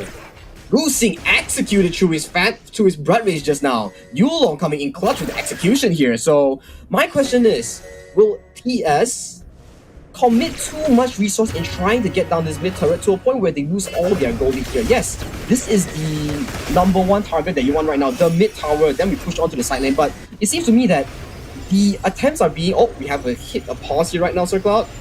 But yeah, we have to take a breather, okay? We have to take a breather because it is intense right now.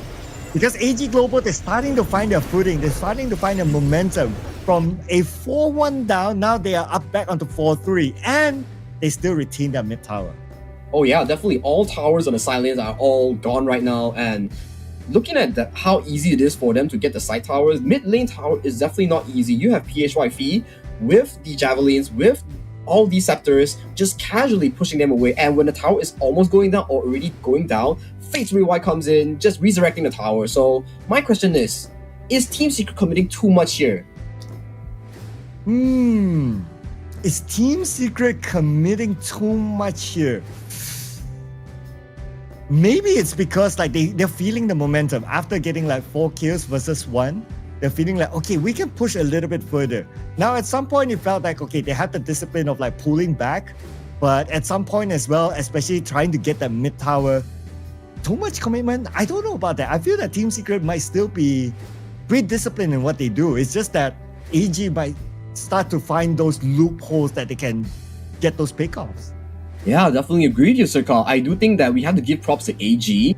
Although we've seen Team Secret in the first 5 minutes just casually clearing out all the turrets on the side lanes, but when it comes to the mid tower, they are like, okay guys, we can't let them keep doing this with the TS Gusing Agudo pick and TS saw Lason pick just casually taking towers down, right? So we have to amp up the defense. And when it's defense, PHY comes in with his Hino pick, which comes in handy. The pick that we questioned back into the drafting phase is making its worth right now, Sir Cloud. Yeah, and you don't want to put too much focus onto the Hano, right? Because of the Fate Rewind. You throw everything onto him, he Fate Rewind, and everything just resets. All the skills are wasted. But we are not going to waste any more time because we're going to get in onto our game here. Here we continue on Team Secret, AG Global, and AG Global securing the Tyrant. Yeah, with Gusing going down, AG secures this Tyrant with no friction. It's just a free Tyrant for them. So right now, mid lane is still the focus for both teams. One is playing aggression, one is playing defensive. So we have to see what is Team Secret or AG trying to pull off here. Right now, still the mid tower protected, well protected by AG Global. And we can see Team Secret, they really want the mid tower. Yes, while that, get the Overlord because it's open anyway, but it's been like what, the past like 2-3 minutes? Team Secret is hovering around the mid? Oh yeah, definitely. 2-3 minutes and we already seen the goalie shrinking to a mere 1,300, almost a 1,000 goalie only for Team Secret. And we are slowly approaching the 10-minute mark where Sir Cloud, 10-minute mark means, oh, the mid tower is already down. 10-minute mark means what? Fight at Tyrant. We fight. So let's see the setup for both teams, Sir Cloud. Oh, this is where the fight's happening right now. The engagement by Team Secret, but from the side, Set Sail comes in. But it's onto Yulong, not the target that they would have wanted. Now Yuzin takes a lot of damage. Guzin now very low on health. Will be taken out.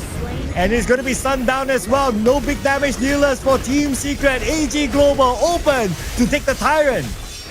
Wow, AG Global comes out on top in the full-scale 5v5 here. Although Team Secret was the one who first put the trigger onto the engage, but AG Global here, soaking up all the engage damage. Where is the damage department coming from TS here? I don't see it. Yulong is just standing strong like a brick wall, Sir Cloud. Yeah, Yulong, he absorbed everything, including that one set sail that was targeted onto him. And he knows how to position himself like, okay, the set sail is kind of coming. Okay, I'll just wait at the side because that's where normally the set sail will come from. Bam, absolute game sense by Yulong. Yeah, just protecting his teammate from any form of engagement here. All small team fight coming in from the top side.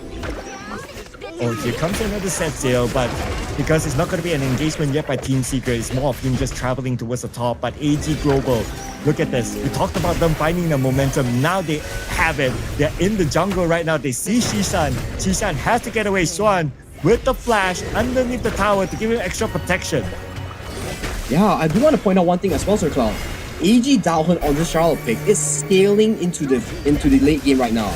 And on the side of Team Secret here, realistically speaking, Sir Cloud, who is going to match the side lane against this Charlotte pick? I don't think anyone is able to. What do you think?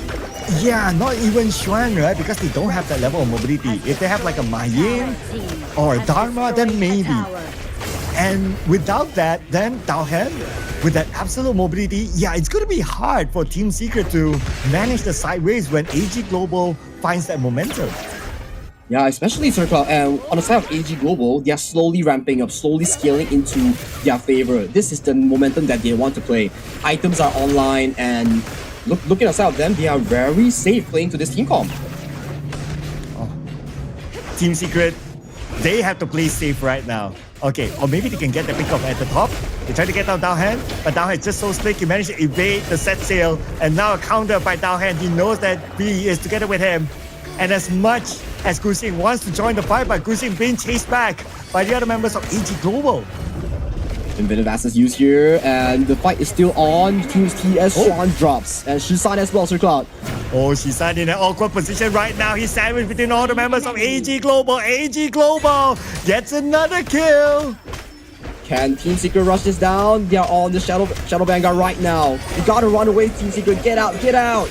Oh, they know that AG Global does not have the smite. That's why they were very confident of just taking down the objective. But now, AG Global, they're not worried about the objective. They want to go for the kill. And they could potentially get Nuno this time. Nuno, where is he going to go? He blew the Unbridled Outburst pretty much early on and is not able to survive that any longer. Man, that's 4 kills going on the hands of AG Global. Yes, Team Secret, you got a Shadow Vanguard, but that's 4 kills and your whole jungle and your towers. Is it worth it? I don't know, Sir Cloud. Things are looking kind of grim on the side of Team Secret right now, Sir Cloud. What can they do to bring back the momentum? And it's giving them PTSD right now because AG Global, they have a good track record against Team Secret in recent times. But keep your eye at the top together with the middle. B will be taken out by the top at the same time. AG Global, they managed to get a trade-off, taking out Shisan. Yeah, that definitely slows down the tempo coming in from Team Secret, getting choked by AG Global here. Waves are being pushed in onto the side of AG Global. They can't continue their aggression. Bot lane tower might just go down to Shadow Vanguards. Looking at it, are they able to save it? Okay, hopefully they are. But now in the middle, all alone is going to be Yulong. But Yulong able to get to safety. His other teammates have arrived. Now the counter is coming in. Swan is in trouble. Swan 10% of health. Flashes away to safety, but Saber goes in for the chase. At the same time, in the middle, Team Secret broken off into pieces by AG Global. Save goes for Nuno with one last tick of help, and Yulong will make sure that he will not go anywhere. Wow, what a team fight here coming from AG Global. Is that just game right here? Oh, there's a high potential. There's a high potential. If they take out Shisha, that's it. That's it. It is an ace, ladies and gentlemen. The third ace today. And AG Global surely can wrap things up. The minutes are there. It's just a matter of time. Even if Son comes in after 5 more seconds, there's nothing he can do. AG Global secures game number 1. GG AG Global here. What a magnificent performance in the mid game. The early game, yes, Team Secret was in the driver's seat, kept picking off left, right towers, kills everywhere, but going to the mid game, this Hano pick from PHY, single-handedly just defending all these attempts, securing time for Long, securing time for JD to scale up to become this monster of a late game. So here's the thing, AG Global, damn, what a mid game you guys played. Yeah, absolutely, right? Absolutely. AG Global, I thought that, because it's Team, and we're talking about Team Secret, right? It's Team Secret. Okay, they have the momentum from the beginning. At the back of my mind is that, okay, this is definitely going to be a Team Secret game. But AG Global, they keep their record against Team Secret. So far, they're keeping their record against Team Secret. The Giant Slayers, AG Global doing it, man. And I must say, I think that one of the reasons why they're able to make this U-turn is because of their mid tower.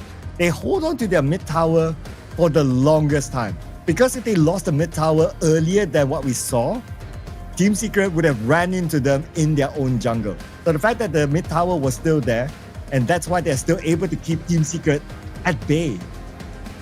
Yeah, I definitely agree with you, Sirkal. This goes back to our question.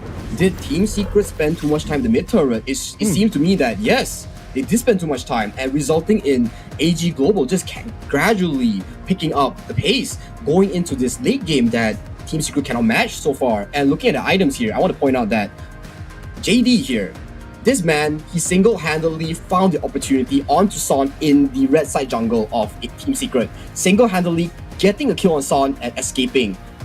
A very good play coming in from him. Yeah, JD, man, and he was given the space to farm as well. And also, if you kind of think about it, he used his infinite vastness defensively early on. So he wasn't interested in making those engagement and so on and so forth. He knows his power spike. And when we saw him when he hit his power spike, one flaming palm, there goes Sun.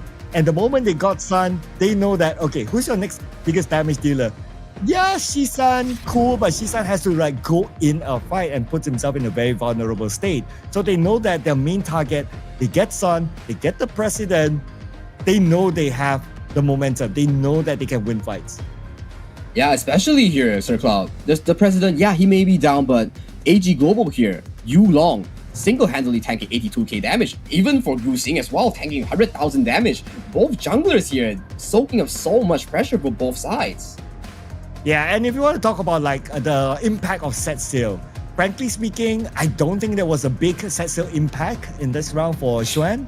So it was a bit of a letdown, the fact that is a big skill that can really turn things around. But that was also because of Yu Long positioning himself to block set sails from coming in onto his team. He will tank the set sail, not going to be a problem for Ogren to do that.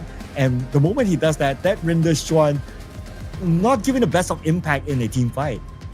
Yeah, that is correct as well. So far in Team Secret's draft, yes, you do have a lot of engage coming in from Xuan's set sail, Shisan's ultimate, all these knockup engages, right? But have we seen a moment where they actually work together and make a play onto JD or on the side of AG Global? Maybe not. Maybe you have to look back into it, but definitely this is something to look onto as we talk about the team chemistry, the plays made together. So we will have to revisit this back into Game 2 and Game 3, potentially Game 3, Sirkal. Yeah, but before we go on to that, of course, we're going to look at some of the stats here as well. Based on this draft, yes, as what we discussed, mid-game, it was Team Secret. But towards the end, and it was about 10 minutes onwards, it went all the way to AG Global. And it was during when they were going for the Tyrant. And AG Global won their first Tyrant. That's it. It felt like Team Secret, they lost their coordination, they lost their momentum. And what I noticed as well in team fights, AG Global, they're very good at breaking up Team Secret. Okay, Team Secret, okay, you are standing together as a team, cool. But when AG Global, they make that engagement, somehow Team Secret is forced to break out. Okay, one player goes up, one player goes to the left, one player goes down. And I guess that also comes back to what you said earlier about chemistry. Yeah, definitely, Circle. I agree with you on this part. As we've seen from the series, the game itself just now, there were two fights that AG Global capitalized amazingly. One at the bottom red side near the red buff, they just cleared 3-man easily.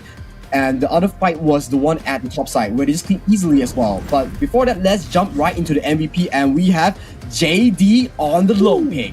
Honestly speaking, what do you think, Circle? Well, clean game for him. 507 KDA, man. And only 10% damage taken. That is very, very low. So I would say that, yeah, for Team Secret, they don't really have a way to get to the backline. Even if they did. Now, even if they did find a way to get into the backline with a set sail, that's their best bet pretty much. JD was just infinite vastness. Bye-bye, see you later. And once you blow all your skills, that's where he will U-turn and come back with his flaming palm and throw all his skills back towards Team Secret. Yeah, definitely. We have yet to see someone be a threat of JD. He had this good space overall into the entirety of the game where he was untouched. And even he was touched, he wasn't killed off immediately, giving him space to use infinite vastness to escape towards a situation where it's unfavorable for him. Honestly speaking, props to JD. Pretty well played so far for the entire game 1. And let's check out the game highlights, Circle. And here are the best moments. And this is where Son, look at this. When he was left all alone in his jungle, somehow, maybe he was also kind of thinking that, okay, AG, they're probably going to put a lot more focus onto the middle because they really wanted to protect their mid tower. But they did the jungle invasion. They saw Sun, one flaming palm. That's what it takes to take out Sun. And Sun, after that, didn't seem to be able to recover. Yeah, definitely. I felt like things just started getting better and better for AG since that specifically came out. The catch onto JD in the mid lane, onto Son, and then Yulong executing Wu Xing through his Blood Rage. Both these plays set up the tempo that AG desperately required to bounce back into the series. Yeah, a keyword there. Bounce back by AG. Man, yesterday they had to play a bounce back game as well against DTE. So this team, they know how to bounce back, surely. What a great showing there by AG Global. But of course, the series is not over yet. Now, the pressure is going to be onto Team Secret on whether they can make a reverse sweep onto AG Global. But this is Team Secret that we're talking about, right? They should be able to, based on paper, they're a team with a lot of experience, no doubt. Yeah, Team Secret, seasoned veterans here. So in clutch moments like this is where times gets tough. But when times get tough is when veterans step up to claim clutch moments. So can Secret manage this situation, or will AG continue to push? We will find out in game 2. But I want to talk a bit about what potentially can both teams do better in the next game, right? So Team Secret, yes, you had an amazing first 6 minutes of the game. Kills, towers, it's all under your pocket. Game looked like it's going the way of Team Secret. But casually going to the mid game, AG getting pickoffs after pickoffs. So if this were you, Sir Cloud, how will you do it for Team Secret later, if in a different way? Ooh, frankly speaking, when it comes to draft wise or when it comes to the plan, I don't feel that Team Secret had anything wrong. It is more of like the small decisions, right? Like, okay, did they spend too much time in the middle? Did they got broken up by team fights? Things like that. It's not really about the plan. It's really about like the small things inside the game that was exploited by AG Global at the end of the day. I do agree as well. I do feel like in terms of that, AG Global does have what it takes to claim that spot. So let's check out the draft real quick with AG Global locking in their Dia as their first pick. Okay, so Dia, this is the first time we see the Dia today because lots of banner to the Dia. But okay, the Dolia is open though. So with the Dolia open, now it's Team Secret's call. They can go with Dolia plus one of any combo that they can think of, but they got to secure the long first. Okay, Dolia, yeah, there you go. You can get a double Infinite Vastness, so why not? Yeah, why not indeed? So compared to the previous series, this series seems to put a lot of focus onto the long pick compared to what we've seen so far. So far, AG Global in their first game, they picked long. Team Secret in the second game, they picked long as well. Compared to the previous series, it wasn't that much of a priority pick. So looking at the band so far that we haven't talked about, Ogran, Liang for the side of AG Global, and Team Secret, Mai Shanui and Arlie, and which leaves the choice. Where is the Luna band right this time?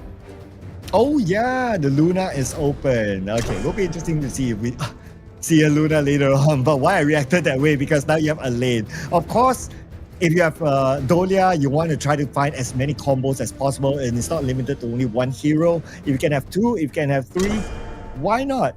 Potentially even, Team Secret can get the Shangguan. Shangguan is still open. With Dolia able to reset at least 3 heroes, I think that's more than enough. Oh yeah, definitely that's more than enough right now. So Dolia Elaine, definitely a threat for JD's Lady Sun to be careful with, as I do feel like the pressure is on Lady Sun right now to be able to fend off the double Death at Sunset right now. And looking at the bans, Luna and Pei coming in for the side of Team Secret. Don't even want to see any assassin carries coming in from AG Global. But there is still the Jing. There is still the Jing, Sir Cloud. There is still the Jing. So Team Secret can potentially go for that too. But if they go for the Jing, then they won't have much durability. They'll be banking on Elaine to be the most durable hero, which I'm not sure if you want to bank on Elaine.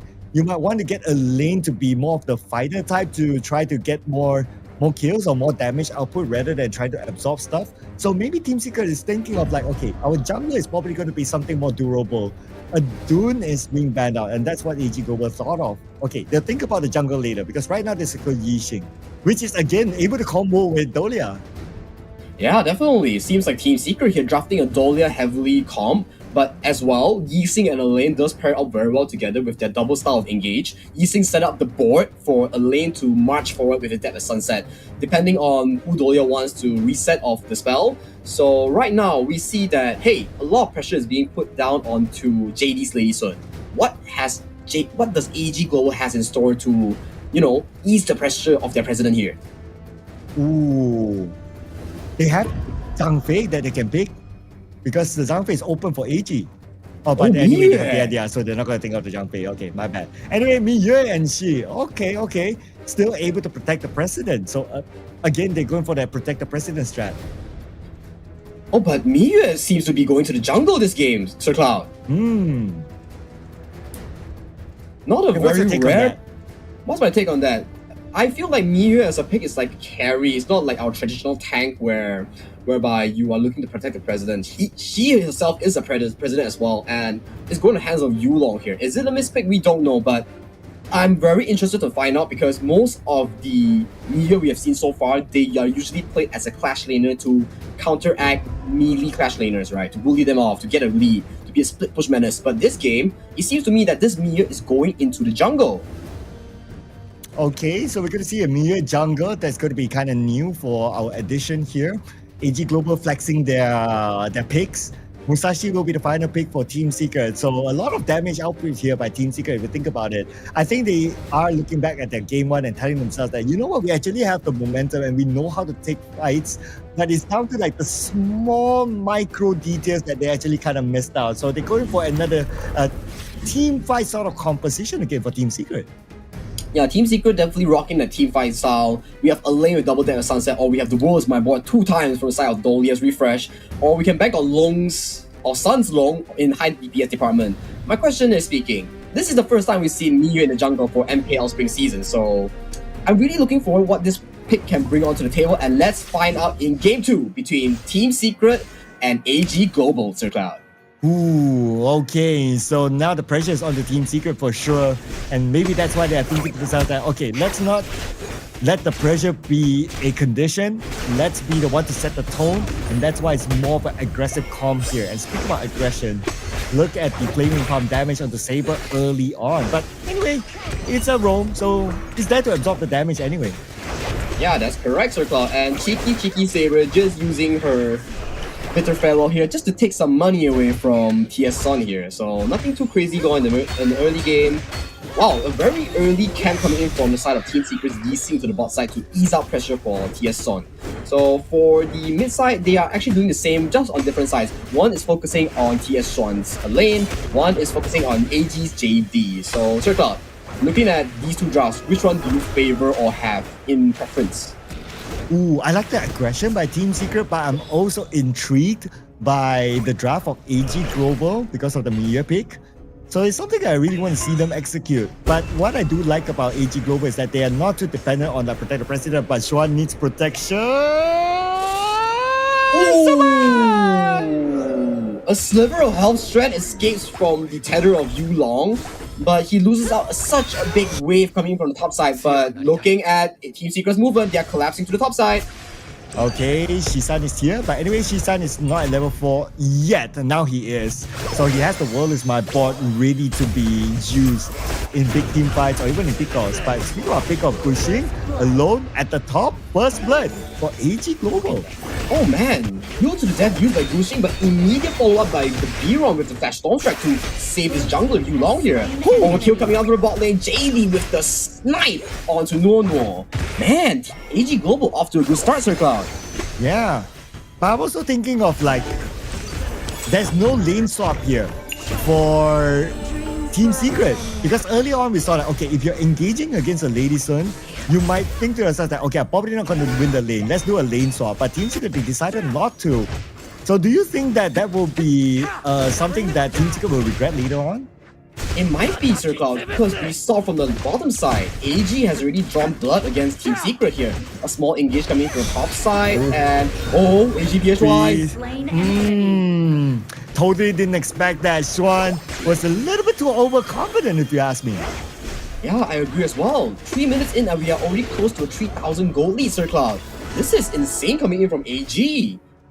Yeah, riding on their momentum from their previous win. Seems to be on a high right now. While Team Secret, they need to claw back, but now the laning phase is already locked in, right? 3 minutes in.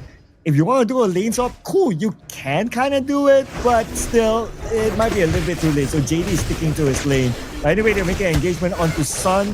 Sun, he does have the infinite vastness. Not going to be an issue for him to just step away. Ooh. Oh, PHY here, being aggressive with the flash engage here, forcing out flash from Son as well. That's 2 big spells out of Son before the objective of Tyrant. Honestly, back to the question, does TS regret not lane swapping? Until this point, maybe they might be regretting here. JD and Saber having a field day in bot lane, just making sure that, hey, you pick this matchup, we are going to annihilate you in this laning phase. Yeah, and that's exactly what they're doing, right? And the fact that EG, they have the idea, I mean, this gives a lot of sustainability to JD. So JD can just run rampant at the bottom lane. And now not only the bottom lane, even the Tyrant is given to AG Global. There's nothing that Team Secret can do. Oh, definitely, Sir Cloud. In 4 minutes, we're slowly pushing the goal lead to a healthy 3,000 for AG Global. That is a big goal lead for AG. For any other team, in fact. It's just 4 minutes in. And we are slowly looking towards the first tower going down, or first tower being the first objective of both teams. Ooh, I'm already sensing like the future, right? Is AG Global going to be the kryptonite of Team Secret? Oh That might man, just be the case, this is scary. That is scary. Even PHY, they're sneakily stealing a buff from Gu Xing. That is such a cheeky play here from PHY. They're not done with the cheeky plays yet. PHY now making the rotation to the bottom. But nevertheless, Shisan is there. So they're not going to make the big engagement knowing that Shisan is behind. So you don't want to be punished by Shisan who comes up with a surprise.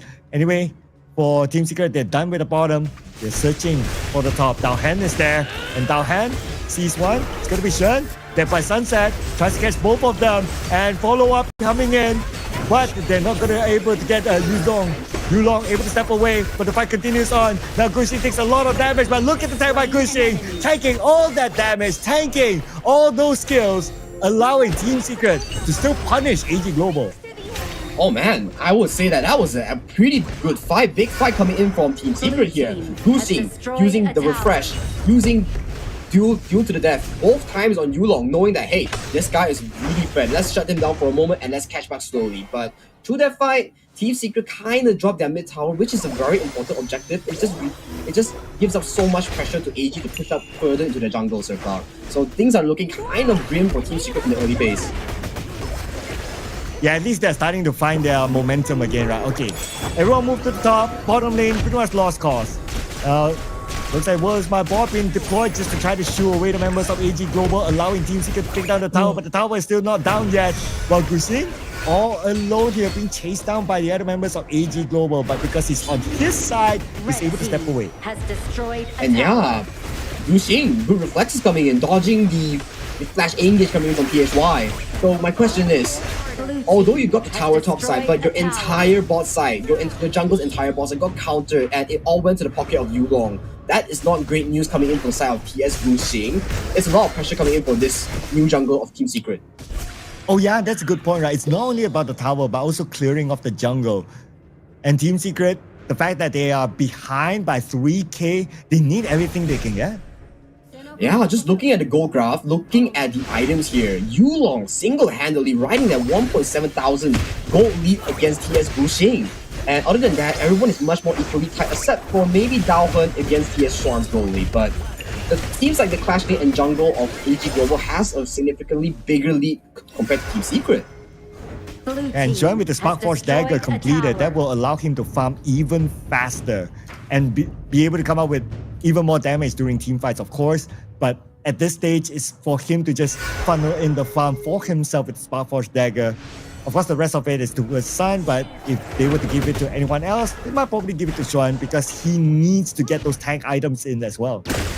Yeah, Xuan here, rocking at 4,000 gold. I'm a bit worried for Team Secrets into the mid game because as we said during the draft, we need we need Xuan using the Death at Sunset twice to get into JD. Well, a small fight coming into the blue side, we might just have something happen here, or we might not, okay? So back to our topic just now. We need Xuan, we need this guy to single-handedly dive into against JD on Lady Sun. The Death at Sunset refresh is what is the key factor coming from Team Secret's lineups. Sir Cloud. Yeah, looking at the current state, AG Global, they still have control though. And this tire is going to be free for AG Global. Yeah, Team Secret is still not going to be able to engage. And they know that. They know that Xuan needs to get his tanky items in before they can engage because they don't have a secondary tank now. Yeah, they really don't have a secondary tank now. The question is, Shrew with her self-imprints, her poles, if she gets any of your members, there's no one that can realistically tank against her at this point, Sir Cloud. And Team Secret gathering in the middle. Okay, here comes Team Secret onto AG. They saw an advantage. World is my board. Will be deployed. Just to try to show off the members of Team Secret. Team Secret not able to get anything out of that fight. A potential U-turn here by AG Global as Yulong shows himself. But Team Secret, they back off as well. Yeah, Team Secret here coming in for a test of an engage. Double Death at Sunset, but to no avail, they couldn't really get anyone. JD escaping well, and their top turret drops as well. So this just puts Team Secret further behind to almost a 4,500 gold lead, Sir Cloud. Almost 5,000 at this point. This is below 10 minutes. My question is, Team Secret, how do you come back from this? Yeah, this is the big question, right? They can't even get those pickups out of AG Global. That is, was my board being used? And this time, Team Secret should be able to get a couple of kills out of this fight, but still not yet. It's still Sun, finally able to get Saber. But that's a roam. They get a big one here. Downhand will be down. PHY down as well. Double kill, give it to Sun. This could be the momentum that Team Secret needs to ride on. Wow, what a good fight coming from Team Secret. This is exactly what we are talking about. These kind of fights are what can propel them back into the series, back into securing a one-all for the series. And right now, the timing is so good, it's just nice before the Tyrant. Oh yeah, that's a good point, right? Just nice before the Tyrant. 3 plays for AG Global, still not back yet. And Team Secret, they found another target. Oh, Yulong, better get away. Yulong cannot engage alone. Wow. Team Secret here just forcing AG Global with an objective, but seems to me that they are looking to trade Vanguard for the Tyrant here. But if that's the case, AG Global will still have the upper hand going to team fights after in the next 90 seconds, Sir Cloud. Yeah, and team fights is their strong suit as well, right? From what we've seen earlier on. But Team Secret, the difference this time versus the previous round, I would say Team Secret, they're playing much closer with each other this round. But nevertheless, AG Global, they still take the fight towards Team Secret and restore the buff away from the hands of Team Secret. Yeah, I agree, Sir Cloud. From performance-wise, they are performing much better as a team, as a cohesive team. And I want to point out as well, Sir Cloud, realistically speaking, if the game were to drag on for another 5-6 minutes, we are going to see Team Secret winning or coming out on top in team fights. Because let's talk about, like, oh wait, hold on, engage coming in. Here comes World is my board again, and Team Secret jumps in. They see their target, they try to get one, but not able to. Everybody from AG Global tries to step back, Death by Sunset to retreat back. Okay, this is what I'm talking about, Sir Cloud. Like, realistically speaking, right, Team Secret, the longer the game goes, it benefits them more and more and more. That was AG Global with Tyrant, and they almost lost the fight against AG Global. So, AG Global here. Your Yulong, yes, you had a fantastic early game. You racked up so much gold lead for a team, but honestly speaking, going as the game goes into the late game, what can this new pick provide aside from split pushing? Ooh, that is a good point. And even if he wants to split push, like you have the Musashi who's able to travel fairly fast. You have Xuan as well, who's able to shove up the waves. So the split push strategy might not work as well for AG Global towards the late game, so they have to wrap things up quickly. Yeah, definitely. AG Global fans, if you are a fan of AG Global, you will definitely want to wrap things up clearly. And a flash engage coming in from PHY, just casually missing. Sir Cloud. Here comes World is my board again. Waiting for the big engagement still. Team Secret in the defensive stance. And AG Global, all they could do right now is to push Team Secret back into their base. Yeah, I'm thinking, Sir Cloud, like if we were to see AG closing out this game, it's definitely gonna be PHY on his Shrew pick, looking for amazing silk imprint and pulling the core member of Team Secret here. But looking at the game state now, yes, 4K goal lead, very big goal lead for AG Globe, but it's 12 minutes already. Team Secret Son, Team Secret Shen, both items are active, and as time goes by, JD's gonna have an even more harder time dealing with so many tanks coming in from Team Secret. Team Secret, even if they buy time, I'm kind of thinking that is time going to be enough for Team Secret? Like, they still need to find an opening, an advantage. I'm thinking of like maybe the next Tyrant fight could be the chance for Team Secret. Yeah, I do agree as well. It's either they focus on the next Tyrant fight or they just turtle up, sit at base, wait for AG to make a huge mistake. It's definitely a double-edged sword, equilibrium on both sides. If it's a high ground, can THY pull off the Silk Imprint engages, or will they blunder and fall to a TS Strand or TS Goosey engage circle? So right now, we're looking at both teams. Who will pull the trigger here? Ooh, and this trigger will be big, right? It could potentially be that one fight that decides it all at this current stage. Man, but Team Secret, they're not coming out yet. Okay, they're waiting for the timer. 10 more seconds and potentially they might start to push a little bit forward. Now it's all about just managing the waves. So there's a little bit of time for AG Global to set themselves up for Team Secret when they come.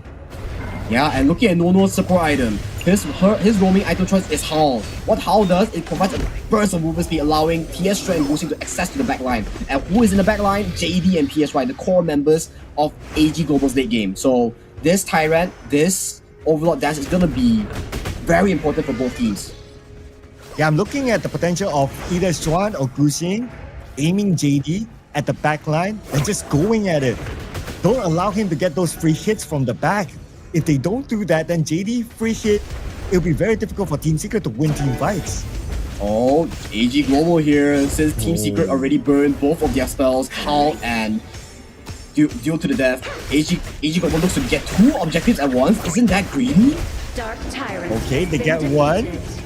They're not going to get the second one yet, but maybe. Okay, they can't because Team Secret is around the corner. So they're going to let that one go for now. So they probably understand that, okay, we're being a little bit greedy, guys. So let's not do that, okay? Greed is not good. Greed is not good indeed, Circle. And this paints the picture for what you have discussed just now. So, Team Secret, you're turtling your base. Can you force an amazing team fight? Oh, wait. AG here does look like they want to get both objectives for this final push. They are preparing for this final push to close out the series against Team Secret. But that's it, Circle. We are painting this picture. Can Team Secret get this amazing team fight under their crystal? Or will AG find the nail in the coffin and close off this series? Now, it makes me wonder why Team Secret is not putting focus onto the Overlord side. Instead, they shift themselves down to the other side, the Tyrant side. So I don't know if this will bite them back later on. Because right now, AG Global, they know that they have both objectives. They're just waiting for the Overlords to arrive, the Tyrants to arrive, and then they will push in. Yeah. Yulong here pressuring one wave by himself, and all other 4 members of AG Global just constantly pressuring all 3 waves together. Now, all the Shadow Vanguards are present, all pushing in on all 3 waves. What will Team Secret do? A flash engage coming in for Shuzan. Oh, here comes. Now Hand takes down the mid tower. At the same time, Xuan goes in onto the back line. They want to take down the President. JD is in trouble. JD with 10% of health being chased down. Dead by Sunset. We'll take JD down. They got JD. But is it a little bit too late because AG, they took out 3 players from Team Secret. They're probably going to make that 4. Now having the double kill. And it's definitely going to be AG Global winning this. They push Team Secret all the way back. AG Global, clean win against Team Secret. Wow, who would have thought in this series AG Global manages to 2-0 Team Secret? One of the tournament, I would say MKL Spring Season favorites as well. That is insane. A 2-0 clean sweep, Sir Cloud. I don't know if we can start to call them Giant Slayers anymore because they are giants themselves now. And AG Global, they're just proving that they're the kryptonite to Team Secret. Team Secret in recent time, even since the S3 qualifiers, they were not able to beat AG Global. Yeah, exactly, Sir Cloud. With this situation, will Team Secret's confidence plummet when they fight against AG Global next time, or will it be a deep revenge, a deep reuniting revenge coming in from the further series, since it's double round robin, guys. This tournament format is double round robin. They will meet again in the following week. So this is still the first week of MKL. Teams are still trying to glue up together, but props to AG. Really beautiful performance here coming in from this day 2. Yeah, we'll check out the highlights later on. But before that, we will look at some of the stats here from that previous round. And I must say, for AG Global, what they did very well in that final fight was they broke up Team Secret, and then they went for like individual pickoffs in that one fight that brought them the win. Now, when we look at some of these stats here, what's standing out to me for AG Global is for JD, 12k gold. This is what we call protect the president and make him rich. Yeah, if you look at JD, you have to look at Yulong as well, Sir Cloud. 15,000 gold! Man! So this Yulong, I finally understand what they're trying to accomplish, right? So in the last fight, Shrew was like, hey, I got a perfect engage onto JD, Saber, and PHY, right? But Yulong and Daohen single-handedly disrupted the entire backline of Team Secret. So, okay, my President 1 is down. I have my backup Yulong here. He's my second carry in the team, so Yulong, putting a masterclass of a performance, making such an insane 6,000 jungle gap in the jungle. This is the highest number that we have seen so far when it comes to gold collected. Man, Yulong, obviously, full items, don't need to debate about that. Yulong, he is the boss here in this round. Okay, looking at some other stats here, right? So if we were to look at Yulong, even when it comes to damage dealt, it's not too bad, 49k. Yeah, it's 49k is not too bad. However, if we were to show his damage on the turrets, how many cams he took from Guxing, I think that number is going to shock all of us in MKL or all the viewers here. So, one thing I want to point out, PHY, this man, although we've seen that, hey, AG Global does not have a reliable engage, PHY 5 on this Shrew, silk imprints, flash silk imprints, left, right, center, making so much tempo for AG Global to actually propel their league, propel Yulong into this state of the game. Yeah, and I like the fact that they didn't really depend on only JD. Like, okay, we have to protect the president, but nothing. Because we have seen that in like other matches, that when you just funnel everything to the Lady Sun, and you're hoping for like, okay, late game Lady Sun is going to carry us, it's very, very risky. And AG Global, they probably had that at the back of their mind, is that, okay, yes, it's nice if the Lady Sun is able to scale towards the late game and be very dangerous. That's cool. But what if it doesn't work? It's all right. We still have Yulong. So they have a plan B, and that is what I like about AG Global in this round. Yeah, if it doesn't work on Lady Sun, you still have Yulong. You're not putting all your eggs in one basket. You're separating them, right? So looking at this gold graph, AG Global, slow and steady. They go through what Team Secret didn't do. Break down the mid tower, slowly cruising their gold lead to a smooth 7.5k until the end of the game, Sir Cloud. So with this masterclass of a performance here, does the equilibrium shake a bit for the entire MKL? AG Global was almost lost to DTE yesterday. And today, DTE, you know, they just won against O2 Esports. And right now, AG Global, in a very easy fashion, 2-0 Team Secret. So what's the take here, Sir Cloud? The take is, this MKL is super competitive. At this point, we probably don't know who might be the champion. We might see a shock here. Right, but of course, we're only in day 2 in our entire tournament, right? So there's a lot more runway to go. But we have to award our MVP to Yulong. Looks like AG Global, they're not going to miss Akira that much. Yeah, they are definitely not going to miss out Akira that much, because AG Yulong really shows them who is the boss in the jungle of Heroes Gorge. Am I right? So rocking that KD 2-1-2, because viewers, there was not a lot of action in that game, but a lot of back and forth, a lot of like objective plays. 2-1-2 with the 21% damage, with the 21% damage taken. That's a lot of 2-1, Sir Cloud. Yeah, and the total goal, we did highlight that earlier on. 29% total goal. So that's a huge number as well. And at the end of the day, a game is being won not by how many kills that you get. A game is being won by who gets the final objective, who breaks the crystal. So for AG Global, playing objectively, they know what they're doing here. Yeah, they definitely know what they're doing here. Especially, this is the first time I'm seeing such a high goal being invested in a jungle player. Usually, we've seen this only as a marksman, or marksman specifically, right, Sir Cloud? But okay, jumping into the highlights, this is the play that I want to point out. AG Yulong being engaged by Guxing's Death to Duel, and Daohen immediately flashing to assist the jungle. And this perfect snipe coming in from JD to close out the kill. Yeah, so this reminds me of the question that we had earlier on. Will the not lane swap done by Team Secret bite them in the back? Looks like the answer is yes, because we don't get to see Sun being at the peak of his prime in this round. Yeah, he got a couple of kills here and there with the flaming powers, that's okay, but we don't get to see the best of him because he was not able to get that scaling from the early of this game. Yeah, exactly speaking, like as we've seen that when white teams reject in the first pick of Long, yes, Long, you do a lot of damage, you have infinite vastness, you can get yourself to a very safe space, but Long as a pick in the laning phase is not as superb compared to picks like Arlie, compared to picks like Lady Sun. So people usually see, oh, the marksman pick is still not picked yet, let's avoid picking Long first, unless you have a really good game plan. Like we've seen teams so far, oh, I picked the Marco Polo into the Arlie, alright, I'm gonna swap it into the Clash lane so I can simultaneously bully off the enemy Clash lane while securing a clean and good lead for my Marco Polo in the case of DTE's Gaming series against O2 just now. But for this game, yes, we see AG done it, but when it comes to Team Secret, they chose the 2v2, they chose the farm lane to farm lane, and that resulted them in, yes, as you say, biting them into the back, Sir Cloud. Yeah, I mean, and also I also want to point out the fact that Infinite Vastness was used defensively, which is okay. But when it was used, then you know that for AG side, they would be thinking to themselves, oh, they don't have Infinite Vastness. Okay, we can do all sorts of creative things without the Infinite Vastness for Sun. So they can engage, they can either go for pickups or they can even go for team fights. And yes, you have the Dolia who can refresh, cool. But then again, you'll be using that to refresh only the Infinite Vastness and nothing else when you have other options like the Death by Sunset and so on that you probably cannot use. So that's probably a bit difficult for them. But nevertheless, that's a wrap up for our series here between AG Global and Team Secret. After this, it is going to be another very interesting series that we're going to watch. We're going to see Seoul Esports versus Todak.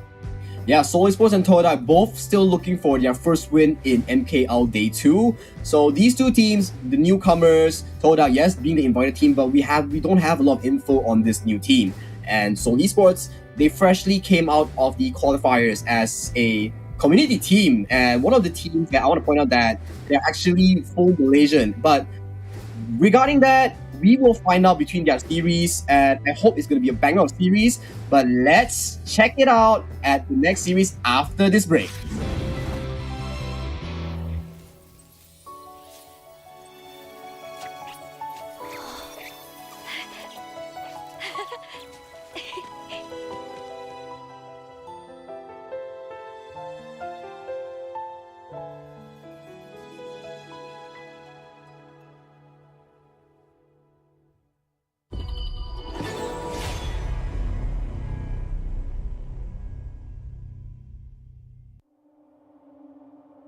In Hero's Gorge, the base is the spring of life. In the real world, every forest and plant is the Earth's spring of life. The base nourishes the gorge, just as Earth's ecosystems sustain all life. If the base is exhausted, heroes will lose their home. If ecosystems are destroyed, all life loses their habitat.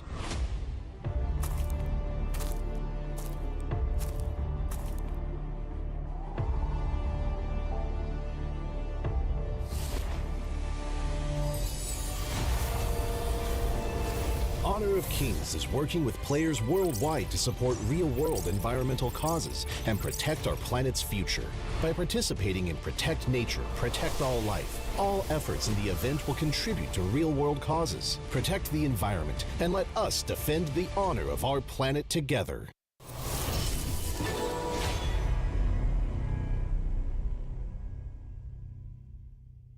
Perhaps our next meeting will be as friends.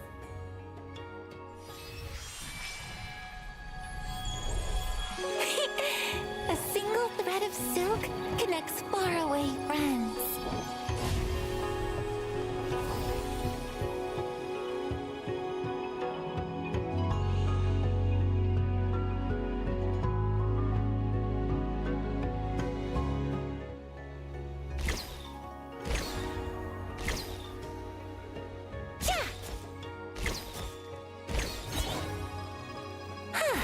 Watch carefully.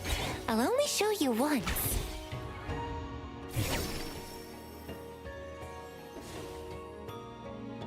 Trees bear tender mulberries.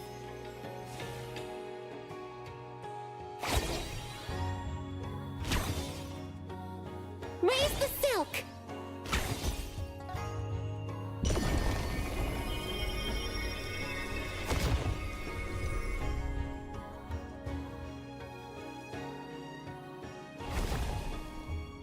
Thousand wishes make thousand threads.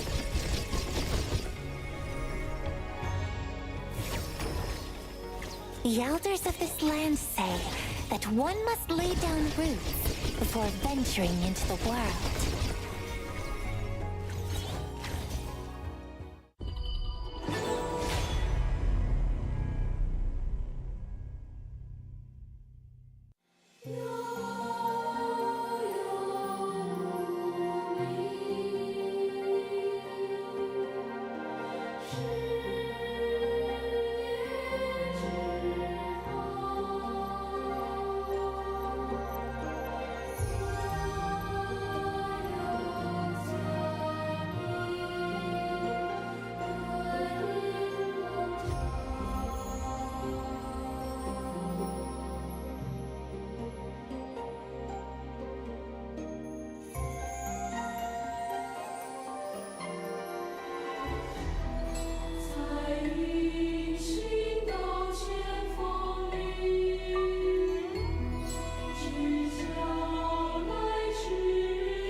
I am a humble little herb, born amid the verdant flora of this world.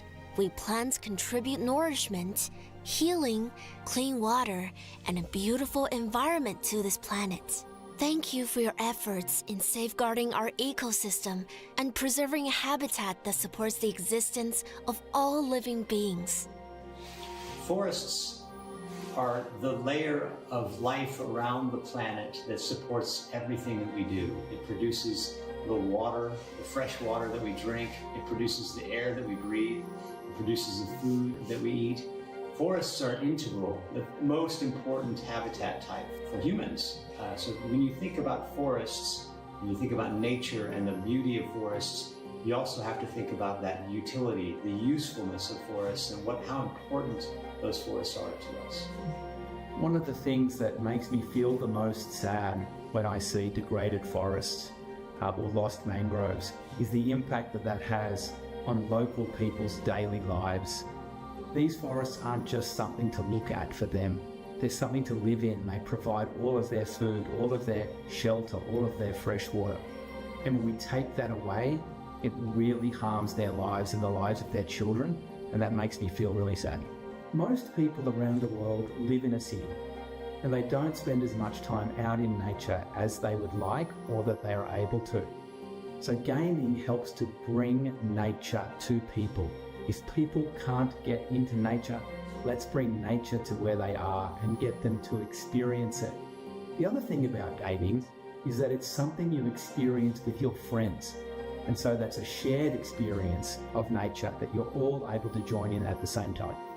Bringing that value to that audience who play games, and it's all of us, we all do this. So bringing that message to all of us who play games and helping to engage those people constructively in the conservation of nature is a critical role for games. I think the gaming industry and gamers can help three ways. First, by using creativity to educate people about the wonder of forests. Second, by helping people understand that these forests are at risk. And third, by helping offset their emissions by supporting organizations and projects that help protect forests and biodiversity. Thank you for bringing beauty to our planet and our lives. Play for our planet. You are heroes protecting our world. Thank you. Dedicated to all protectors of nature.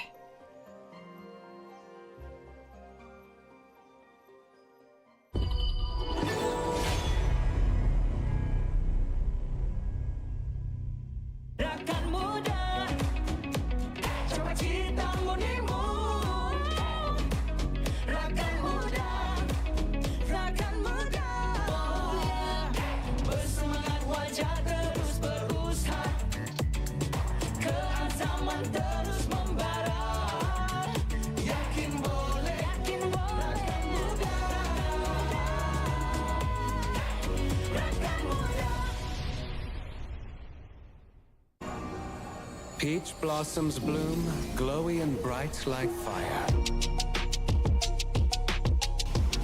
A romantic incident. Being single has limited your imagination. I had everything back when I knew nothing.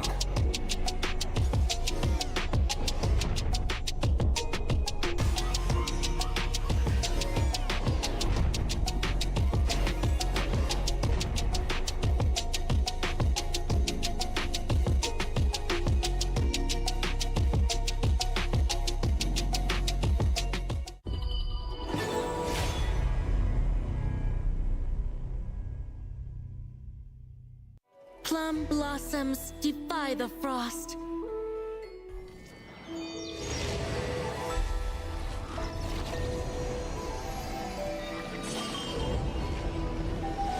How elegant the people, how glorious the plants.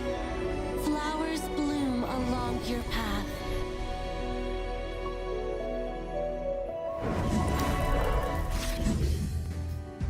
The series that will kickstart a win for either one of our next two teams. Ladies and gentlemen, welcome back to the MKL Spring Season 2025. We're still here with you. My name is Sir Cloud, together with my wonderful buddy here, Sagi.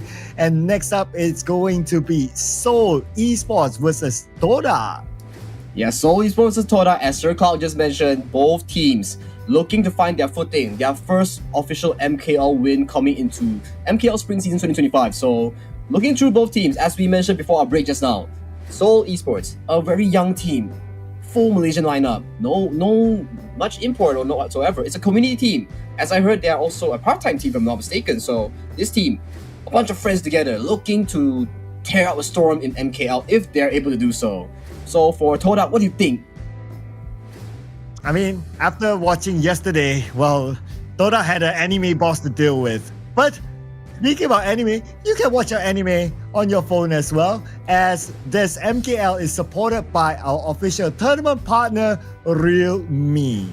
And Realme comes up with the Realme 14 series that has a Realme 14 5G features that segments the best Snapdragon 6 Gen 4 chipset, long-lasting battery, largest VC cooling area, and it empowers players to enjoy 120 FPS in HOK. 120 FPS, that's a lot here. And it promises a smooth, high-performance gaming experience. So pick the Realme 14 series for the best experience in playing HOK.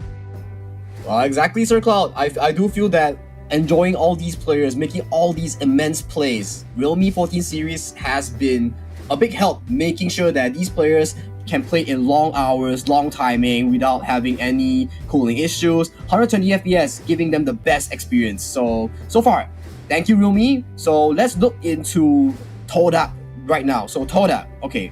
Still, yesterday they didn't have much of a showcasing yesterday. They were against Team Secret, who just lost against AG just now in a 0-2 fashion. So right now, Todak, can you put yourself up to the stand, up in MKL, is the question.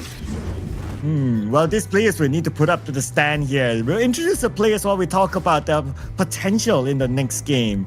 For Seoul Esports, we have Junyoung, Frost, Gui, Ricky, and JK. As for Toda, we have Stay, Tete, CCS, Anda, and Sadness. Well, both teams looking armed and ready. Very fresh photos from both teams, SE versus Toda. So both of these teams, realistically speaking, as we mentioned just now, finding their first win, finding their first pacing into the MKL spring season. So looking at these two teams, alright, a little bit introduction to Tete. I think he is the China import, the KPL import coming in for, Todak right now. And looking at Seoul Esports here, I want to highlight Gui. Gui, this player, during the MKL qualifiers, he has done such an amazing job. He played Jing in front of Akira, securing a win against Akira on Jing. Yeah, that is a big point here. We saw Akira's Jing during S3. It is just beautiful, like chef's kiss. And the fact that you can get a win against the Akira master, that is a statement here. So Seoul Esports, they might want to bang in onto the Jing, but if that's going to be the case, I'm pretty sure Toda has done their homework. There might be a form of respect ban there. Yeah, of course, definitely. So if we have seen from time to time from last two series where Luna was a primary ban for both teams, especially blue side. So it might be the case of Jing here coming into the third series of today. So let's hop right into the third series of the day between Seoul Esports and Todak in the drafting phase. So let's go on together a bit on the drafting phase, Sir Cloud. So, an interesting ban coming in for Seoul Esports being the Da Qiao, Sir Cloud. Ooh, Da Qiao out? Okay, that's not a common ban that we always see, right? But I would expect like the common bans to come in, like maybe like the Mai, RD is fairly common. The Mai, maybe even the Dolia, if you don't want to deal with the Dolia combo +1 with anyone else very, very early on. So that could be another potential ban. And yeah, as expected, Mai is out. Yeah, Mai is out, and so is Red Side having to deal with the Arlie ban so far. As much as we love Arlie, she's always either banned or picked so far, and following ban will be the Dharma. So looking at Seoul Esports here, what are you trying to first pick? Is it the Diadia? Is it the Mayin? All these picks that are available onto the board. And if let's say you are Seoul Esports, how will you want to open up the series so far with your first pick? And with that, they have secured the Diadia. So far, this champion, this hero, has been amazing in terms of the healing department, in terms of mobility, in terms of providing crowd control. This hero does it all. And for Toda, you are starting to wonder, who should I put priority to? As we've seen that, if you pick Long here, what is the setup for Long here? Well, we talk about setups, the Dolia setup is still there. You can go with the Dolia +1, plus anyone, plus Long, like what you mentioned earlier on. So that could be a potential. Or maybe if you want to secure a power pick, you can go with the Algran early on. But it looks like you're going to go with the Long, but not a Dolia. Okay, Lempo. But Lempo is a bit of a flex pick, right? You can still put him in the roam position and you can put him in the clash lane position. Now, leaving that up to Seoul, potentially, okay, Seoul definitely won't take the Dolia for themselves. So maybe Todak might come in with the Dolia in their third pick. Yeah, definitely. We may see Lianpo being flexed into the jungle or even the clash lane. So for Seoul Esports, are you looking to lock the Lady Sun here? Oh, they are not going to lock on the marksman here. They are pivoting to Monkey and Charlotte, two picks that have seen quite a lot of success in our previous series today. So looking at Toda, alright, you have the Long Zhangfei, which most of the teams will pick. So are you saving the Zhangfei for the entire series, or what is it? Is it a preference? Is it a flex pick? We don't know. So I want to see here, what is this Lianpo pick? Why is it having such a high priority in Todak's pick and bans? And with that last pick, it's coming Lady Zhen in the mid lane for stay. Okay, so that still leaves the Lianpo in what position is he going to play? Now, this is Todak just putting out the cards, right? Because we're going into the ban phase like Seoul Esports, we're thinking, do we want to ban a clash lane? Do we want to ban a jungle? Or do we want to ban a roam? Because Lianpo is just flexible that way. So this is Toda just playing mind games with Seoul. Yeah, exactly. So looking at the first ban coming in from Toda, it will be the Lady Sun. As we have seen and explained so far into the two series, Lady Sun is seemingly a laning counter against Long. The immense laning prowess coming from Lady Sun makes Long having a difficult time in the laning phase. So a respect ban going to Lady Sun. reducing one or two options coming in from Seoul Esports marksman's choice. Yeah, so it's quite clear that Todak will focus on to banning out the marksman. At most, if they want to ban, they ban a mid laner. So that's quite clear because Seoul Esports, they're not really playing quote-unquote mind games. So Seoul Esports, okay, they're thinking that, okay, this is probably going to be a Lampo support. That's why they ban out the Dune?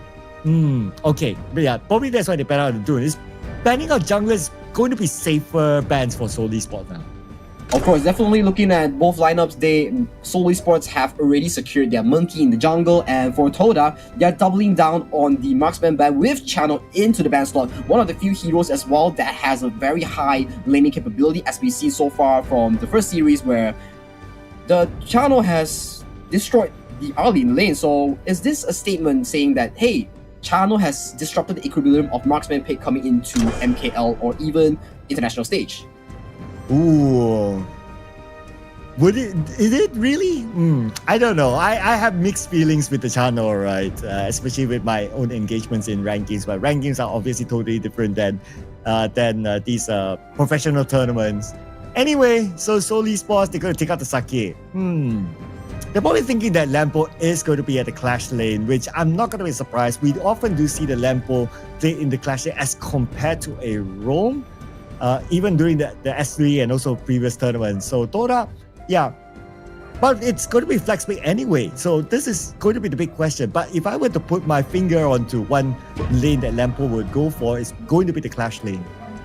Oh, definitely. So Miyue here coming in again. So is Todak trying to mimic the success of AG Global's Yulong, or what is it coming here? So, okay. So Todak's draft here, there's a few goods and bads. So Liempo is still open up to swap towards the Clash lane as a tank, flexible tank, right? So Miyue here, also from our experience from the game just now, she is capable of going jungle as shown by AG's Yulong. And if it doesn't work, if you want an insane matchup against the Charlotte, you might guess Miyue does bully Charlotte in the early game. So Todak is playing the draft in a pretty good way so far.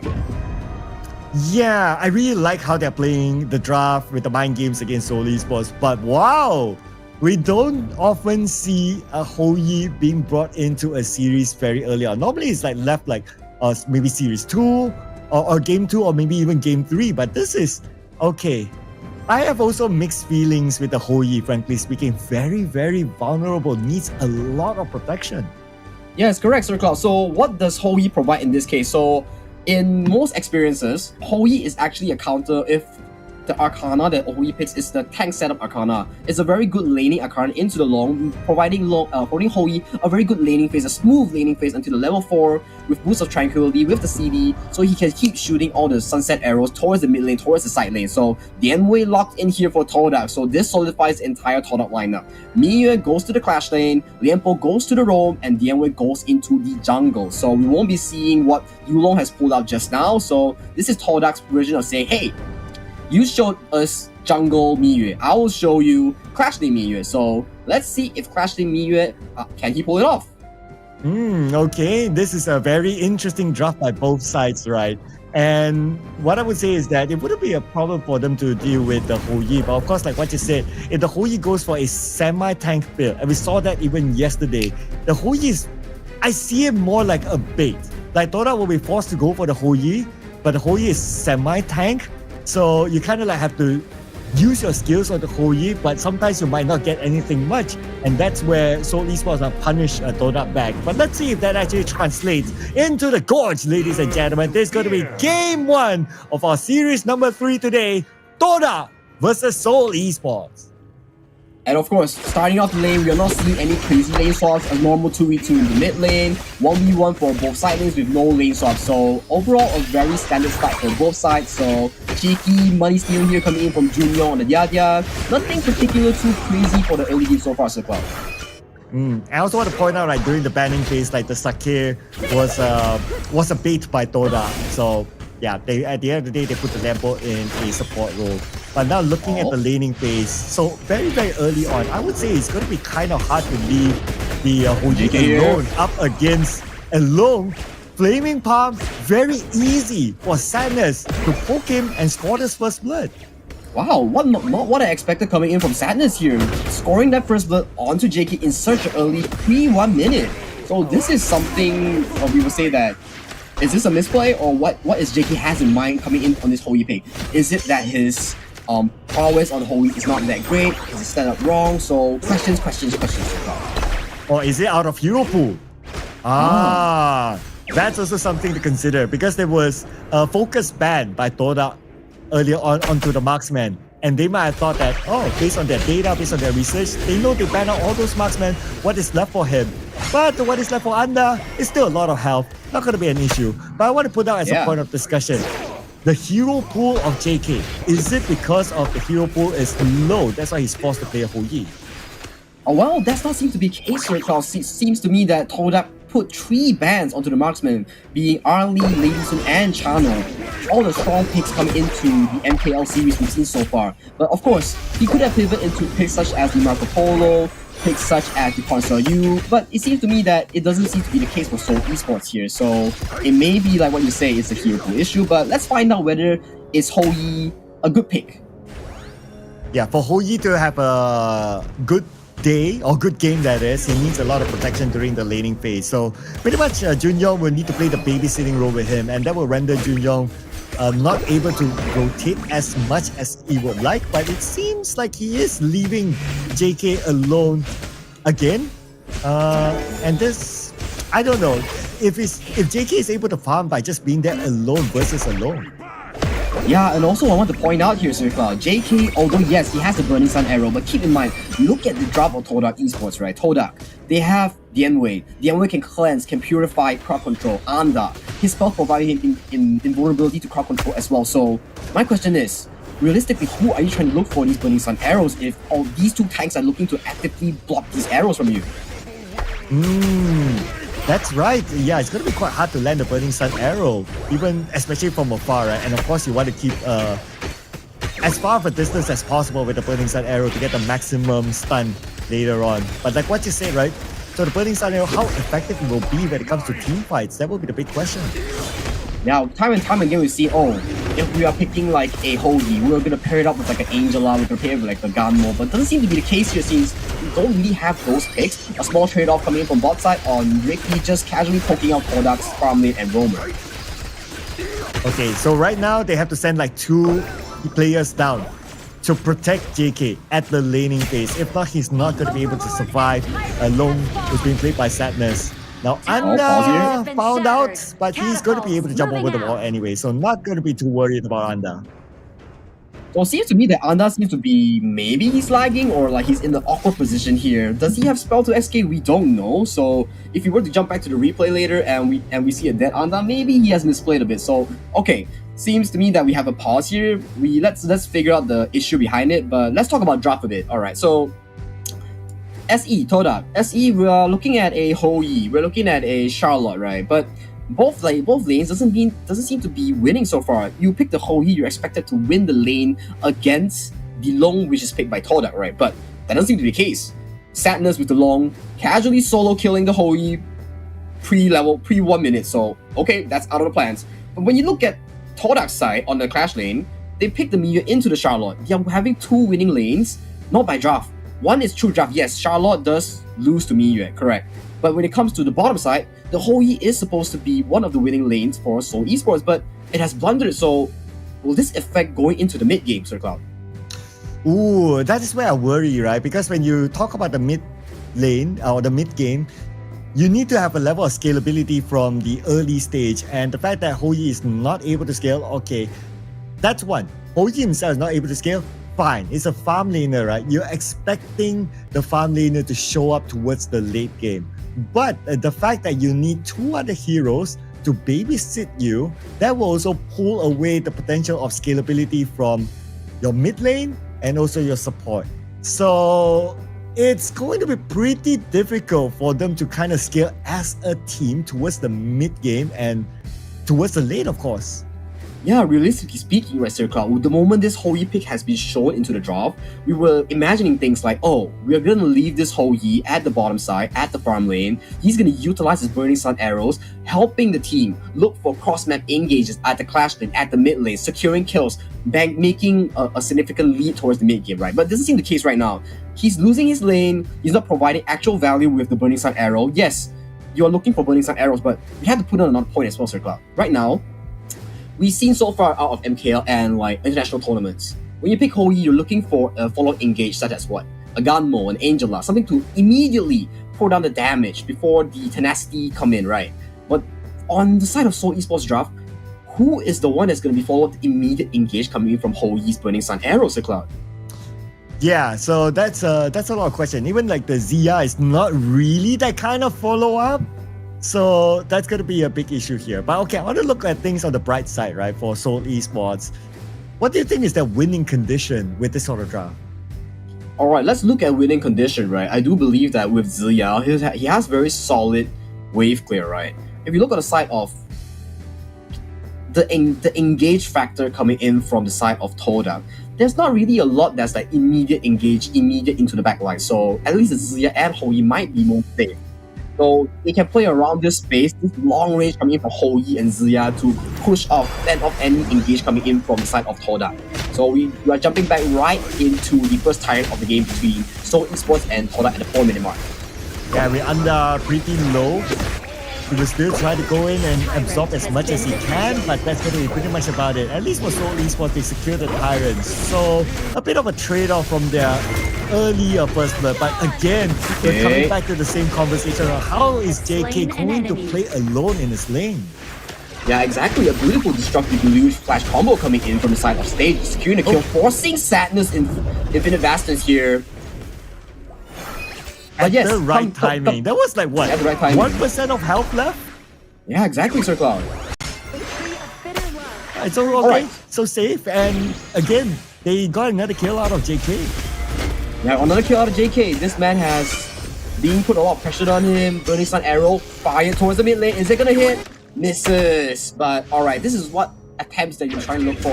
Oh, Turtle. Alright, Tuta, together with his other teammates inside of the jungle for the side of Seoul Esports. And they got Ricky in the process. They didn't get Junyo, but that's okay. They don't need to be too greedy. Man, with Ricky falling down there, the entire bot side of Seoul Esports is going to be opened up towards Todak here. JK just being forced towards the mid lane, unable to take the farm that's being crashed under the tower is going to be very painful for the farm lane of Seoul Esports. And here comes the rotation. They're done with the bottom. They're going towards the mid and maybe even the top later on. So this is something that Seoul Esports needs to be aware of. They're being pushed back right now. Toda, they're in control of the situation. Exactly, Sir Cloud. Right now we're seeing, right, so far not a Burning Sun arrow has been hit yet. Okay, it's firing into the top side. Will it hit the long? Dreams for a millennium. Oh, CCS casually dodges it. So, well, back to the game plan of Seoul Esports, right? So we are relying on Burning Sun arrow. You're relying on Ricky to wave clear. Stall out until JK on the Hou Yi has like 6 slots. So will Todak allow it? Maybe, but there's still a lot engaged coming from Todak's Anda on the game.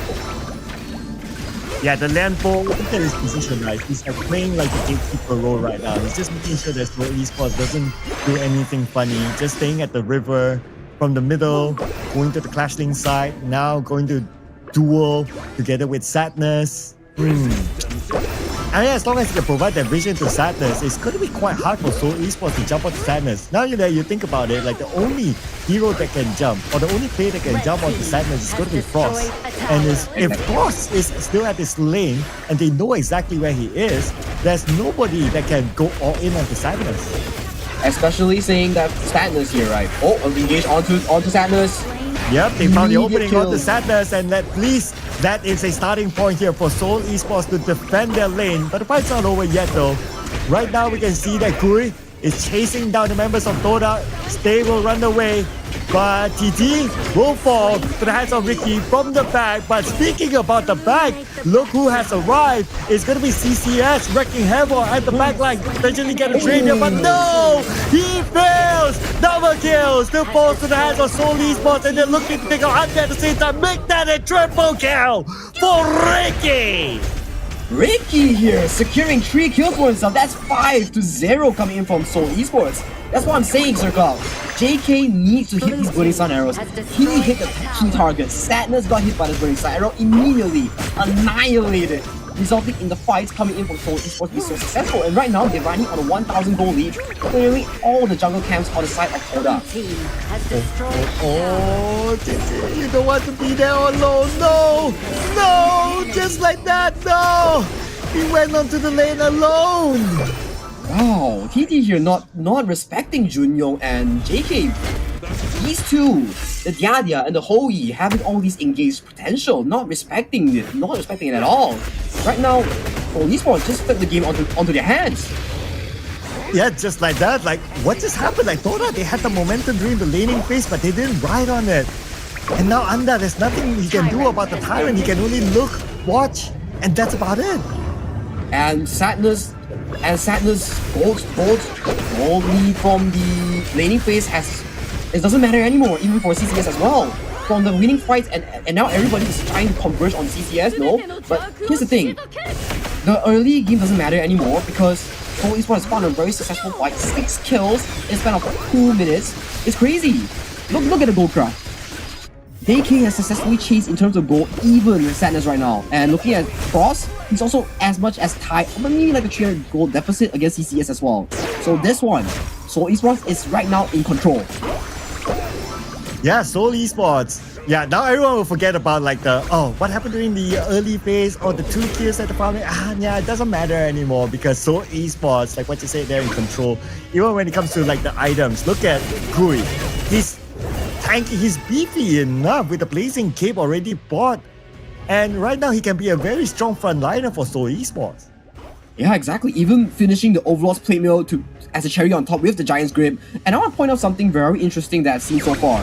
Seems like MKL's Charlotte, their first item will always be the Pure Sky. Like we've seen time and time again, even AZ's Dalhorn when we played the Charlotte yesterday. His first item will always be the Pure Sky. So I think this is the meta item for all these professional Crash laners. Yeah, they've been clearly studying each other, right? Like what works, what doesn't. So why not learn it all? Well, let's see if they can learn how to get this Overlord. But Seoul Esports, a little bit too far. Okay, anyway, Todak still gets it. But Seoul Esports, they want to get a trade back here. But look at Todak. They still want to try to engage with Seoul Esports. But finally, they decided that, okay, guys, let's not engage. We got the Overlord. Let's stay disciplined and back out. Yeah, back out indeed, Sir Cloud. So right now, we've seen that, hey, although Seoul Esports has a significant goal lead of 2,000, not so significant, but yes, it seems to be that they are actually giving so much space towards Todak to start the objective. They were not really ready at all. Was it because Todak starts on time, or was it for SE not being ready? We don't know. Well, but anyway, I would say that it's because they started quickly and early, because they probably had information that Todak was like, okay, they're all the way at the bottom. Might as well we just start the Overlord and get it for ourselves. But yeah, Todak, they took advantage of that situation. So now with the push that's happening here for Todak, are they going to go in for a double? Really? Going with the Tyrant? Doesn't seem to be the case. I do think that if they go for a double here, it's going to be a risky option for them. It seems to me they're just trying to attract whatever attention it is for Seoul Esports, making sure that they're confined in the mid tower, making sure that hey, don't go anywhere, we're just gonna start this anytime soon, so be here, don't go anywhere. So right now we see a 1v1 coming to the top side from between Frost and Titan. Oh, well, they seem to still might have the ambition of going double, but maybe not anymore. Okay, CCS taking a lot of damage, he's tanking out for the team. CCS very low right now, but then again, it is CCS. He's able to just get away to safety very, very easily. Ricky falls to the hands of Todak. Todak, they are climbing back now, looking at the map control that they have. Yeah, Turtle just casually walking towards between tier 3 and tier 2 and getting a kill on Ricky. That's not what you see on a normal day. So right now they're putting pressure onto the mid turret. Oh, there was a Tremor Smash used in the middle, but did not hit onto anyone. This is time for Seoul Esports to try to counter back, but still they're not able to get anyone under. So double Lord, there's one from the side! Tata comes in with the double kill! Make that a triple kill, ladies and gentlemen! Be aware of Teto from the side lane! Teto with the leap of fury casually dunks 2-man off Seoul Esports, securing himself 3 kills for Todak. Immaculate flank coming in from Todak. Man, what a play coming in from Teto. honestly speaking, with this situation coming in, things are going quite south for Seoul Esports as Todak is actually casually knocking on the crash lane tier 3 and the bot side tier 3. And potentially even the tier 3 in mid lane, they're just going on a rampage in the towers, Sir Cloud. Yeah, that one move by Turtle, that could be the defining moment. Look at this, like what you said, right? That one move by Turtle, now they have taken out all the towers for the side of Seoul Esports. Not only that, they will get the Tyrant for free. Wow, this pace of tempo here. Would they just consider getting one overload at one time just to close off the game, or would they just brute force the game to end? They're sitting on a healthy 5,000 gold lead. Shadow Tyrants appear by Turtle right here. So, what can Seoul Esports do to potentially come back from this game? Because things are looking very dire in the situation, Sir Cloud. Oh yeah, absolutely right. With a 5k gold difference, that means itemization difference as well right now. And Todak, they have to ride on this momentum, and they're doing exactly that. They're charging down the mid, they're charging from the sides as well. They want to enclose on the Seoul Esports. Yeah, waves are definitely coming in. These are like mega minions coming in, and we just got destroyed. Yep, from the side, looks like they want to end this one right here, right now. Todak full in focus, and it was still that one fight, that one move by Turtle that brought Todak the win. Todak coming in huge in the game 1 of the series here. Even though it's kind of shaky in the mid game where Seoul Esports got 5 kills in a row, but Todak regaining their tempo, regaining their foothold in the game, making sure that, hey, we are more experienced here, we are in the big boys league now, I can find a way to combat this. They secured their footing, making play after play after play, with one dunk coming in from Turtle's DNW, immediately closing off the entire gap, whatever gap. 3 towers going down, following Tyrant into game end. Props to Todak, immaculate. Yeah, again, a hero that came from the side. We've seen that a couple of times here today, right? Like that one guy that comes in from this side that the enemy like kind of forgets and just shows up and like bam, everything just goes crazy. Oh, that was a game, I must say. Frankly speaking, at some point it felt like it could go either way. Like even Seoul Esports, like during the mid stages, like they kind of forgot about what happened during the early stages, and it felt like they could just go all the way to win this. But it was the Den way again with the flank, brilliantly done. Yeah, brilliantly done indeed. So we have to point out, although Seoul Esports managed to get 6 kills consecutively onto side of Todak, but what happened on 10 minutes? Why weren't they ready to start any objective? The overlord was given freely towards the side of Todak. I think that's out of experience, out of discipline. So Seoul Esports, if they want to make a significant comeback in this following series, they will have to tick their boxes on this.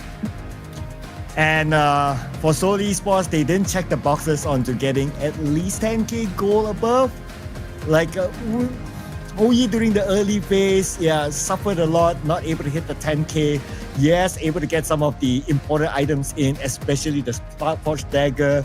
So that allowed him to farm quicker, but still the laning phase was all long gone, and it allowed like Sadness to be so dominant in this round.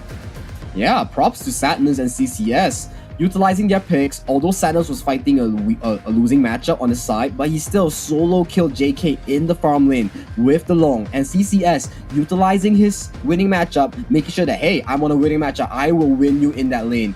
Making sure that Frost is limited to his options.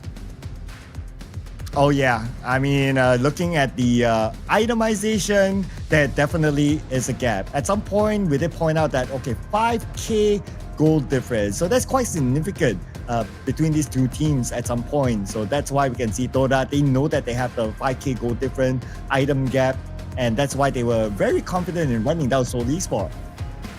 Yeah, definitely, Sir Carl. So, question being, right, Seoul Esports, game 2.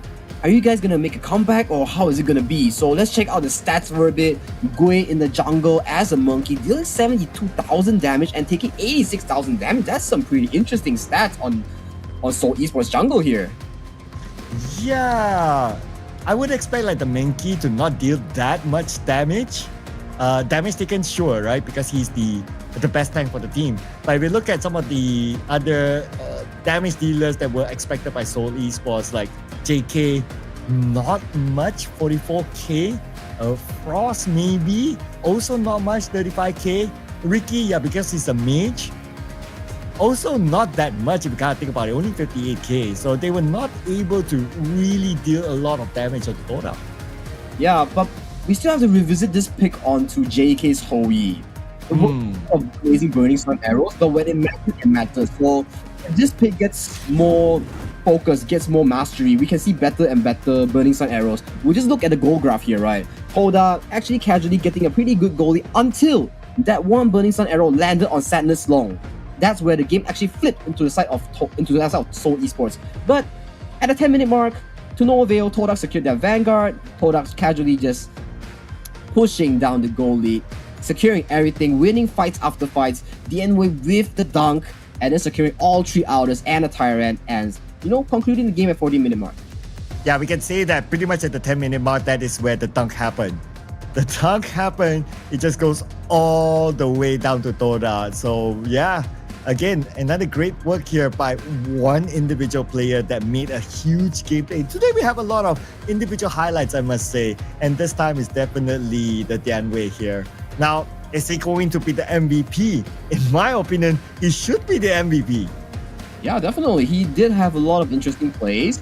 I do believe that maybe he has fumble there, but let's check out who's the MVP of this game, which is Turtle on the DNWay, rocking that 6/2 and 0 KDA, 21% damage dealt, 25% damage taken, and 24% total goal. And who needs assists, right? Who needs assists when you can win fights for your team? In fact, if you look at the 6 kills that he had, 3 kills was from that crucial fight by himself because he got a triple kill. So 6 kills, 3 of them from there, that's all he needs. So stats wise or numbers wise, he might have done the bare minimum, but he did the most important role for the team. Indeed it is a circle out. He clutched it when it mattered. He dunked it when it mattered. He scored that dunk and he scored an amazing lead for his team, thus following through the game and closing out the series for his team. So this guy, this pick, the prize pick, the pick that won the game. Oh yeah, absolutely right. I mean, the DNWay, frankly speaking, is always one of those heroes that I felt that is very, very strong, very solid, able to run down your opponents, able to come from the back, from the side, from the flank, like how we saw was executed here by Todak. So it was brilliantly done. But in case you miss out on that brilliant moment, we're going to show you the highlights from this round. So this is the one I want to point out, is that this matchup should be in favor of JK's Hoi, but in no avail. You see, Hoi manages to die twice in the laning phase, which is not so good coming in from the side of Seoul Esports. And here, Turtle just casually chopping down trees, casually chopping down everyone, and this one is the one we pointed out. How did he manage to kill Ricky between 2 towers to the crowd? Yeah, he just okay, I'll just go forward and just run them down. But this is another highlight moment here. From the side, he just shows up. That's all. He just shows up. And he shows up when the members of Seoul Esports are out of skills. Yeah, immediately just shows up, dunk whoever he sees fit, immediately capitalize on everything. Gets towers, gets the tyrant, gets everything for his team, making not to say comeback, but bringing back the tempo for his team that they desperately needed to solidify their footing. So maybe that's just game 1 for now. Maybe our Seoul Esports here, they are still having some shivers, still warming up. I do want to see what they can bring to the table in game 2, since they are a relatively new squad. They still need time to build themselves as players. And looking at the top right, Seoul Esports has selected blue as their starting ban and pick side for next match. Okay. So surely because of the global ban pick, we're going to see a very different draft now. Now, some of the combos are still up for grabs, right? So Seoul Esports, they can potentially still go for the Dolia +1 combo. So that is up for grabs for them. Or they want to go for the Liang Princess Force combo. That is also up for them as well. Looking at how they have played, the kind of pace that they kind of prefer based on game 1, maybe the Dolia +1 combo will be a better pick for Seoul Esports. And yeah, definitely, they are coming in as the first ban for Seoul Esports, so they don't really want to see that pick again since they already picked it. So this pick is given on to Todak's side for this series. So right now, if you're Seoul Esports here, what are you looking to first pick if you pick the blue side? Are you looking for the Maishiranui? Are you looking for the Arlie? These two common bans, but the long ban out for the side of Todak. They don't want to see this pick. Like, hey, if this is the case, Arlie or Maishiranui will be out for picking for the side of Seoul Esports. Yeah, to answer your question, I'll go for the idea +1 pick as the first pick. You go with the idea first, and then you kind of force Todak's hand to like, okay, do we want to take the Elaine? Do we want to take all the other combos like the Noah and all that, or the Shangguan maybe out of hands of Seoul Esports? So I think that might be thinking of going for that, considering they leave the Dia open. They leave the Dolia open. Yeah, so right now we see that, hey, the bans are focused on Dia, Agudo, Dharma, and Long. Picks coming in, we have Maestro and Arlie, both open for both teams right now. So if Seoul Esports take one, Todak is like, hey, you take one, I'll take the other one, right? So right now, we're thinking, right, hey, Seoul Esports, do you want the Maestro or do you want the Arlie? Which one benefits you the most? Who is your core carry? And they have decided it will be the Arlie. And most likely Todak here, they will reply with a Maestro if they seem fit, and maybe a channel if they don't want to disclose too much of their strategy coming to the ban pick. Or pick both of them. Why not, right? Pick both of them. Yeah, pick both of them. They can go for that. Now, to note also that the Zhang Fei is open as well. And the Zhang Fei was not played by either side on game 1. So they could potentially go for that, or they could keep it for their third pick. Either one is fine. But they're going to go for the Zhang Fei and the Mai. So Zhang Fei and Mai Shanui, something that's very heavy in the engage department. So Seoul Esports, yes, locking down the standard Dolia Dune combo, double reset on the Unruling Blade. Very standard, very good pickup coming in for Seoul Esports. Just for Todak here, are you looking to pick something like the Ogran that's historically been doing very good against Dune? Or are you looking to pick something like an assassin like Luna, for example, that has very high win rate against the Dune as well? So what are you looking to do here as Todak Esports? And as well, Chano being locked in, so they want to protect, like, hey, Sadness, we want you to make sure that, hey, you're getting a very good lane, you're getting your hero pool in check, so here, here's the channel. So right now, going to the second phase, let's think of it, Circle. What do we want to see from both sides? Yeah, I want to see Todak ban out all the potential combos with the Dolia. So you're going to start off with the Elaine for sure, maybe even the Shangguan. After this will be the next ban by Todak, and that's it, because you want to minimize the Dolia potential altogether. So Seoul Esports here banning out the Clash Lane options of the Mayin. So looking at both sides, they have yet to pick their Clash Laners.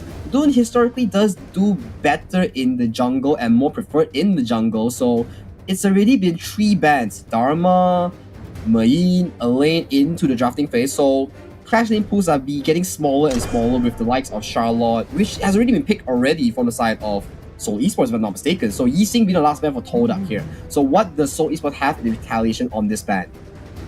Yeah, so with this ban, the next retaliation, you also want to save something for yourself, right? So exactly. I guess like maybe like Noah would be a good one as well to try to ban out. Oh no, because they have the Mai already, so they want to take out. They want to ban out another tank, which is the Sansa. Okay, that's cool. So Todak right now, the Shangguan is still open. The fact that they use a ban for Yi Xing, I guess it's something that they have to deal with later on, because looking at the current draft, Seoul Esports, they still need to find a very good +1 with Dolia. Yeah, exactly. Right now, we are seeing that, hey, Dolia Dune is the +1, but aside from that, who will be your additional +1? Is it going to be the Yu Huan in the mid lane? Who is it realistically going to be? And Seoul Esports here banning out 2 Clash lanes, Todak here banning out 2 Clash lanes. So on the side of Todak and Seoul Esports, you gotta think, alright, we picked the Byron here, right? Byron here. Seoul Esports, what are you going to reply against this strong force to be reckoned with in the Clash lane as a laner?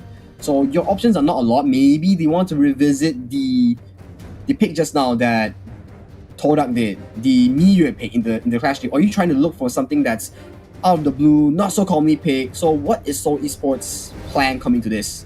Are they looking for a tank? Are they looking for a carry? So like we have to see what Seoul Esports has in preparation in this draft. Ooh, okay. A safe one would still be a Shangguan in my opinion. I think a Shangguan pick would combo well together with Dolia. At least Dolia will have the option of like, okay, either the Dune or Shangguan. But no, okay, Lady Sun, okay, that's pretty decent. You're able to have that combo as well. But coming in with the Guan Yu, that will give them that that side poking ability with the right moment. Yeah, exactly. And I want to give a highlight to Seoul Esports Guan Yu on to Frost here. This pick will be the key difference maker, as we've seen from just now CM on the Guan Yu, making plenty of flanks, plenty of engages onto, like, you know, this game, it can be Todak's sadness on the channel, not a lot of mobility, so we have to keep focus on this. And but on Todak's side, I want to put focus on Luna. This pick, as we said, is going to be very good against the Dune, very good against all the picks that, like, Dune for the focus is going to be Dune. Like, Luna will definitely have a good time against Dune in the mid game. So what is Gui's job on Dune here? He has to find these proactive invades, making sure that they slow down Turtle's Luna's farm, making sure that, hey, you pick this Luna, I'm gonna punish you early before you punish me in the mid game. So Yep, and Seoul Esports has to punish Todak because right now they're being pushed back to a corner. This is game number 2 between Seoul Esports and Todak. I see Frost here just looking for a casual swipe into the mid lane onto stage. So a 3-man into the mid lane coming inside from Seoul Esports. They're looking for an potential invade but chooses to back off. So interestingly enough, they swap the Arlie into the mid lane, making sure that the Arlie can match the tempo of my struggling, making sure that, hey, we want to match this tempo. I have Frenzy, I have Spell 2. I can just make sure that JK gets all the farm he needs. A good laning start coming in from JK. And a bit of a creative move there by Seoul Esports as well, just to try to even up the odds here at the very, very early stage. So right now, coming in onto the laning phase, we still don't see JK spending too much time at the farm lane. It seems to me that JK wants to farm both ways. After he gets mid cleared, he wants to go back to bot, just get 2 waves of EXP and gold, making sure that he hits his power spike super early on into the game. And also sharing EXP and gold with his jungle, so I guess the game plan here is to funnel JK on this Arlie. Make sure that this Arlie pick is worth it as a first pick, so that this pick itself can slowly scale and be a menace in the side lane in the mid game.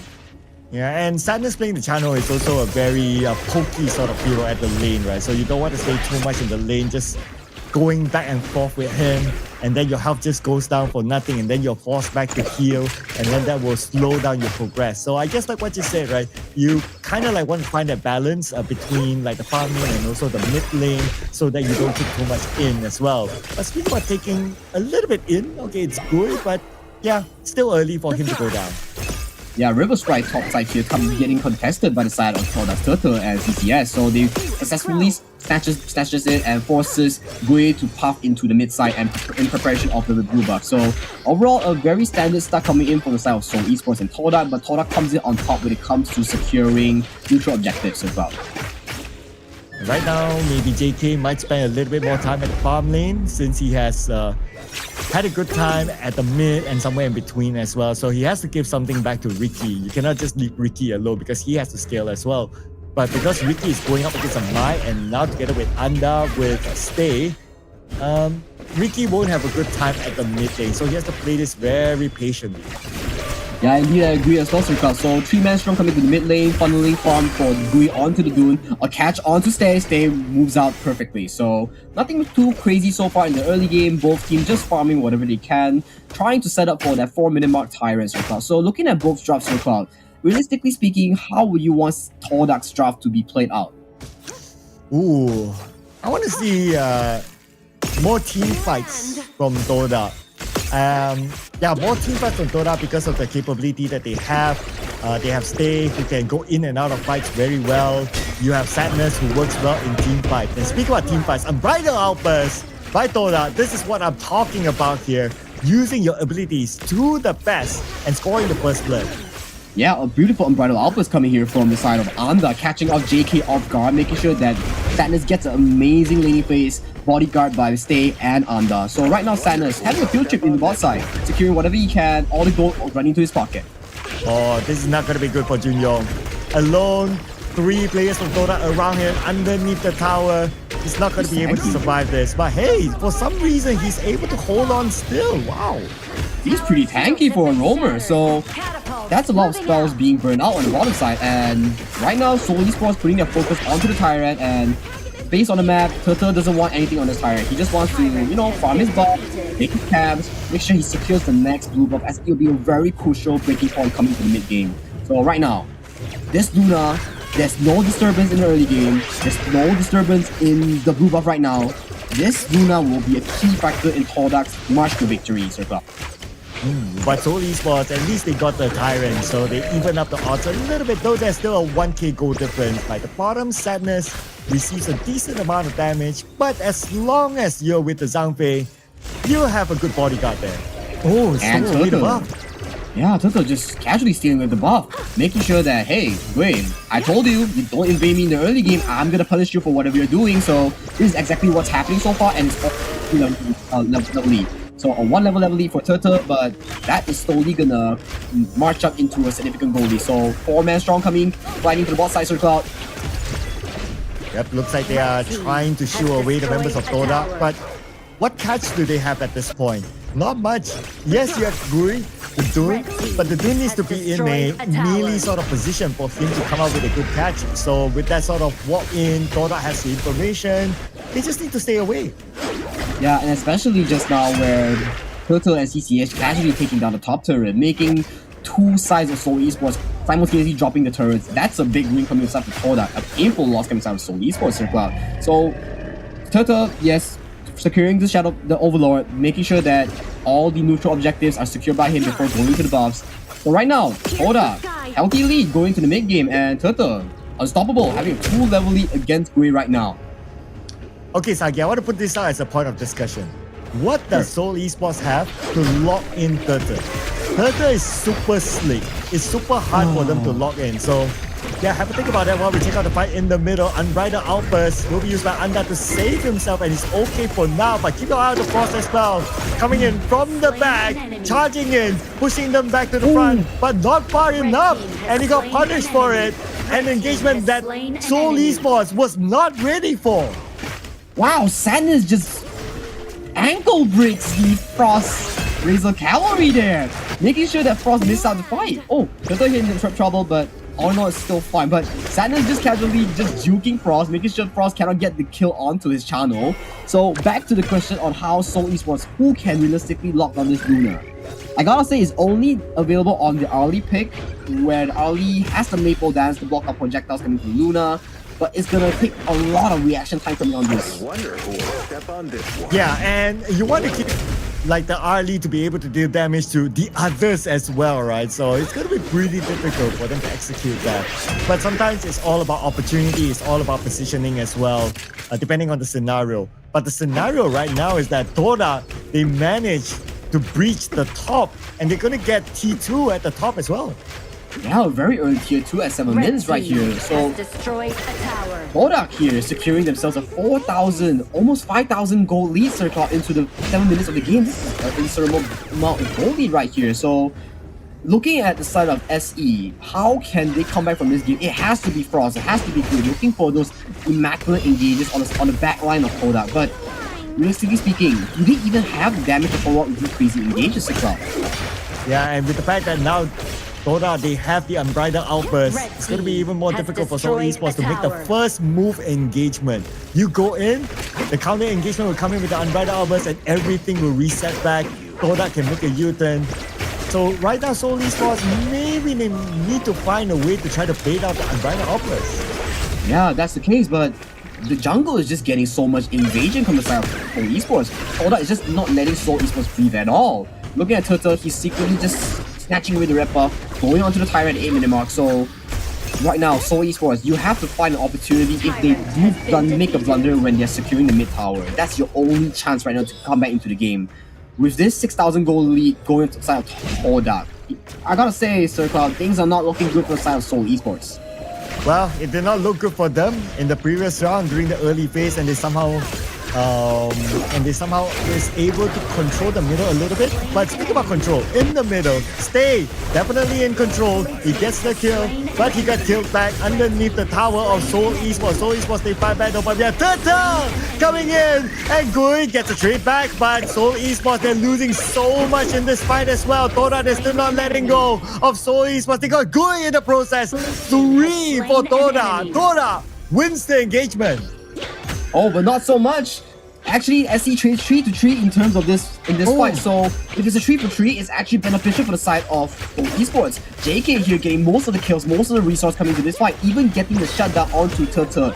So this pick that we mentioned about, Circle, this early pick will be the key factor. It's mid-game right now. It's almost close to late game.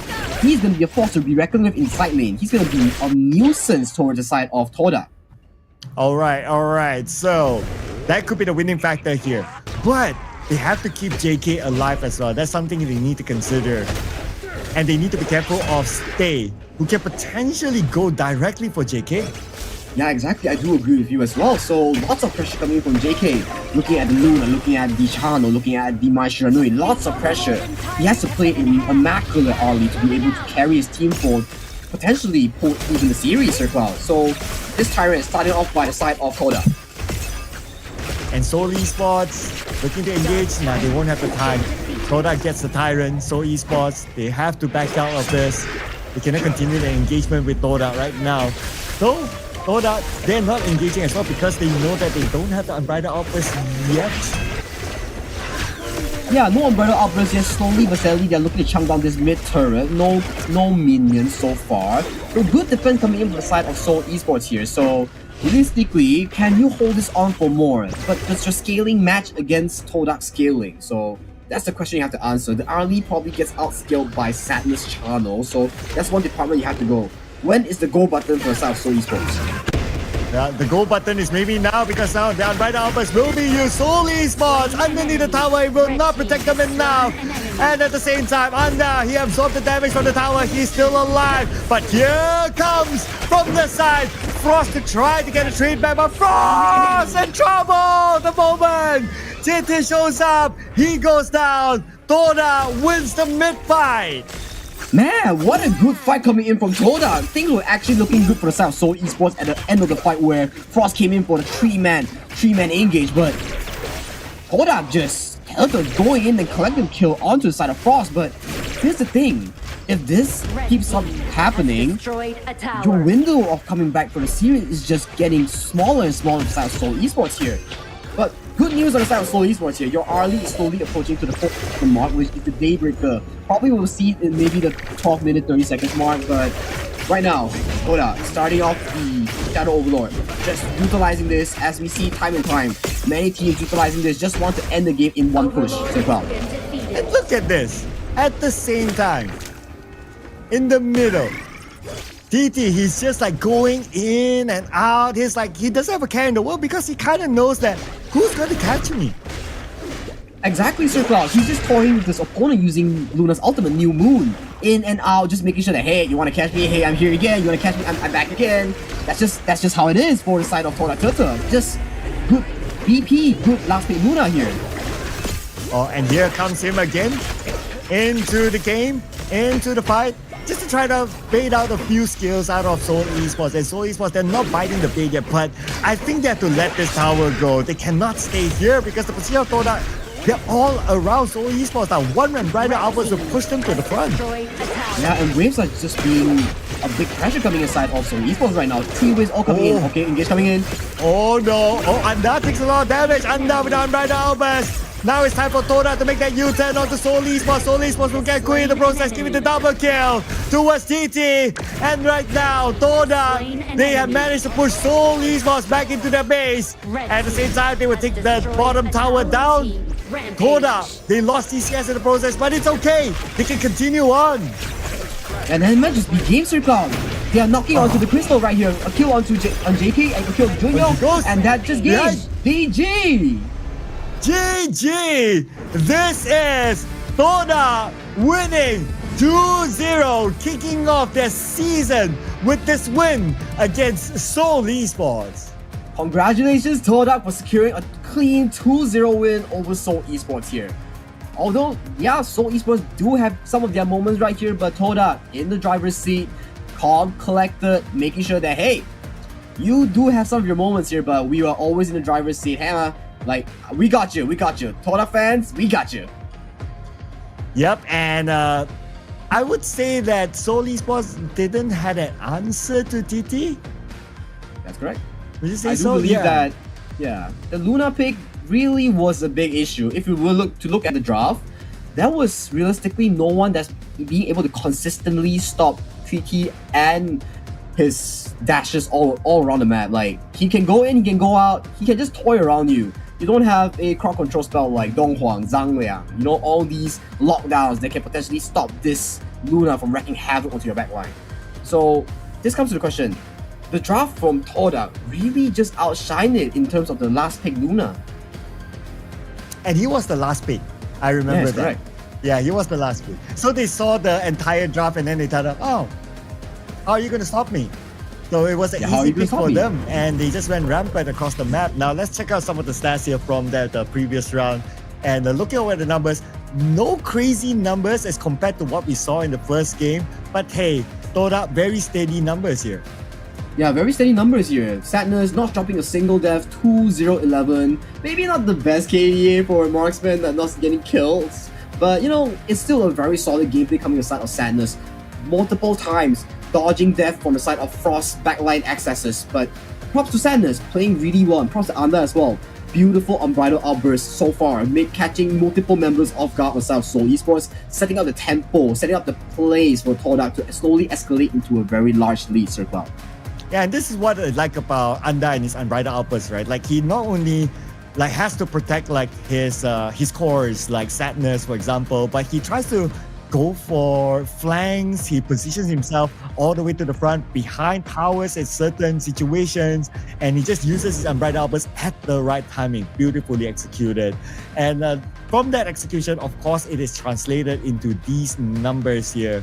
Anda, not the biggest damage dealt, but it is all about using his big CC unbridled outburst. Yeah, exactly. If you look at the teamfight rate for Anda, which is his kill participation, he's rocking at 93%. Almost all kills include Anda in the mix. So this Zhang Fei really bringing so much to the table for the side of Todak, making like, hey, first game, we're not picking the Zhang Fei, we're picking the Lianpo. Second game, we bring Zhang Fei into the table and we show you how it's done. So right now, Todak, really a good performance so far for week 1, day 2 on, even though it's against Seoul Esports, not maybe a championship contender, but you know, a good start for MKL Todak. Yeah, and you can't complain about like winning a series, right? Like bringing the win in. A win is a win at the end of the day. So for them, this is a very good one. I'm looking also at some of the glaring numbers here. Now, Sadness, although he only got 2 kills, but look at his damage dealt, 103. So he did a lot for the team when it comes to just chunking down health of Seoul Esports. Yeah, rocking that 100,000 damage is not an average number. It's actually a pretty high damage. Even damage taken was at the lowest. He's really just making sure that, hey, you give me this resource, I'm going to make sure that I'm going to carry you to the late game. So looking at the gold graph right now. So Todak, in the early stages, yeah, we see that at the 4th minute mark, Tyrant is secured by Seoul Esports, but hey, Turtle is like, yeah guys, chill, I got it, just let me play towards my tempo, I will carry you guys in the mid game. The moment the mid game hit at the 8 minute mark, that's where the goalie instantly avalanched to the side of Todak. Oh yeah, you put out a good point, right? Again, it is one player that actually made it happen. And this time, not as sexy as how we saw earlier on.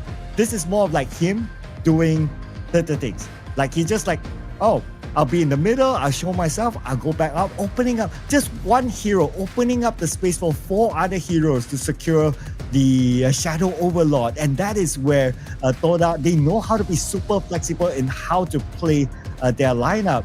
Now, with their lineup, their MVP is definitely, no doubt, come on, it's going to be, oh, this time, I thought it was third, but it's Stay! Yeah, Todak stay here. Honestly, we have to give props to him as well. Piloting the Maestro Nui, making pretty good engages, knockouts, left, right, center, and rocking that 3-2 AKDA, 24% damage dealt, 16% damage taken, and total goal only 19%. So he's actually doing more damage than the goal he's given so far. So this player, he's making a lot of setups coming into this crucial team fights. Not just we are relying on the Zhang Fei on the side of Anda, but stay following up in most of the crucial engages. Props to him, and MVP definitely deserves to him. Now, there's something that you can help us all out, right, Sagi? As a former pro, and for you to play the Mai, how difficult it is at this level of a tournament to even play the Mai itself. It's extremely difficult because Mai, as we know, is a high-risk, high-reward type of hero and very tempo. So this type of hero, yes, you are granted ways to make miracles, comebacks, miracles, plays from your Hichosen, your Choisatsu, but in the end, it still revolves around the player's capability of making that moment happen, making the insane setup happen. So if you want to be a maestro in such a pro level in MKL, it's definitely gonna take a lot of practice, Sir Cloud. Yep, and with his my gameplay, he is surely here to stay. I tried. But anyway, we are not going to try this. We are surely going to see the highlights from the previous round, and it is a very convincing win by Todak in game 2. Yeah, exactly. Like, this is the play I wanted to point out. Look, Sadness was almost dead, and he breaks the Frost Guan Yu's ankle. Just with that play, he secured himself a pretty neat spot as a marksman leader right here. So this play, honestly, nothing much too crazy. And he breaks his ankle once again, 4 times in one game. How many ankles can you break as a Chano against a Guan Yu, Sir Cloud? Yeah, and you also pointed out like their gameplay, right? So in this highlight also, we saw that Frost came from the back doing what Guan Yu does best with the heroic charge, but I felt that there was a little bit of a miscommunication here. Like, the other members of Seoul Esports were not ready to take this fight, or they were pressed to the back. But it was Frost that came in alone with a heroic charge to push the members of Todak to the front. But no one else from Seoul Esports was ready to follow up. Yeah, you made a good point, Sir Cloud. So this may be because they're still a new team, a community team, not a lot of formal training. So it really takes time, or really takes like a professional person to actually seclude them. Like, you know, like to cohesive them, to make sure that, hey, if we play more and more, if let's say next season comes, we can actually make it happen. So, you know, Seoul Esports, good job so far. We are still proud of you for making it, like, you know, showing us like, hey, you're not just here to be beaten down. You're here to actually put up like some fight, you know, some fight. Hey, and also to put on the bright side, it's only day number 2 and it's only their second game. There are tons more games to go, so anything can happen throughout the season, right? But maybe this is a learning for them. It's like, okay, what did we do well, what we didn't do well, and so on and so forth. But what's not going to be a learning? This is going to be a Rumble match here. Our next match is going to be the Clash of Champions, ladies and gentlemen. Nova Esports and BSE. Wow. I really can't wait for Nova Esports to fight off BSE in the upcoming series. Like, please don't go anywhere. Even if you're eating your dinner, you're going to gym, just, you know, put your phones there, and then we are going to be going into a big hell of a series later on. Yeah, do your push-ups, do your crunches while you watch, okay? You don't want to miss out on the next one, ladies and gentlemen. It's going to be a banger. And it's also going to be Nova Esports' debut in this season today. BSE, they played yesterday. So Nova Esports, they had a bit of feel of how BSE might play later on. Yeah, exactly. So looking at these two teams, I'm really excited to see both of them right now. So, but then, you know, good things wait. So I will see you and this series after the break.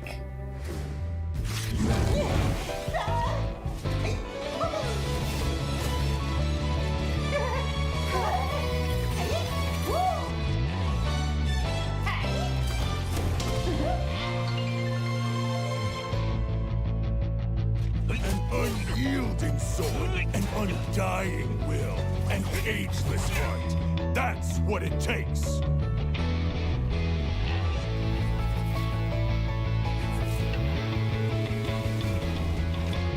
I speak and write my mind.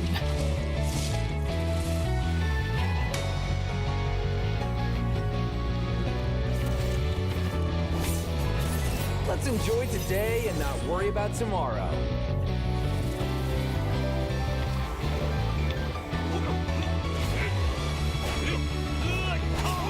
All the watchful eyes are waiting for a star.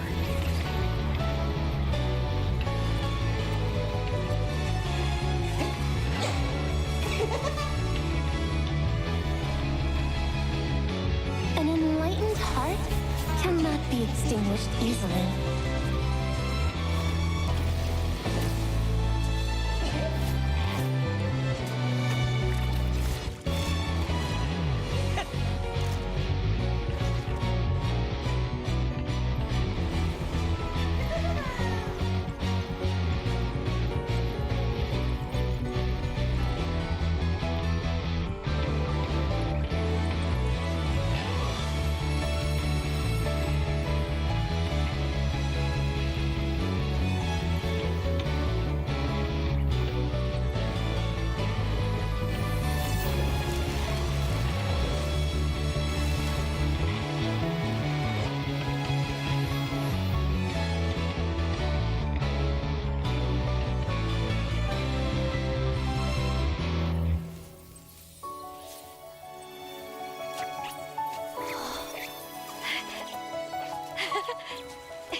In Hero's Gorge, the base is the spring of life. In the real world, every forest and plant is the Earth's spring of life. The base nourishes the gorge, just as Earth's ecosystems sustain all life. If the base is exhausted, heroes will lose their home. If ecosystems are destroyed, all life loses their habitat.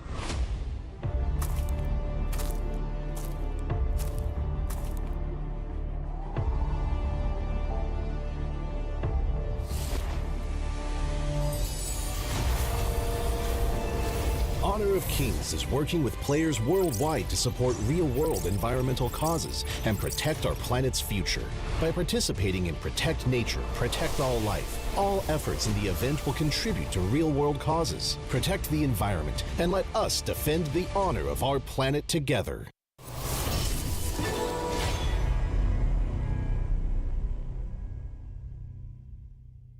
Perhaps our next meeting will be as friends.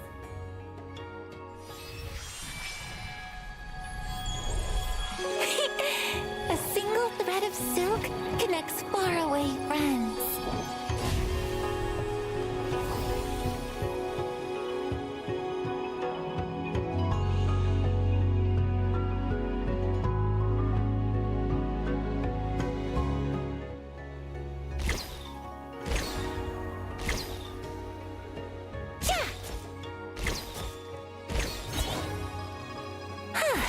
Watch carefully. I'll only show you once.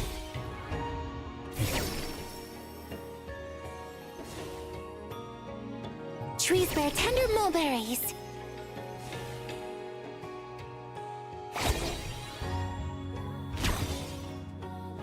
Raise the silk.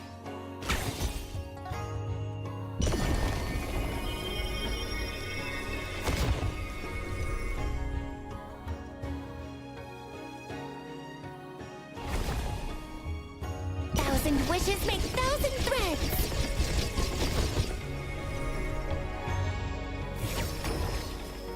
The elders of this land say that one must lay down roots before venturing into the world.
Hi, I am a humble little herb, born amid the verdant flora of this world. We plants contribute nourishment, healing, clean water, and a beautiful environment to this planet. Thank you for your efforts in safeguarding our ecosystem and preserving a habitat that supports the existence of all living beings. Forests are the layer of life around the planet that supports everything that we do. It produces the water, the fresh water that we drink. It produces the air that we breathe. It produces the food that we eat. Forests are integral, the most important habitat type for humans. So when you think about forests, when you think about nature and the beauty of forests, you also have to think about that utility, the usefulness of forests, and how important those forests are to us. One of the things that makes me feel the most sad when I see degraded forests or lost mangroves is the impact that has on local people's daily lives. These forests aren't just something to look at for them. They're something to live in. They provide all of their food, all of their shelter, all of their fresh water. And when we take that away, it really harms their lives and the lives of their children, and that makes me feel really sad. Most people around the world live in a city, and they don't spend as much time out in nature as they would like or that they are able to. So gaming helps to bring nature to people. If people can't get into nature, let's bring nature to where they are and get them to experience it. The other thing about gaming is that it's something you experience with your friends. And so that's a shared experience of nature that you're all able to join in at the same time. Bringing that value to that audience who play games, and it's all of us, we all do this. So bringing that message to all of us who play games and helping to engage those people constructively in the conservation of nature is a critical role for games. I think the gaming industry and gamers can help three ways. First, by using creativity to educate people about the wonder of forests. Second, by helping people understand that these forests are at risk. And third, by helping offset their emissions by supporting organizations and projects that help protect forests and biodiversity. Thank you for bringing beauty to our planet and our lives. Play for our planet. You are heroes protecting our world. Thank you. Welcome back, everybody, to MKL Spring Season 2025, Week 1, Day 2. But that's not the most important. The most important, Sir Cloud. This upcoming series, it's gonna be an absolute banger of a series between two titans, two champions of Malaysia, Black Shrew Esports versus Nova Esports. What are your takes on this, Sir Cloud? I was expecting you to say the most important is between us. Who will lose? What's on the table here? Mine? Just to remind everyone, Nova, you pick BSE, so there's going to be an important settlement between the two of us. But of course, it is going to be determined by this amazing matchup here, the Clash of Champions that is happening. And for Nova Esports, we have not seen them play this season yet. This is going to be their debut match. Exactly speaking, Nova Esports, the champions of Honor of Kings Season 3 Invitationals, coming back fresh off a championship series, looking to face the champions of Malaysia as well, BSE. So it's definitely going to be an interesting matchup.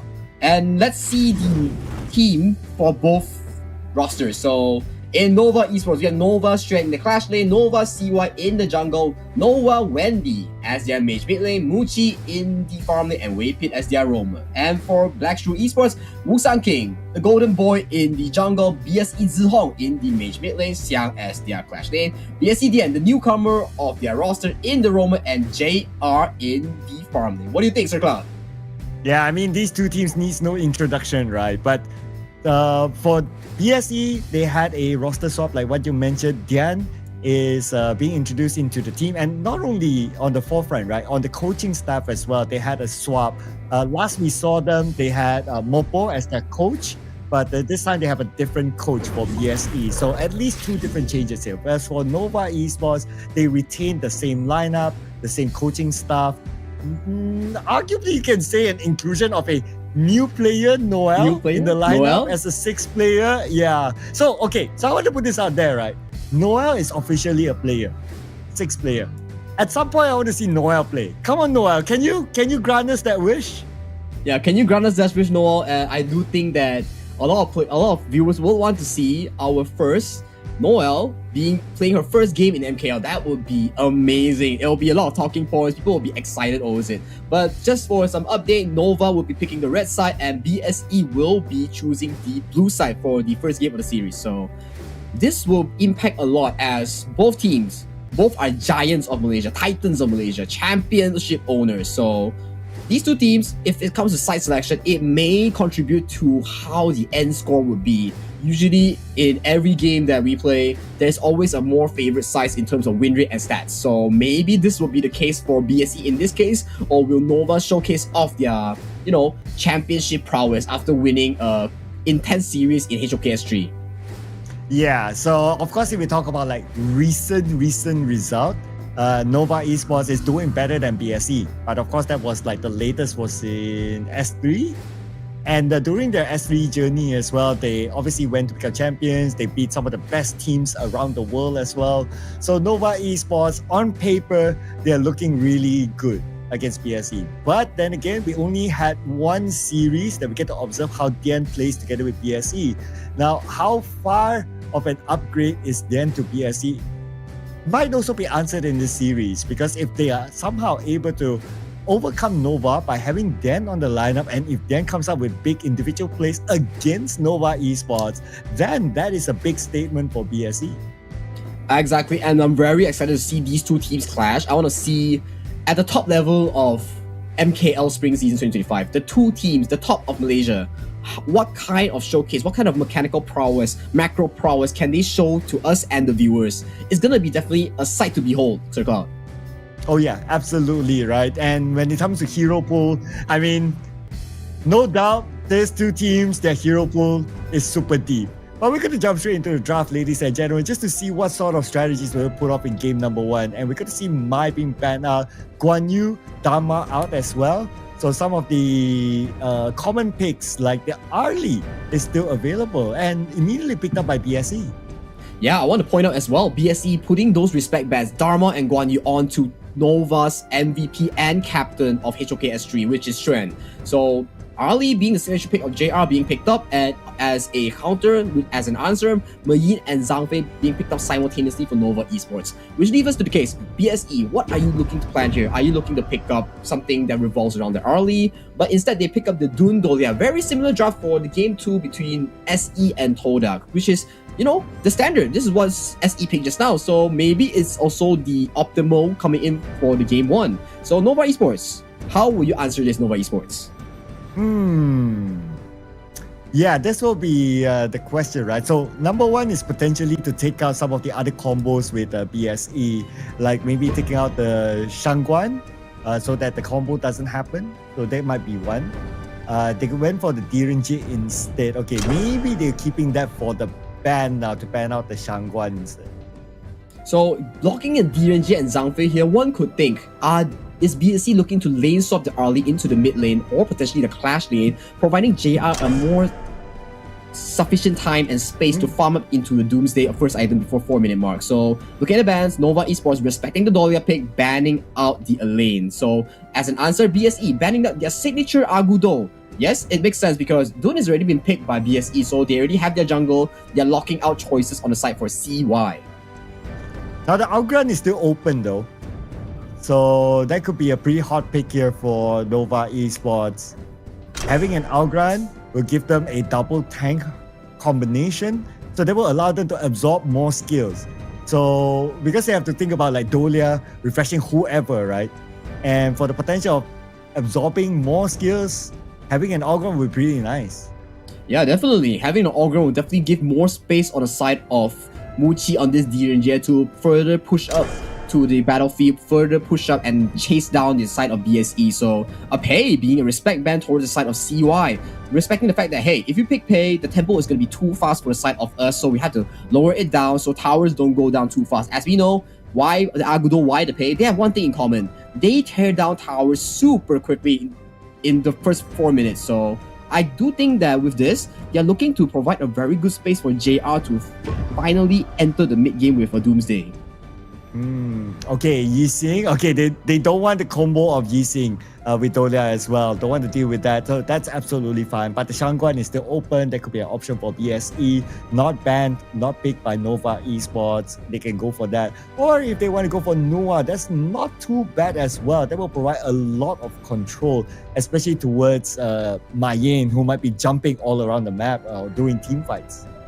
Yeah, that is definitely true. So we are looking at BSE. So what are you cooking right here, BSE? Are you looking for some clash lane that's not frequently picked? Because looking at the bans, B-Ron, Elaine, Guan Yu, Dharma, all these clashes are banned out. So are you looking for the Charlotte here? So Charlotte is locked in at Lady Zen, one of Zihong's prime picks. His favorite is locked in for the mid lane as well. So a very similar draft coming in from Shrew Esports, similar to the side of Seoul Esports.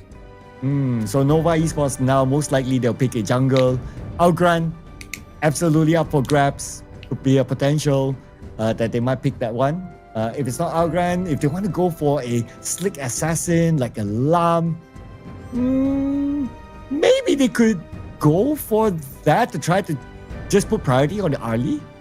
So right now, we have in the same situation where is CY going to pull out the Luna pick, or is he going to default back to the Orgram for safe purposes? So it is going to be the Luna once again. This is the same situation from last two games where we've seen Seoul Esports, but this in case is the highest level, BSE versus Nova. CY whipping out signature Luna. We have seen this pick in HOKS3 where he pulled it off to secure a definiting win against Vitality. So he's going to show it off once again in this series. Yeah, so I come back to the same question, right? What does BSE have to lock down the Luna? Almost nothing. The best is going to be early, but we saw at least a sample from the previous round that the early will not be enough. Yeah, definitely. So BSE is going to show us how it's going to be done, or, you know, CY might just repeat what has happened from the previous series here. So looking at both sides draft, Shrew Esports looking at a more solid split push draft for JR and Charlotte Yang to be on the side lanes, and we'll be going into game one between BSE and Nova Esports, the two titans of Malaysia. Let's go and let's get it, Sir Cloud. The Clash of Champions, ladies and gentlemen. Here we go. This is arguably, some do call this like the grand finals match already because, well, I mean, it's BSE and Nova Esports. So this will potentially set the tone for the entire tournament. Yeah, Wave is stealing the River Strike here with his Smite, so this is the exact setup we're talking about. They want to avoid the laning of JR versus Muchi in the farm lane due to picks. So you see Zihong even going so far, sharing the two minions with JR. So this is as much as saying that, hey, JR, we are providing you with everything we can. Please carry us, JR. Oh, please carry us, JR. Hope they don't put all their eggs into one basket, right? Because we saw what happened the last time all eggs were on one basket, which is Lady Sun, the president. It didn't work out well, but of course this is BSE we're talking about. They are definitely playing at a different level, and they want to show, well, even if we have all the eggs onto one basket, our basket is a solid steel basket. Yeah, I do agree with you as well. So I want to go back to our topic here just now. Realistically, both teams, how would they want to win? For BSE, I can imagine a situation where Xiang, JR, being a menace in the side lane. Whereas Nova, they want to look for these big engages with the World is My Board, Unbridled Outburst locking in the side of BSE. So a little bit of play coming in from Nova CY here in the top lane, missing his ultimate. Wow, look at the mechanical skills by Xiang. Like, even for Xuan, he wants to land his skills on the Xiang. He can't do so that easily. Another rotation's coming in by the rest of the members of BSE to provide extra cover to Xiang. And Xiang, well, he's back to his old lane. Not going to be a problem, but Musang King, okay, aware of the presence of the members of Nova Esports. Yeah, definitely. So right now we see what is JR trying to do. JR is just trying to casually farm wherever lane he can, get the Doomsday as soon as possible, get online, collect the red buff at the 4-minute mark, and be a menace. So this is what teams where they pick Ali they expect to do. Play the early game perfectly, secure Ali a smooth transition into the 4 to 10-minute mark, and be an absolute dominance in the mid game. So both sides, we see a lot of active rotation, right? We kind of think about it. And not really respecting each other, but speaking of respect, CY has no respect at all to Xiang, and Xiang, last hit, managed to step away. Yeah, CY just being confident with his Moonlight Dance and New Moon, just making sure that, hey, you want to catch me? We already seen it from the SE series, right? It's hard. You don't have any Premier Lockdown to lock me down. Yeah, so this is what we also talked about, right? Locking down CY is going to be a tough order for BSE. And the fact that, again, CY had the last pick, so they probably already read it. Like, how are they going to stop CY from being a menace? But maybe this will be the answer to it. Musang King takes a lot of damage. Nova Xuan gets Musang King. Not the true answer to take down CY just yet. But the first blood is still given to Nova Esports. Seems like Musang King overstepped his boundaries there, just going on to CY chunking him down so hard, and all the members on the side of Nova just came in so quickly, making sure that Musang King, you're coming in, you're not going out. So props to Nova, very fast rotations coming in. Yeah, very, very quick. They're like across the map, like every second. Like one moment you see them at the bottom, one moment you see them at the top, one moment you see them in the middle. This is Nova Esports. Rotations at its best. Yeah, and a good chunk coming on from Nova Esports onto the side of JR's early, and this is the 4th minute mark, and Tyrant has been spawned. So both teams, both Clash Leaders are siding towards the mid lane left side, and they're looking to contest this Tyrant in a 5v5 situation, Circle. Okay, both sides wanting to contest it. Tyrant now. 50% health. World is my ball. Will be called upon by Waypit. Gets the Tyrant. Goes to the hands of Nova Esports. Now Nova Esports will be looking for their next kill. Musang King go for the hands of Nova Esports in for Dan as well. Looks like Nova Esports not only got the objective, but they got 4 kills in total at the same time. Wow, that's almost an ace for Nova Esports. What a dominating team fight coming into the first Tyrant fight.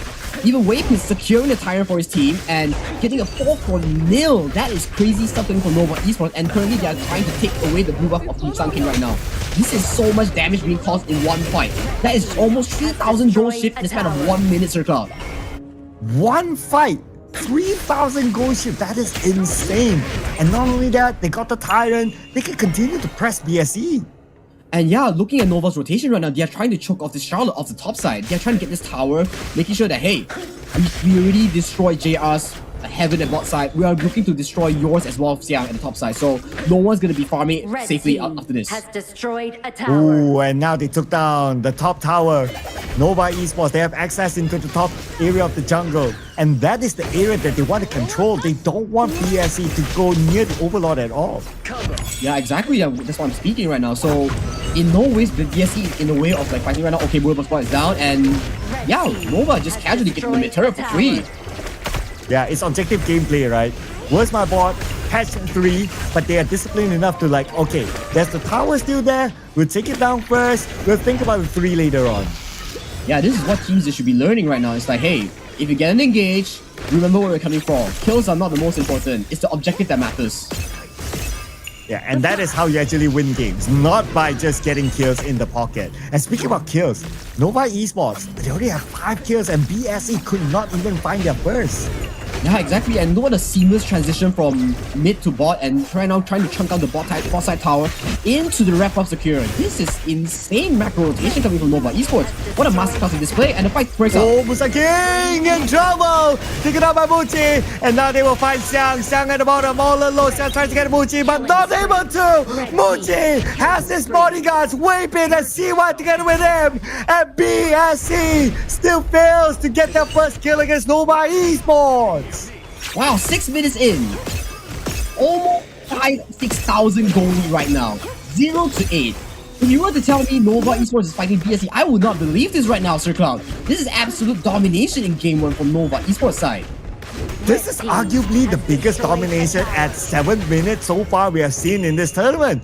And like what you said, it came in this match. Like, it is just beyond our imagination. We thought that it might go back and forth. Exactly what I'm saying right now, Sir Cloud. So right now, okay, we have to put in perspective of what BSE is trying to do to be able to find their foothold in making a comeback. Tier 3s are still up. They are still looking for a way to come back. Oh, it's a 6,000, almost 7,000 gold lead, but let's think. Okay, if you're a JR, you're probably a prime carry. Xiang probably has to find like an insane backline into excess, but we're trying to look onto Wendy, who has the passive of Destiny, and Muchi, who's like traditionally tanky as DNG. So, what are your odds in coming into this? Yeah, and let's not forget you have the Waypit as well, who can counter-engage with the Unbridled Outburst.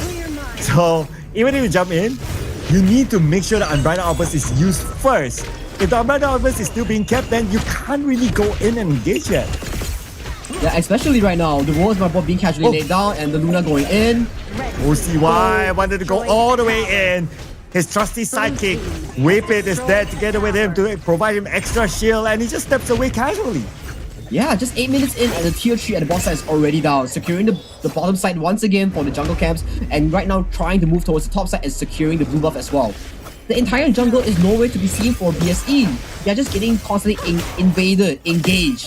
If they want to step up their base, they're done for. So, are they looking to plan for the next game, or what is the plan coming to this game? Is there still hope for them? I don't know about this, man. I mean, even the goal gap is huge at this moment. And they have no answer to solve. CY can just like dash in, hi, dash out, bye. You know, Whippet is just there to like, I'm trying to be useful here, CY. I'm trying to be useful. Let me do something. Yeah, exactly. It's just like how we saw from last series, right? Last picking this Luna. Now this explains why so many teams are starting to first ban the Luna. This is so much pressure coming in from one hero, one jungler. Yeah, just the Luna itself, and plus it is the last pick. You already know that no one else is able to stop you. World is my board. Will be on the 3 players from BSE, but then again, Nova Esports, they are focused on to getting the tower down. Get the tower, that's it. World is my board is just there to control like Shrew Esports. Yeah, coming from the perspective of Nova Esports, I gotta give them props. Every World is my board results into one tower. You've seen it from mid lane, 2 towers, 3 towers, top side tier 3s, bottom side tier 3s. This Wendy pick coming in with this Yi Xing has been making play after play after play. Although it doesn't result to kills, but it has been resulting to a lot of macro objectives, Sir Cloud. Exactly, right? So I wouldn't be surprised if we see like an MVP Wendy, like no kills, but he's the MVP.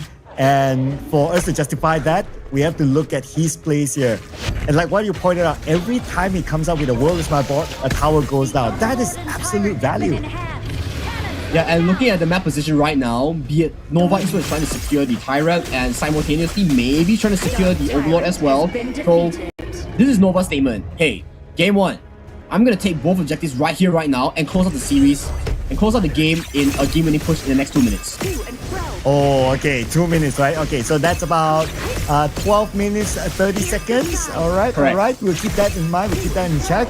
Now, but Whippet is keeping Black Shrew Esports in check. As usual, being the frontliner, opening up the map, making sure that BSE doesn't come and do anything funny. And Whippet, he stole the buff away. So right now, the Overlord Vanguard has been casted through the mid lane. They want to secure this final tier 3 turret in the mid lane. And Waves pressures are being very heavy for the side of BSE. Everywhere is just crashing in right now. Things are not looking good for the side of BSE right now, Super. Yep, 1 minute, 30 more seconds before your predicted end game time here, Zagi. And now Nova Esports taking down the mid tower. It's probably just a matter of time. They're just waiting for the minions to come in. Yeah, the minions are coming in. Dragons are cruising down mid lane. This is going to be the end of the game, Sir Cloud. Alright, here comes. This is going to be the final defense here for BSE against Nova Esports. CY goes all the way to the backline. JR is in trouble. JR last hit onto him. Unbridled Opus will be used by Waypit to control all of them. Speaking about control, here's World is my board, but Xiang gets Muji. Could BSE defend this? Oh, beautiful defense coming in from BSE. I gotta give props to BSE Xiang right there. He single-handedly disrupted Muji and killed him in that fight, making sure that, hey, you want to end this here, you gotta pay. And Xiang made sure they made him pay. Oh, okay. Now that we're looking at this defense, right?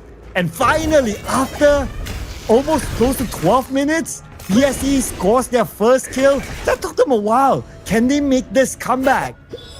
It will never be not possible, but it's gonna be a very, very difficult journey if you're looking for a comeback. But it's BSE. They have been champions. There have been situations like these. So we have to give hope to BSE fans. Right, so BSE, at least after that defense, they secured the buff. The blue buff is towards them. So that's something, right? They're starting to like, okay, get those small little wins, and that's okay. But Nova Esports, they cannot allow BSE to continue to get those small little wins. They need to push on onto BSE, not allowing them to even cover their base. One more wave, if BSE gets a good engagement, that's it. This is it, ladies and gentlemen. BSE inside of the base. And the next target is going to be Musan King. Musan King is going to be the tank that absorbs most of this damage. Musan King now in trouble. Managed to step away just in time. World is my board. Will be deployed, but they only managed to get inside of it. And at the same time, the Unbridled Opus will be used to push away the members players of BSE at the top side, allowing Nova Esports to secure the win on the bottom side. But here comes Xiang, but Xiang taken out with a double kill by Xuan, and now it's Nova Esports still back in the game, and triple kill for Xuan. Nova Esports wins a convincing 1-0 against BSE. Man, what a convincing win from Nova Esports over BSE. Masterclass of a showing. Yes, you can argue that, hey, BSE made a heroic play at the high ground, but it's too far, a little too late, because all 3 tier 3s have already been going down, and the minions have been causing such a big issue for BSE. So one could say that, wow, Nova, are you that far ahead of BSE, or is this just game 1? Is this just the BSE's first game of today, so they're shaking right now? Yeah. You know who else is shaking right now? Me! Oh man! I'm glad you remembered. Of course I remember. Okay. Anyway, benefit of the doubt. Okay, the series is not over yet. Okay, anything can still happen. We've seen a lot of reverse sweeps happen, even if we're in like day number 2. So who knows, right? Anything can happen here. But this is arguably, Sagi, the most convincing win we've seen so far in the MKL. One of it, definitely yes. This might be one of the most convincing wins. We still cannot forget yesterday's game between Team Secret and Todak, but let's look at the scoreboard real quick. So, wow, Nova Esports just, having 2 deaths over the entire game is actually crazy against BSE. And when it comes to itemization, I would say no comparison at all. I mean, just look at Dan. He didn't have a good time at all. He's only able to complete 2 items, and that's about it. Musa King, he's the best, or the second best. Xiang is the best, but even so, they're only able to complete 5 items, 4 items each. That's about it. I do believe that the first tire really marked a amazing tempo set by Nova Esports, making sure that they are not just slowly choking, they were choking BSE very quickly, just by 1 fight. Sir Todd, do you remember? 4,000 gold in 1 fight. That was crazy. Oh yeah, I remember that one. I believe it was the first Tyrant or something. It was fairly early on. But I'm sure that's going to be shown in our stats later on before we go on to our graph. When it comes to the damage dealt, okay, interesting enough that actually Zihong is still able to deal 78.2k. That's quite a lot for a game that's very one-sided. Yeah, definitely. It just makes it seem that, hey, during the endgame push, Nova is just barging in, taking all these spells from Zihong's side. They are just taking so much damage, right? But I want to point out one thing. Wendy in this game, he's just the hidden MVP of this game, I would say. Like you mentioned just now. Although he has no kills, but the world is my board, the board that he laid down, secured it at least minimum 1 objective. So this player, his control on these things, ultimate the world is my board, reaches a very phenomenal level. Yeah, and they're very aware of okay, your job is just to control. Don't need to go in for kills. Yes, you can come up with the damage, that's fine, but it's just to control, and he knows his objective. Now, we did talk about the graph earlier on, and this is one of the steepest graph that we have seen so far, all the way down to Nova. Yeah, just looking at the 4-minute mark at the bottom side, 4 minutes 23 seconds. From that moment on, that one Tyrant snap of a finger, the gold grab just avalanched towards the side of Nova Esports, making 0 comeback potential coming from BSE. Fight after fight, towers after towers, Nova Esports just making it look easy, just not taking any risks, just make sure that, hey, where's my board is going down, my DNG is just going to push down the tower, what can you do about it? You can't do anything about it. Yeah, maybe a bit of a defense at the 9th minute, but that's pretty much about it, right? Yeah, it goes up a little bit, but at the end of the day, it's just too steep. It's just too far. The goal gap was just too big. The final goal gap difference is about 7k. That's big. That's a lot.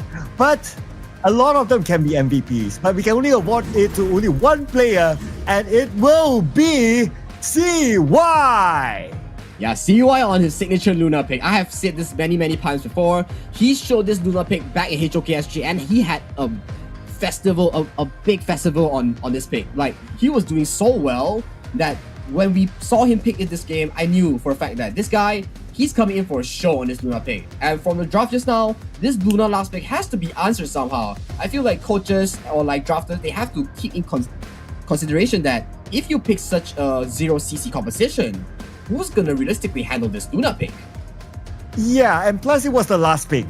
So he knows by then it's like, looking at all the picks that his opponents had done, like, who's going to stop the Luna?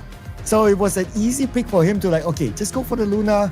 And plus, it's almost a similar draft from one of the matches that we've seen before. So they would have had this like on top of their mind is that, Luna pick, easy after looking at nobody's going to be able to stop him. Yeah, definitely a field day coming in from the side of CY, and this is one of the first fights that we've seen that Musanke overexerted himself and resulted in 1 kill, the first kill of the game, and this is the Tyrant fight that we're talking about. JR being locked in the pit, trying to stop away, and CY catching him off guard there, resulting in 4 kills, 4 for none, including 1 Tyrant. And of course, this is one of the fights as well. Again, the wall is my board, an objective, which is the red buff, and then resulting in more and more and more. So Wendy not just Wendy and Nova Esports knowing their priorities here as well. Yeah, you're right. Wendy could be the MVP as well, but of course we only can award one MVP to one player, right? Honestly speaking, it is such a one-sided game that the entire Nova Esports deserves to be the MVP in this round. Now, there is a moment where BSE, they tried to fight back from what we see here in the highlights, but that was pretty much about it because the gap was so far. Nova Esports, they could drop that defense and could still win this game easily. Yeah, I do agree as well. It's like at the last few pushes, we just see Nova Esports barging towards the doors of BSE's Crystal. So this game 1, is it a statement match or is BSE warming up? We don't know. So according to officials, BSE will be picking the blue side and Nova will be awarded the red side. So that will be the side selection for game 2. So let's talk a bit on like expectations coming into game 2. So game 1, absolute domination coming in from HOK S3's champion against HOK S2's champion. No one would have expected this result. Yep, not at all. I thought it would have been a title fight, not gonna lie here. But what we can expect is maybe the Luna to be banned. Not yet, but maybe soon. Yeah, not bad because, alright, we are seeing Arlie, Dharma, Mai Shiranui, maybe a Diadia for Nova's last ban, all the, consistent bans here and all. So let's talk about pick and bans, right? So Arlie being banned out, Dharma being banned out, that leaves Mayin on the table, right? That leaves Nova's strengths, his favorite Guan Yu on the table, right? So all these picks, these are game changer picks. So Mayin being banned out, so they respect Xiang's Mayin. I remember Xiang, he landed a 5-man kick with Mayin back in HOK. KC 2024.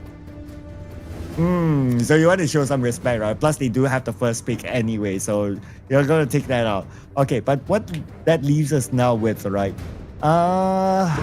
So BSC, they can't pick the Dolia, so no Dolia +1 combo anymore, but they're still going to go for the Long instead. Okay, I mean that's a decent popular first pick. Nova Esports, they can't go for the Zhang Fei, but they can go for heroes like Lady Sun or maybe even Algran. That's still open. Yeah, seems to the fact that Nova Esports might pick up a Diadia here +1, and Black Shrew Esports might answer with their own Zhang Fei here, as we know that Zhang Fei and Long does pair pretty well into the early game, into the mid game, so it might be a Diadia +1 right here. Yes, that's correct, Diadia and Yuhuan right here, simultaneously showing their mid lane and the roamer for Nova Esports. Ooh, okay. So this will be dangerous, right? The fact that you have the Diadia can provide a lot of support to whoever who's going to be on the farm lane later on. Coming back onto BSE, now that you have the Long, ideally you might want to have some protection onto him. So that's why you put in the Zhang Fei to be able to open up that early farm lane space for the Long to farm. And we are looking at Zhang Fei and Pei. So a bit of backstory on Pei. This hero is a high tempo hero. So the moment you pick this, you're telling the enemy like, hey, this game is gonna be fast. I'm gonna make sure that I dictate the early game. Zhang Fei and Pei, which is Dian and Musang King, both are gonna bring smite. So they are gonna try to secure a lot of these neutral objectives or enemy camps. So a Musashi counter pick coming in for the side of Nova Esports. Interesting pick coming in from Nova Esports. Ooh, okay. Musashi, very, very fast, slick sort of hero as well, able to go in for the back line. The Long has to be extra careful and to use his infinite vastness at the right timing. Now, with the next set of bans here, so they have used the Yixing for themselves. They say no, they don't want to deal with the Yixing at this time, and potentially Black Shrew Esports might go for that. Another potential ban. Okay, you might want to focus on to banning the marksman of Nova Esports if you are BSE. Maybe Lady they will Sun? drop a Lady Sun ban here. Yeah, maybe that's a very high priority here. So, looking at the bans on the side of Nova Esports, that's 3 mid lane bans on Zihong, Ganmo, Yixing, and Mai Shiranui. So, on the side of BSE, potentially you're looking for a Lady Sun ban or one more Clash lane ban. But in the case, that is going to be a Consort U ban. Pretty smart ban here as Pei is a jungle assassin, physical than jungle assassin, and Long has high physical burst. So, very smart ban here coming aside from BSE. Okay, I thought that the Lady Sun would come out as a ban, but okay, never mind. Maybe Nova Esports, this is the chance to pick up the Lady Sun instead for themselves, or they could leave the final pick for later. But I think they'll go for a marksman pick now because it's easy to kind of like be obvious with what kind of marksman you're gonna pick. Oh, Guan Yu! Oh, Guan Yu! Yes! This is Nova's signature. His best pick, the pick that won us HOK S3's title for Malaysia. So this pick is coming out so early on the tournament. Wow, one might say, what is BSE gonna answer with this? Charlotte is already out of the table. Are they gonna answer with a Fuzi? Are they answering with Biron? What is in BSE's mind right now if they were to pick a counter pick into this Guan Yu? I also want to put out that Xuan was the finals MVP in S3. And like what you said, his Guan Yu that time was absolutely phenomenal. So this is basically power pick here for Nova Esports. I really don't know how they're going to answer to the Guan Yu. Okay, they must always keep Guan Yu in check. Like you got to know where Guan Yu is all the time. And that's going to be Byron's job here for sure. Oh, definitely. I do believe that BSE has the fundamental to keep things in check so they can protect their tri-core, which is Long, Pei, and Nua. So these 3 will be an absolute menace on the side when against Nova Esports. On the side of Nova Esports, you will want to look for engages. Force plays on the side with Musashi engage, Guan Yu engage, or even their flash engages. So these 2 are the pictures that we'll be seeing for both sides right now. So with this last pick, we are likely going to be seeing a Lady Sun if there are no mistakes here. Yeah, Lady Sun, let's go. If it's not Lady Sun, then Marco Polo. Marco Polo. Oh, wow, not bad. Okay, so they don't want to go with like the protect the president.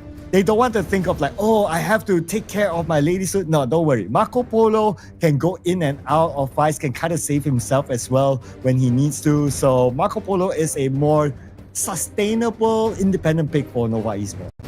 I do agree as well. So Nova Esports here picking the Marco Polo with the combo of Diadia. So one might figure, is this Marco Polo going to be the same as they will lane swap into the Clash lane for a seemingly better matchup, or how would it be? Ooh, yes, that's something that we want to observe as well, right? Marco Polo can still lane with the Long, I believe, and plus he does have the Diadia together with him to give him the extra support during the laning phase. So I think that even if they stay with the same lane, they can go for it. But nevertheless, we're also going in for it, ladies and gentlemen. We're going into game number 2 between the Clash of Champions, Black Shrew Esports and Nova Esports. Yeah, this might potentially be the last game between these 2 champions, but hey, BSE, you can never count them out in such a big game. Yep, not at all. I mean, we have seen BSE like coming back in the finals in S2 against Team Secret, so they know how to come back. So let's see how they do a reverse sweep here against Nova Esports. Yep, definitely. So interesting start coming in from BSE Musang King. He helped his Clash lane start, and his Clash lane Knight now is helping me clear the jungle to fasten the tempo. So a casual 2v2 at the bot side for between 2 members of both BSE and Nova Esports. So let's talk a bit of the draft right now. So BSE is playing tri-core, right? Actually, everybody's a carry in BSE. Xiang with the flash engages, BSE Musang King, Zihong, JR with the damage at their backs, the rockets in the back. So if you're a Nova Esports fan, what do you want to see from Nova Esports? Okay, good engages from Strand, good engages from CY, and Mushi getting those favorite barrage in. So these 2 teams, both are looking at a heavily team fight, but seems like the team fight initiative is more on the side of Nova Esports right now. And they have good options, right? Like what you mentioned with Swan, with CY, able to start off fights, and Muji is just a follow-up with the Fervor Barrage. And on top of that, Muji has Waypit to give him extra sustainability when he goes in with the Fervor Barrage.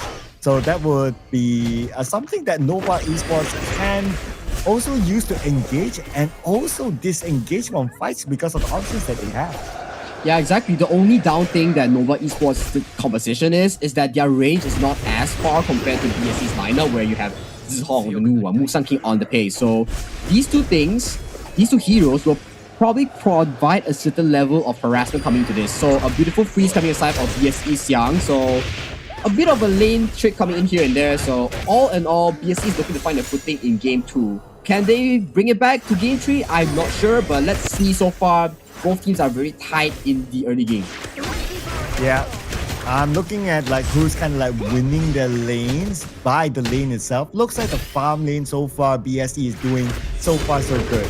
And it's also because of Dian is sticking with JR, just providing him that extra support in lane, making sure that he wins his lane cleanly. And you want to absorb as much as possible from Marco Polo, especially when he comes up with the Resplendent Revolver.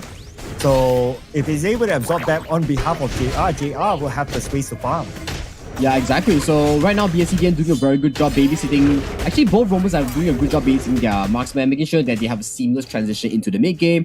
Gold lead wise, both teams are about tied. Nothing too crazy going on. So I do think that this game we'll probably see this game break out at the 4-minute mark near the Tyrant, or will the team be, you know, playing macro style? Do you want to trade back and forth? Oh, CY here trying to look for a cheeky bush engage. Okay, I thought that. Really, Sean? Are you going to go for it? No. I mean, it's Nova Esports. They won't overextend just like that. But I was also thinking the same, right? Probably the breakout might be during the first objective, whether it's the Tyrant or the Overlord. Most likely going to be the Tyrant as usual in the 4th-minute mark. That's coming up in about 20 more seconds. And that's where we will see the potential first split happen there. Right now, Nova Esports has a little bit more control on the Tyrant side. Yeah, that is correct. So far, we are seeing that the BSC top lane and the jungle are looking to break through the priority as soon as possible. So Musang King escorting his Clash Lane towards the Tyrant as we speak. Okay, yeah, Tyrant is out, but BSE, they managed to make it there. And Nova Esports seems to want to let this one go. Okay, interesting. Yeah. I thought that Nova Esports want to challenge it. I think Nova Esports respects that, hey, your early game is definitely much stronger than mine with the likes of BSE Xiang on the Biron and BSE Musang King on the Pei. So Muchi still hasn't hit 2 items yet, so we want to avoid any fight possible before Muchi hits that power spike. And also, let's not forget about the Dian as well. With the Unbridled Alpha, so early game, they're pretty strong. Okay, so let's see how they're going to capitalize on their strength here at the early game. But with the fact that Wendy made a rotation towards the bottom, so BSE, they probably had that information, so they stepped away from the front of the tower. Oh yeah, active rotation coming in from both sides, mid laner and roamer to hover the bot side. I think this bot side will have a very big party soon as they really want to unlock JR to further push on other side lanes. They want to make sure that Mushi doesn't have much of a space to farm into 3 items. Both sides, 5 minutes, still no first blood. Very different pace from what we saw in game number 1. But anyway, with the early game advantage, as what you mentioned earlier on for BSE, they take down T1 of the bottom lane. Yeah, T1 in the bottom lane, still no significant gold lead, about 400 on the side of BSE. Nothing too crazy, nothing too special. I think these will be all engaged in the mid lane. Unbridled Outburst might be anytime soon, and it will be used right now. 2 players calling down Unbridled Outburst, and here comes Xiang from the side. Taking out Wayfit as the first target. First blood given to Black Shrew Esports. Yeah, beautiful Flash Storm Strike coming in from Xiang as a follower engage, and now they have direct access into the red buff. What will Nova Esports do? Will they give this up, or will they try for a fight? Oh, looks like they don't want to give up the buff. Okay, T1 comes in, and here is the Infinite Vastness for BSE to disengage after getting the objective off the buff. Timing was great from JR's Infinite Vastness.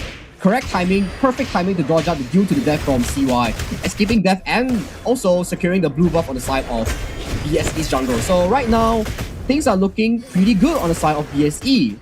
Gold lead is healthy, it's at 1000. They are slowly cementing their footing into this game so far. Oh, but Xuan gets information. I think he's thinking of going in for the steal. Nah. Okay, probably noticed that, okay, Dan is there as well, as much as he wants that red buff, but nah, it's not going to be worth it. Yeah, it's not definitely going to be worth it. So both teams very disciplined, very low kill count, but you can see both teams are exchanging macro plays left, right, center. So it's not just a boring 0-kill game. It's a very high mechanical, high IQ game that we're looking at right now. Yeah, it's just a matter of who will let go of the gas first. Anyway, Nova, they will secure the Overlord. So it's still pretty close to each other. But Musang King, Now he swapped over to the farm lane side of things and he's wrecking havoc down there, forcing Swan to stick with him. Yeah, forcing Swan to stick with him. He's definitely dominating that one side lane. Swan very in danger, almost dying. One more hit. Ooh. Escaping with a skin of red. Okay, so Musang King can get this tower with, you know, no friction, no one stopping him. So is this going to be next invade into the wrap-up circle? Well, looks like BSE is thinking of invading right now. They want to get the red buff for themselves. And maybe even a kill. Or Nova Esports looking at actually trading back with the kill. Here comes Swan from the side. Swan comes in from the side. And this is Nova Esports defending their ground. You take my buff, I take yourself. Yeah, you take my buff, I take yourself. Very well said, Circa, but mid tower is under fire right now and it might just drop to the side of BSE. So it's actually pretty good for the side of BSE. They got the mid tower, they unlocked the map. They can now push even further towards the mid lane and the side of jungle for Nova Esports. So, Nova Esports, that might not be the best outcome for you. Yeah. And doesn't help that the fact that they lost their tier 2 tower at the bottom, allowing BSE a lot more space at the bottom area of the jungle. Nova Esports, they have to find a way to claw back objectively to take more towers down. Yeah, but looking at the gold lead, both teams are deadly tied between these two.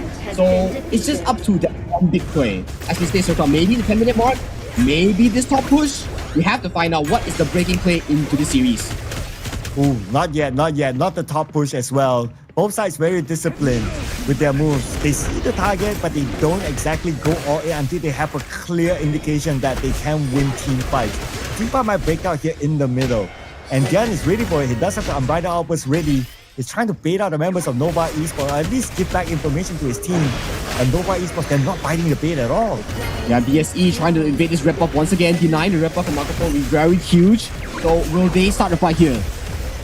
Okay, rep up. Oh, but there again, CY goes straight in onto the backline, Infinite Bastards to put him to safety. Musang King takes out CY, and they not only stole away the buff, they got a kill on the CY at the same time. Wow, pretty good stuff here coming in from BSE. I gotta give props to JR. He dodged due to death once again with his Infinite Bastards. The perfect timing. If you were to miss a time even by 1 second, you would get hit and you would die immediately on the spot. Oof. It could have been anyone's game earlier on. But both sides still maintaining the level of discipline. Nova Esports, they know that they cannot continue on the engagement. And they did exactly that. They pulled the plug very, very quickly. Again, this is really top tier macro movement, like what you said. Yeah, both teams really just rocking that goalie. 1,000 goalie coming in from Shrew Esports, and the 10-minute mark right now, Overlord Tyrant both has been spawned. So looking at the map state, both teams are looking to contest this Tyrant at the 10-minute mark. Okay, this Tyrant is probably going to be really important, right? Nova Esports, they want a piece of this. And so far, Nova Esports is controlling the situation, but let's not forget about BSE. They still have a full team. They can come in anytime soon. Nova Esports starting on the Tyrant. They're trying to bait out Shrew Esports. Dan is still in here, together with the Unbridled Outburst. Okay, it's going to go in anytime soon. 50% of health left on the Tyrant. And BSE again, Tyrant reset. Oh wow, very good macro pick coming from BSE, getting the mid priority. Now Musang King just straight up push out the mid tower. Someone has to answer the mid wave coming in from Nova Esports. So right now, BSE, what are you trying to do here? Are you looking for the engage here? Okay, they're in the position to make the engagement though. But Dan is not using his Unbridled Outburst yet. Nova Esports, they're hoping for the Unbridled Outburst to be used. As long as the Unbridled Outburst is still being kept by Dan, Nova Esports can't really engage. Yeah, BSE here playing with the Tyrant reset up to perfection here, making sure that if you want this Tyrant, I will definitely make sure I take your red buff, I take your mid tower, and right now, they're doing the dance once again. And we can't say that they're spending too much time, the time is so important. Oh, JR, go Wendy! Okay, this is go time here for BSE. They'll find the next target out to CY. CY goes straight onto the backline trying to get at least a trade, but Xiang says, no! You shall not trade! And he will fall to the hands of Xiang. Wow, Wendy there, not expecting the fire palm to be able to one-shot him, thus saving his unending sorrow. A miscalculation here coming from Nova Wendy. Oh, but the fight continues on. Here comes Musang King all the way to the back line. And Xuan, he wants to chase down Musang King, but Dan is there to provide him extra support. He cannot continue the chase knowing that there's only 3 active players for Nova Esports.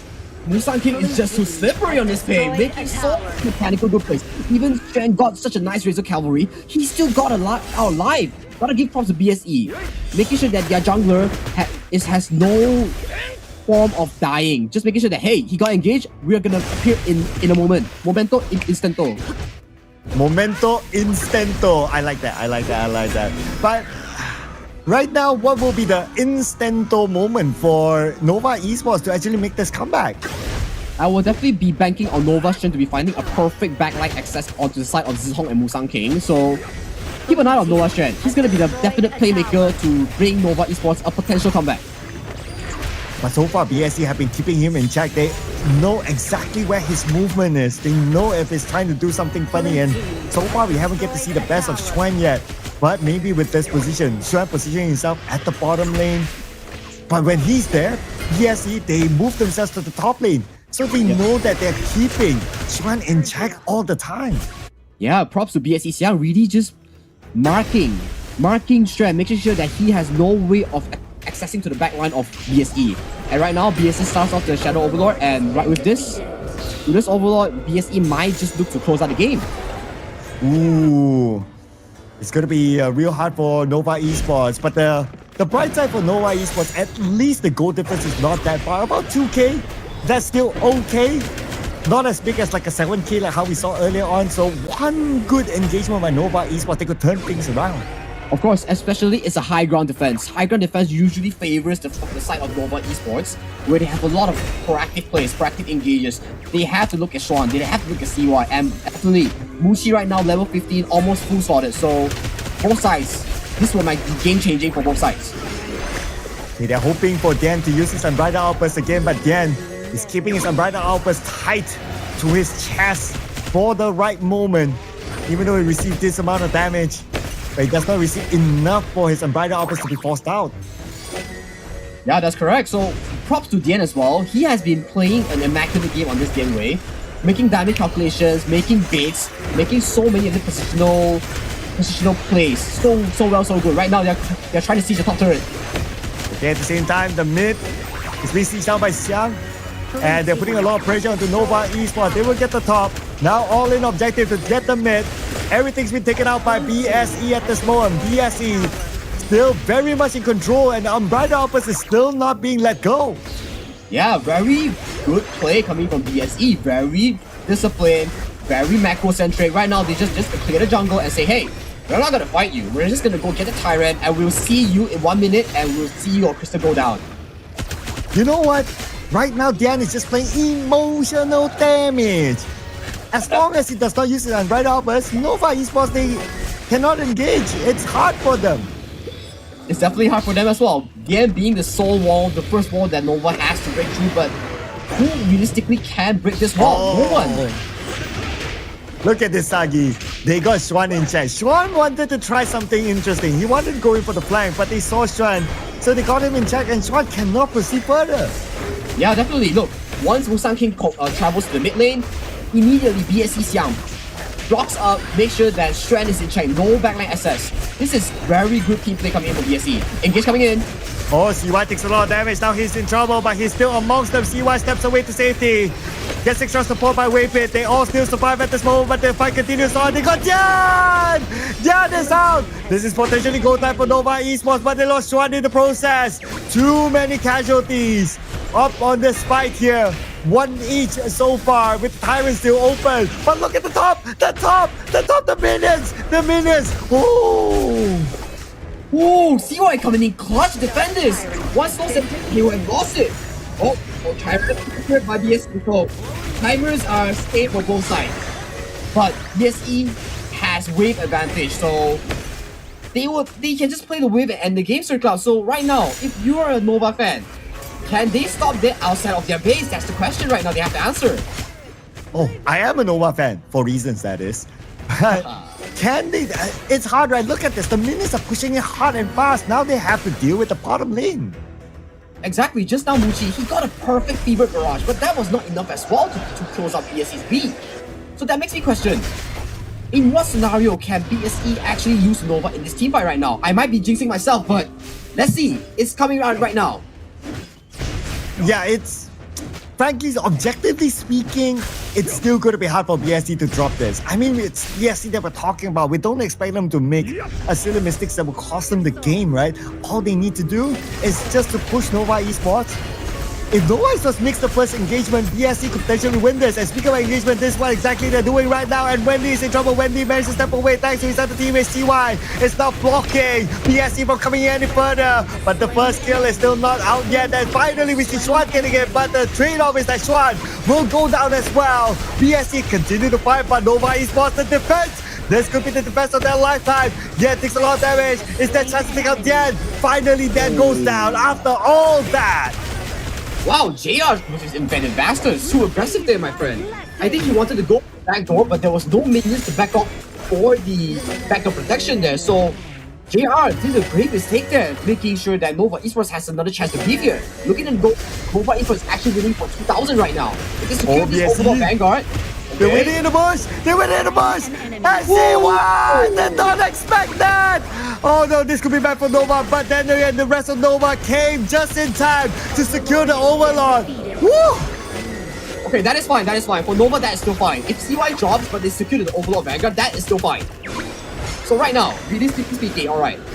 Both teams are 50-50 right now, Circle. Yeah, especially with the Overlord pickoff, right? I was at the edge of my seat. Nova really came in clutch. Although CY died, they weren't afraid to push BSC off from the Overlord. So if they secure this Overlord, they can push the game potentially to Tempest Dragon, Circle. Oh man, and we're like only about a minute and about 15 more seconds to the Tempest. And obviously the Tempest will be a big decider between these two teams. But the pressure is still on the Nova Esports. The fact that they lost all their towers, that's why now they're pushed back. And it's going to be hard for them to not give any attention to the lanes. Especially, after 20 minutes, the minions are going to be so damn strong. We've seen it before in KC 2024. Minions have so much power. It can end games by itself after 20 minutes. So if Black Shrew wants to do it, they can stall this game until however minutes, until the minions are too tough to deal with. Yeah, and just let the minions do their own job, right?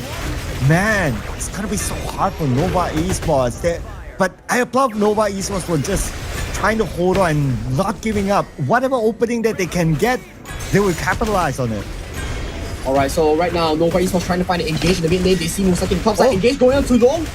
Oh, Infinite Blasters, and he managed to step away to safety. But a second engagement might happen here. All in onto Dan. Dan goes down now without their right opposite at all. This is a big opening for Nova Esports. Nova Esports did so well. They saw Musaki at the top side. They said, Musaki is short, let's jump right now.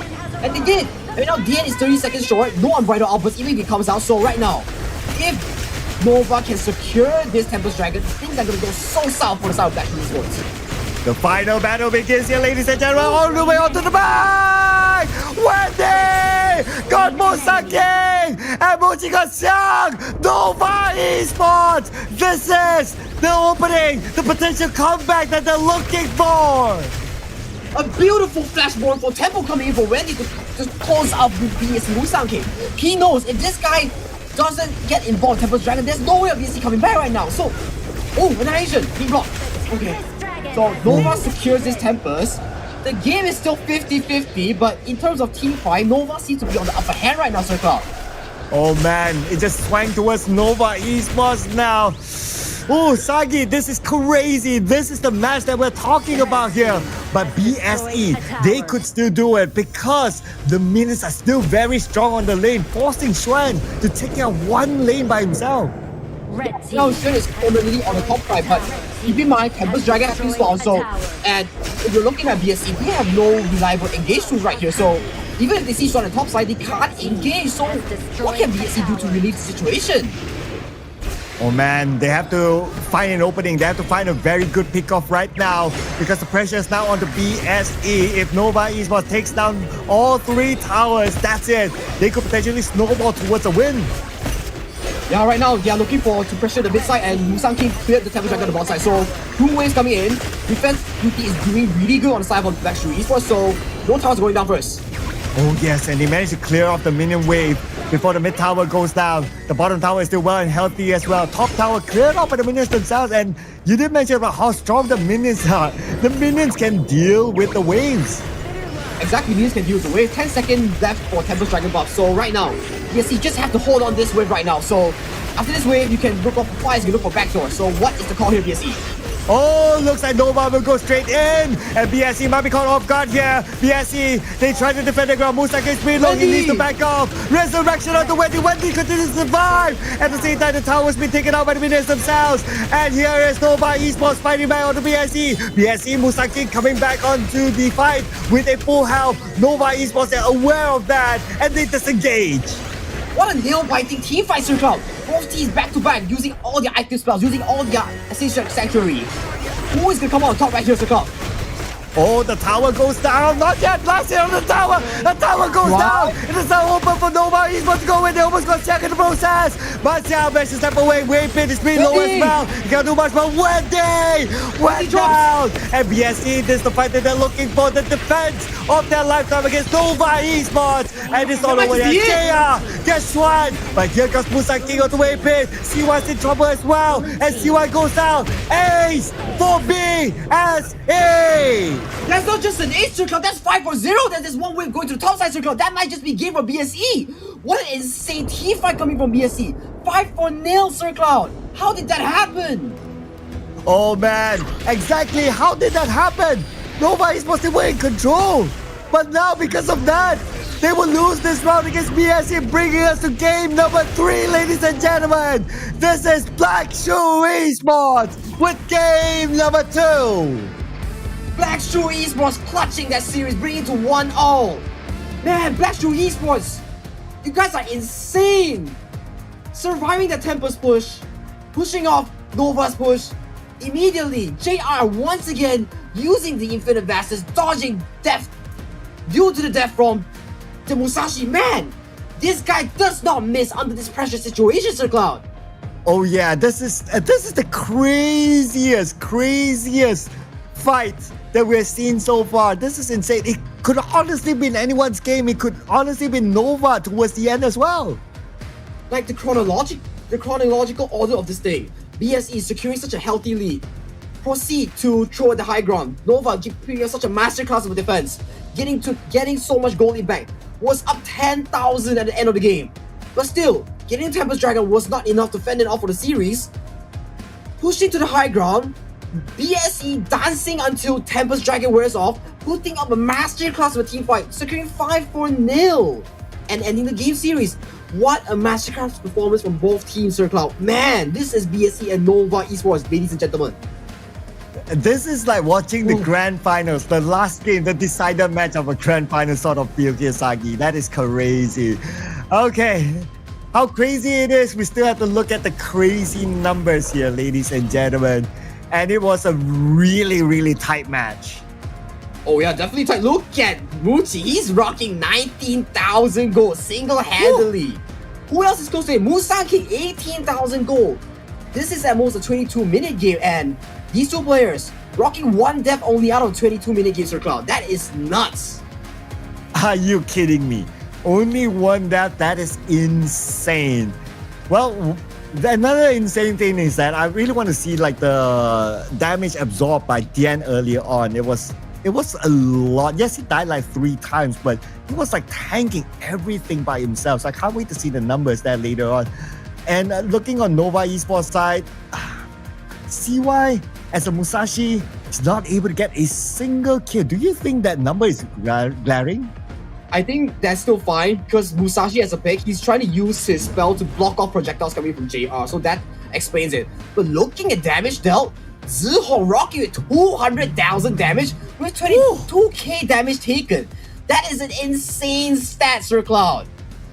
That is arguably the highest damage dealt that we have seen so far in this tournament. That is crazy. And Dian as well, almost 200k damage absorbed by himself. Xiang takes 165k damage as well. There's so much that they have absorbed between the two of them. Yeah, looking at Zihong, it's a 20+ minute game. He only took 22k damage. No one was touching him on the side of Nova Esports. This brings back to our discussion. Nova Esports, yes, you have all these sorts of engages, all these sorts of damage output, but your range is not enough to reach Zihong. Yeah, and Xuan didn't have a good enough space to actually go to the backline. It was all blocked by Xiang. Every time he was trying to find an opportunity to go for the flank, maybe try to get a pick off onto Zihong, he couldn't because Xiang is always there to block him. Yeah, exactly. Like Xiang and Musang just tag teaming, making sure Xuan you're in place. You have no way of going to the backline. And let's check out the goal graph. Man, what a crazy goal graph! Look at this. So slow and steady, BSE gets a pretty decent lead up until maybe a 5k goal lead, right? The moment 20-minute hits, the goal lead slanders towards the 12k goal lead for Nova Esports, and you would think 12k goal lead, Nova Esports could have closed out the game, right? But no! BSE 5-0's team fight and close off the series 1-1 right now. Yeah, when it hit like the 12k goal lead gap, probably at that point, it's not the biggest factor because it's towards the very late game and everyone would have had their items by then. But it was like the turning point was also, of course, the defense by Nova Esports inside the base themselves. And you pointed out that they have a very strong defense setup as well. And they've shown that, okay, if they're pushed to the base, they have to turtle in, they're able to defend, and that's the advantage that they took. But when it comes to the offensive side, that is where Nova Esports might have a little bit of gap because they couldn't get the backline, they couldn't get the Noah. And what we couldn't get, let's check out the MVP of this game. It's going to be BSEJR, rocking that long with a 415 KDA. Damage, locking at 24%, 12% damage taken, and total goal of 22%. This man, I gotta give him props. I've been saying from time and time again, this man in this game, he has been so consistent with his infinite vastness. Every duel to the death casted by Musashi, maybe 5 on him, he managed to dodge 4 of them. That's 80% accuracy on his ultimate timing, Sir Cloud. The only thing that I can say about JR that is not consistent is that sometimes he wears glasses, sometimes he doesn't. In this picture, it doesn't. So yeah, just putting it out there. But for BSE, yes, JR definitely put in a very good performance. But also, I want to give an honorable mention to Dian as well. Being a very strong frontliner, not only just being a wall, right? But he knows how to keep his unbridled outburst well and when to use it. Yeah, Dian with the trigger discipline, making sure that he knows when to release unbridled outburst. The composure of this seasoned veteran player. This man seems to be a pretty good addition to the new roster from this showing. Oh man, this is the game that we have been asking for, right? But we gotta check out the highlights here in case for whatever reason, ladies and gentlemen, you missed out on this match. It was a banger of a round. It was a banger around indeed, and this is what I'm talking about. Look at that dodge coming from JR. Re-engaging with the Infinite Vastness because he knows he's available to. There's no engage. And this is what I'm talking about. JR, although you're the MVP, but he seems to be messed up a build here. He tried to go in, tried to look for the engage onto the crystal with his burst.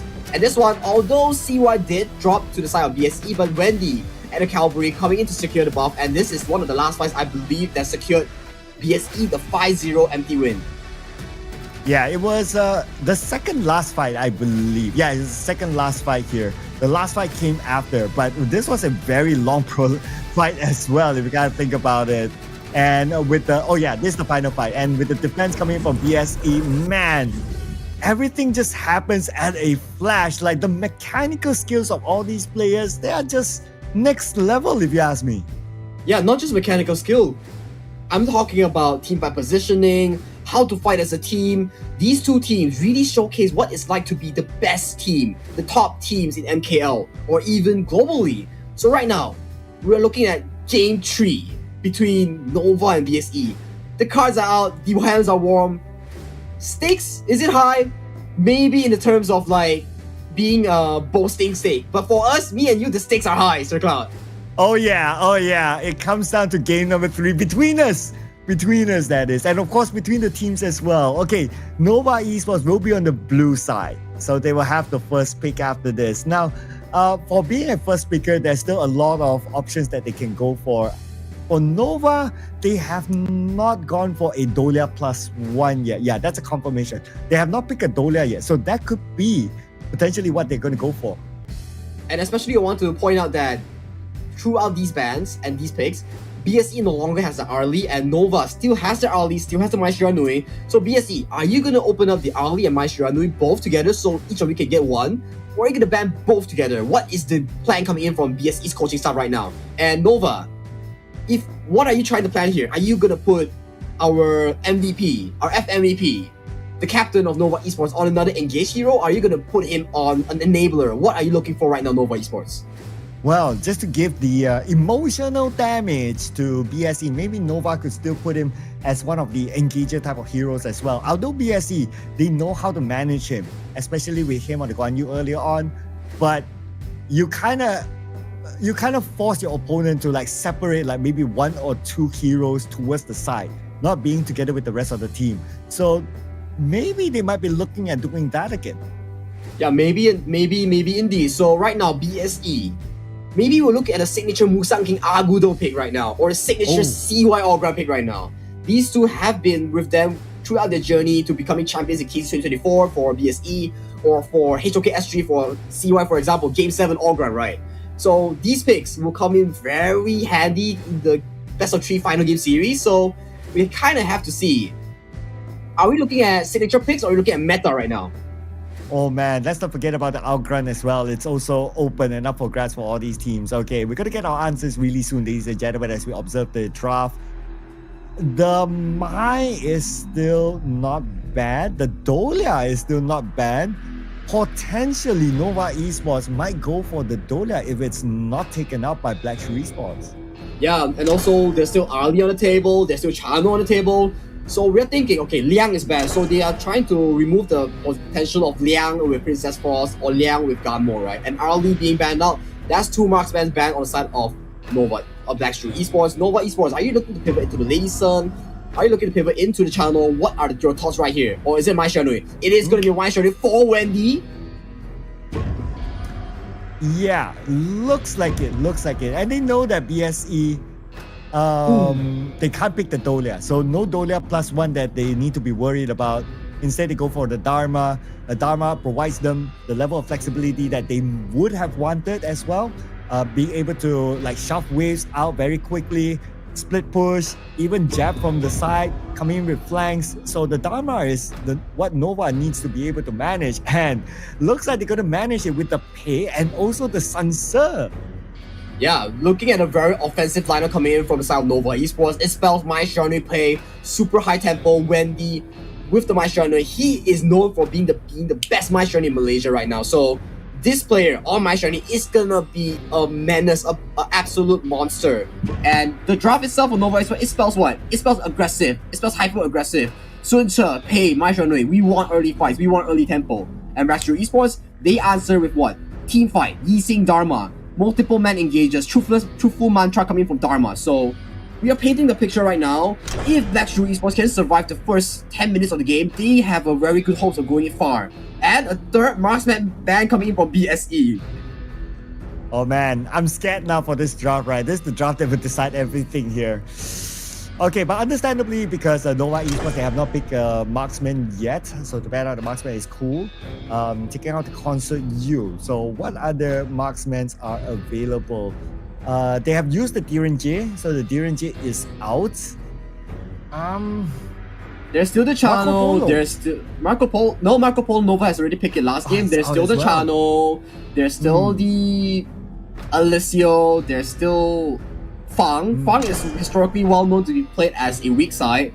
There's still Luban, there's still many more. So Lianpo being the final ban for Black Shrew Esports, and Nova Esports replying it with a Dia ban. So right now, BSE is looking for a roamer and a jungle. Will we see an Agudo coming in from BSE? Will we see a Nova Esports channel?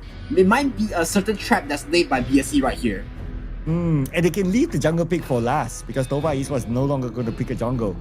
So they don't need to worry about like thinking about that first. They might want to think about the roamer now because Nova Esports will pick their own roamer as well after this. So yeah, especially true. Yeah. So let's see what is BSE cooking right now. Is it going to be the Agudo? Are they saving the last pick for their roamer? It's going to be Lady Sun and Ming. Oh yeah. Coming out BSE. So here's the thing.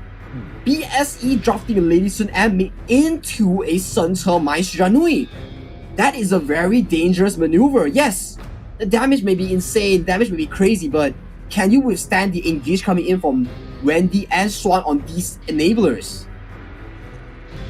And also the idea behind the Ming pick is to protect the Lady Sun. Of course, protect the President because you have the Mai who's able to jump in onto the Lady Sun, so you want to have some level of protection. Yes, you may have the World is My Bot to try to lock them in place, but the Ming pick, I would say, comes in as a very good insurance policy for BSE. Oh, a Sakura and Chano being the last Sakura and Chano being the last two picks for side Nova Esports, making it sure that hey, you want to go in, we're going all in together. Chano with Wolfpack, Sakura with his Mulberry Slaps. So we are gonna see a hyper aggressive team comp coming from Nova Esports on the side of the engaged department. So with the last pick, BSE defaulting to their Agudo pick.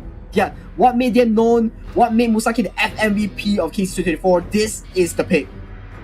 Oh man, okay, so this is also the final match, the decider match between these two. What's your prediction between these two drafts? Honestly speaking, I think they are very much equal in terms of draft. Nova Esports' style is to make hyper-aggressive engages onto Lady Sun and Ming, while BSC is making a solid frontline wall to make play very comfortably. So, as a 50-50 draft, it comes down to execution, but in terms of proactive stuff, it's definitely down to the side of Nova Esports in the early game, and BSE will look much better in the mid-game, maybe 4 minutes onwards. Ooh, and I'm sure when it comes to execution, these two teams are at the top of their game. Ladies and gentlemen, I present to you the decider match here for the series between Black Shrew Esports and Nova Esports. This is going to be a decider match. It's going to be a banger of a series. This is the final match between BSE and Nova, and let's see if who will claim champion of this first series. This is going to be real scary, right? Anyway, Nova Esports, proactive approach here by CY to take the side jungle. And a little bit of advantage to Nova Esports, though it's small advantage, but it's rather tiny.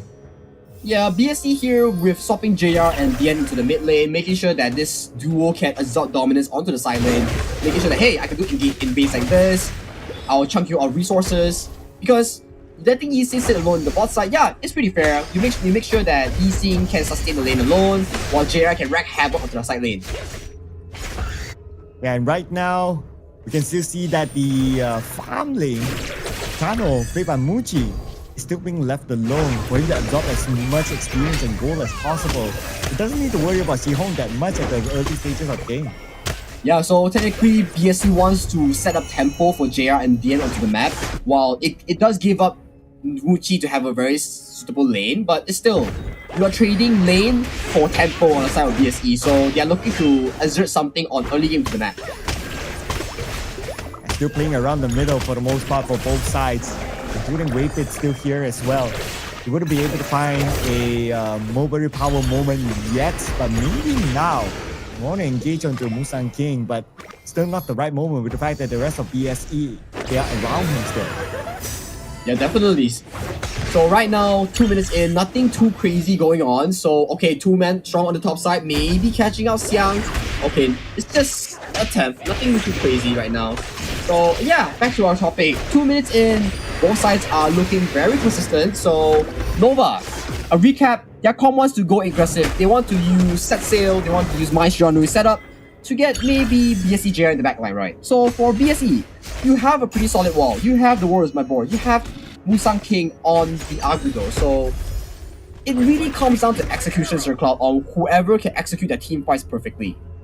Yeah, if we talk about the set sail execution, right, Xiang will be the one to try to block off the set sail from the side especially. So for Xuan, he has to be really creative on how he's going to play the set sail. He can't play like how he tried to play the Guan Yu earlier on. Yeah, definitely. So Xiang right now, he's not looking for a flanking position, he's looking for engaged position, assisting position where he uses the set sail, he pops it, he looks for these big engages in front. So right now, if you're BSE, you have to wonder, who is gonna be, like you say, BSE Xiang may be the one to block off these engages, but if he blocks it off, will he just die from one engage? I guess that also depends on what sort of damage output do they have at that point of time, right? So that's why it's really important for Nova Esports to try to get the early snowball as fast as possible. They get the damage output in, and then the set sail is ready. They can engage with the set sail and then quickly take out Xiang. And once they take out Xiang, Black Shrew Esports, yeah, they still have Musang King who's able to tank, but without Xiang, that will mean that they are fully dependent on Musang King by then. Yeah, I do agree as well. So first 4 minutes, we are cruising through a very peaceful first 4 minutes, but 4 minutes, Tyrant has been spawned. Both teams are hovering very closely to the bottom side of the map, and we see that Dharma on the side of BSC has been slowly moving towards the mid lane right now. So what is the plan coming to this circle? Ooh, maybe this Tyrant, we might see the first blood this time. Earlier on, we did not see the first blood. Okay, onto Xiang, and here comes the Cecil from the back, straight onto Xihong. Xihong comes in with the World is My Board to try to lock in Xuan, and now Xuan still managed to escape. Good enough that he's tanky, so that he can just walk away from the World is My Board, but that leaves the Tyrant open now for Black Shrew Esports. Yeah, looking at the health bars, Black Shrew Esports they definitely have the advantage on the health bars here. So Tyrant goes on the way to Black Shrew Esports here. A small win comes inside of BSE right now in the early game, and they might just cover back to the bottom side for the turret, or will they transfer back to the top side? So top tower going in the hands of Nova Esports right now, and BSE slowly chunking out this bot tower. So it's a handshake of the sort for both teams. Yeah, a bit of a handshake, though BSE obviously they have the advantage because they got the Tyrant. But when it comes to the goal difference, Nova Esports, they are still slightly ahead of BSE, even though that fight didn't favor them. Oh, that's the second tower coming in from Nova Esports. That's an added value for the side of them. So good stuff from Nova Esports, recognizing the fact that, hey, we're already here, I have a pay, my pay can push very quickly, so I'm gonna take one more tower. And Grumby's like, okay, you got the tower, let me get you out of the set sail. A very good fight coming from Nova Esports. The set sail being used defensively, but now the rest of BSE, they are around the corner. So Siwa has to be extra careful. Slightly engagement on Musang King, but Musang King is pretty okay. He can absorb a bit of damage, that's fine. Yeah, probably we'll be seeing a very stagnant mid game as both sides does not want to go for any risky engages. At most, we'll be seeing a very large mid lane push and team fight later on to the series, but right now, both teams are equally tight right now as of this game state. Or potentially we might see a low kill count game as well. So oh yeah, definitely. Yeah, if that happens, then it's really down to the macro plays of both teams. And speaking about the macro plays, look at how Xuan is just keeping Xiang in check as well at the side. Yeah, definitely. Both Crash laners duking it out for the priority so they can rotate first towards the mid lane. So right now, we would paint a picture of both teams. BSE, your main playmaker definitely has to be Xiang. The truthful mantra, this guy will have probably be setting up most of the plays here on the map for BSE. Also have Nova, you have Wendy, you have Xuan. These big engaged tools are even way played with the mulberry slap. So right now, we have to see who pulls the trigger first. The trigger might be pulled here. With the World is My Board, catching 3 for the side of Nova Esports. This is go time here for Black Shrew Esports, but Nova Esports they respond back straight onto the back line. And they got Xiang in the process. The front liner for Black Shrew Esports, but Black Shrew Esports they traded back one. It's going to be a Clash laner for a Clash laner. Clash lane for Clash lane, but BSE managed to take down the mid lane tower and potentially the top lane tower right now. That's a win for BSE, Sir Cloud. That's a good point. One extra tower down, opening up the jungle for BSE. Now Nova Esports, they have to do double time to protect the jungle. Yeah, definitely. So right now, same thing as just now. Both teams are trading towers once again, so nothing too crazy. Gold lead is at a stagnant 1,000 for Nova Esports, but in terms of team fight, both teams are tied neck to neck. But Nova Esports, the good news is that they still maintain their goal lead. They're about a 1k goal lead against BSE now. But again, because it's only 1k, one good fight could swing the goal the other side. Yeah, definitely. Just now, both Crash laners on the side of Nova and BSE, they were looking for big engages. They did get it, but Nova and BSE both have preemptive measures, so they were a sacrificial lamb in opening the war just now.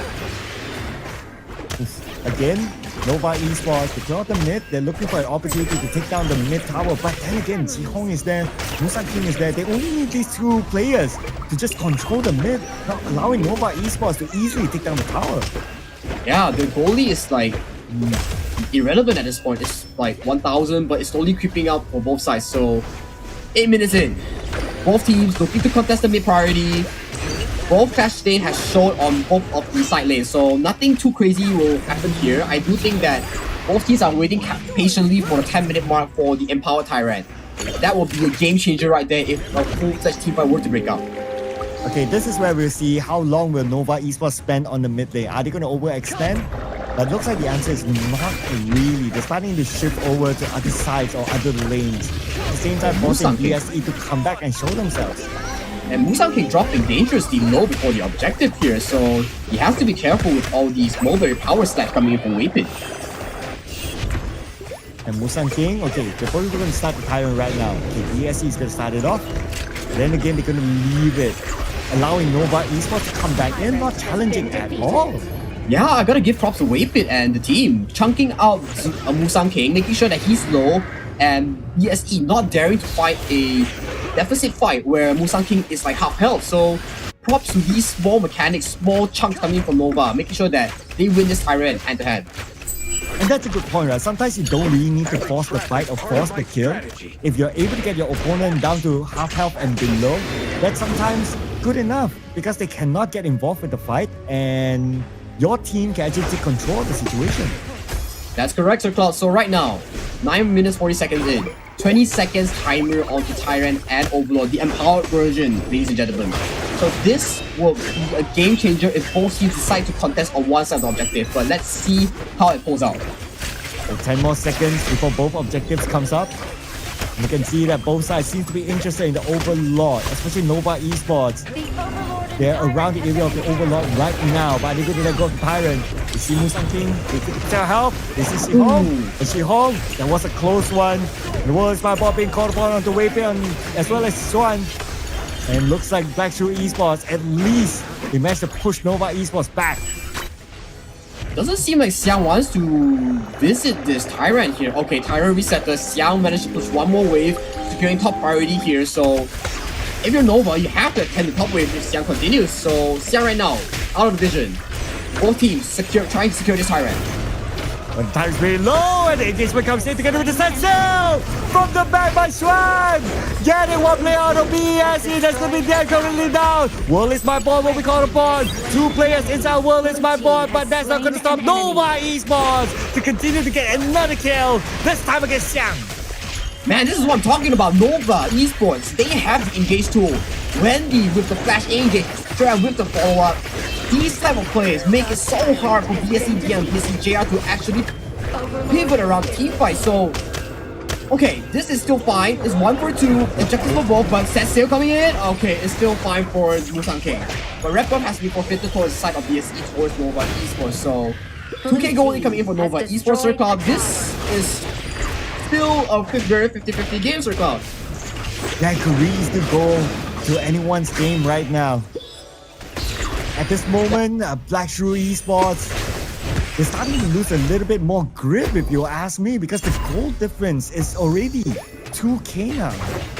Yeah, I do agree with you as well, but looking at the gold lead for the side of BSE, only JR holds an immense amount of gold over his lane, and other than that, everybody's losing gold on the side of BSE. Here comes Nova putting pressure onto the top and forcing BSE to come back to defend it.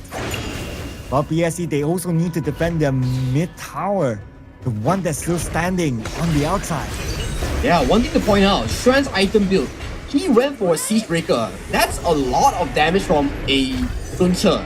He's trying to one-tap BSE JR whenever he gets the chance to do so. Oh, and if he can, he basically got the precedent. And if he gets the precedent, we know everything will come crumbling down. So that's their goal. So they have options. Okay, they have Xuan, they have Wendy, they can just wreak havoc on the JR. So JR has to keep his position really tight. Yeah, we're probably gonna see some flash plays, maybe a flash he's showing ENG coming in from Wendy, or flash engage coming from Xuan, or set sail. All these are key differences that will make this game super hard for JR and the end to play. Here is BSE, maybe getting that buff. No, the buff is still taken away by Nova Esports. Nova Esports, they got the buff. They're looking for another opening. But their objective is to get the tower. So putting back focus onto the mid lane. Slow and steady for both teams. No one pulling extra crazy amount of engages. So far, both teams are respecting each other's boundaries. So far so good for both teams.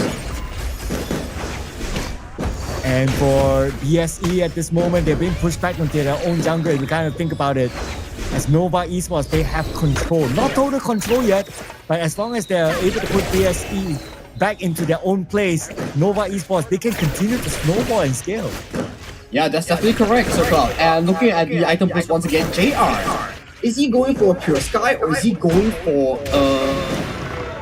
what is he going for actually? I think he's going for one more offensive item build here.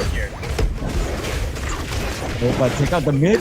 Looks like CY is going to come in. And here comes Xiang. The back, but Xiang managed to sidestep away to safety. If he got caught in that set sail, he's gone. Yeah, that is very dangerous. Escaping with a sliver. Just a small pixel almost hitting the set sail. So 30 seconds of both objectives, SirCloud, and right now is more in favor of Nova's side with their hyperactive engage form right now. So, okay, engage coming in. Engagement. Here comes on the wave pit. Wave pit caught in the world is my board, but then again, it's a roamer. It's not going to be worth it for Black Shrew Esports to go all in. That's sail from the side.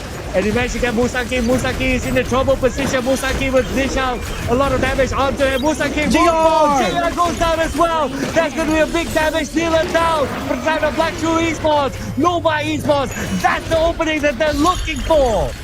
That might just be game right here. This is why you don't give Wavy My Shanui. That was an insane flash engage coming with My Shanui, catching out 3 members of Nova Esports. Right now, that might just be game right now, SirCloud. Oh, it could be game. What is my ball? But nothing can stop Nova Esports from winning the series and showing who's the boss between them and BSE. Nova Esports claiming their title as currently the best team in Malaysia. So right now, Nova Esports declared supremacy over BSE. That was an insane engage coming in for Wendy just now. A 3-man flash engage, making sure that JR had 0 room for actually even doing damage, deleting him from the teamfight immediately, SirCloud. And it was really down to the slightest moment, right? If you kind of think about it, that set sail onto Musang King as well, that exploded everything.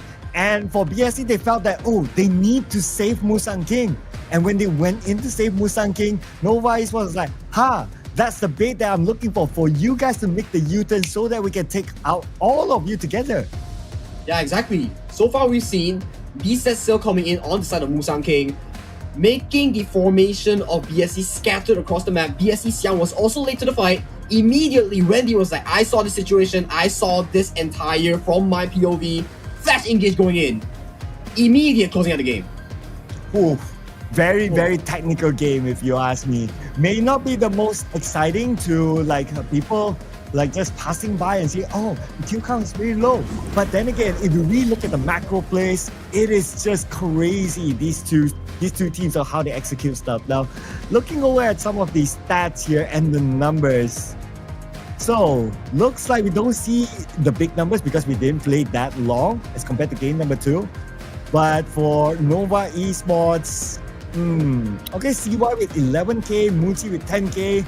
I guess this is kind of expected by these two players with their respective roles. And I want to point out one thing. Pay this game, CY, he opted for a tank build. We see the Blazing Cape, the Blood Rage, with the Axe of Torment, the Giant's Grip. It's a pretty interesting build as well, making sure he's tanky, he doesn't die in a whim if he gets caught in any of the engages. So this game, although as you say, the kill count wasn't that high, but it's a very nice showcase of both teams playing to the best level of Honor of Kings. The HOK that we are seeing right now in MKL, these two teams really are showing us why they deserve to be the top, SirCloud. Yeah, I would say I agree, right? Like game 2, game 3 especially, that's like the benchmark game for any other teams watching the MKL right now and telling themselves that, okay, if you want to be the champions, you have to be able to play at that highest level. And speak about highest level, look at BSE. Okay, they only got a handful of kills, but the team fight rate is 100%. Everybody got involved with everything. Yeah, that's definitely correct. And if you look aside of like Nova Esports as well, even for their team fight, it's also close to 100% for everybody. Technically, all the fights that are happening is never scattered across the map. It's always in one go between two teams. That shows the prowess, the team fight, the discipline between these two teams, SirCloud. Yeah, their coordination, for the most part, we see them playing together. Even if they want to like open up the sides, like the rest of the other maybe 3 or 4 players, they will be playing close to that side as well. So they aren't always too far from each other. And that's why if we look at throughout the entire course of the game, it was hard for either side to find that opening or that one solo pickoff. Yeah, exactly. And this crash lane pick from BSE Xiang may be a bit lackluster. It might not be his fault. It may be due to the fact that Nova is played such a good game, giving him zero room for him to actually perform on the Dharma. And looking at the gold chart, a smooth and steady gold chart that goes up after the Shadow Overlord and Shadow Tyrant, up to a 6k healthy at the end of the game. So what do you think? Well, I think that even though the chart just favors Nova Esports slow and steady towards them, right? But they weren't in full control throughout the entire game. There were moments that BSE was able to turn things around as well. So Nova Esports has to be really careful until based on the chart, 10 minutes onwards, when they found that opening, that's where they continued to scale onto Black Shrew Esports. But it was a very well-balanced game all around. Yeah, the moment where BSE Xiang showed on top, immediately Nova Esports found the chance and flashed in for the engage. And of course, let's check out the MVP of this series right now. Here's the MVP, and it's given to Wendy. Like what you said, it's my play towards the end was the decider in winning that crucial fight for Nova Esports to take home this series.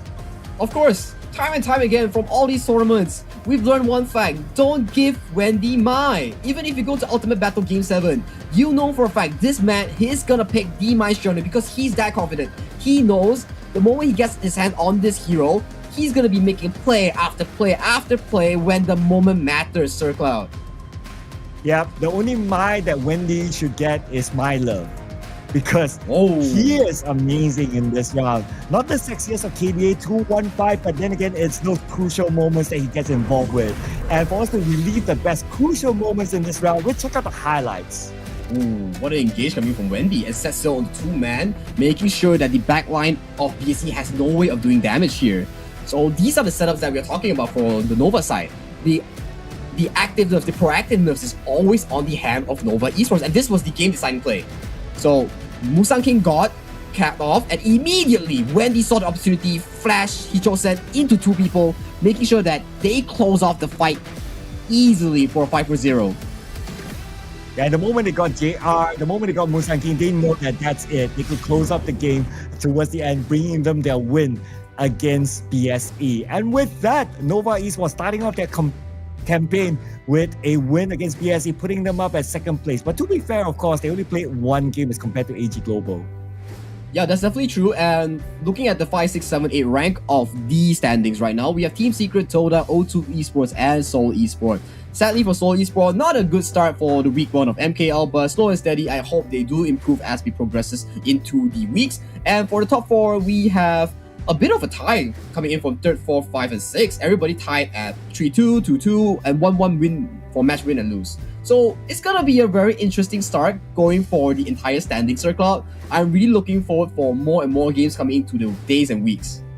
Yeah, and it's also interesting to point out the fact that a team that came from the qualifiers, DTE Gaming, is amongst AG Global, Nova Esports, and BSE on the first half of our overall standing. So that's a statement here for the teams that came from the qualifiers, is that don't forget about us. We can also be a contention for the top.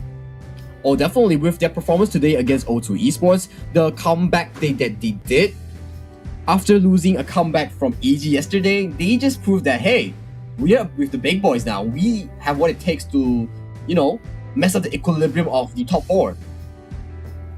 Yep, but tomorrow we still have games, ladies and gentlemen. Make sure you stay tuned with us, and these will be the games that will be played tomorrow. We're going to start off our match here with Seoul Esports up against Team Secret.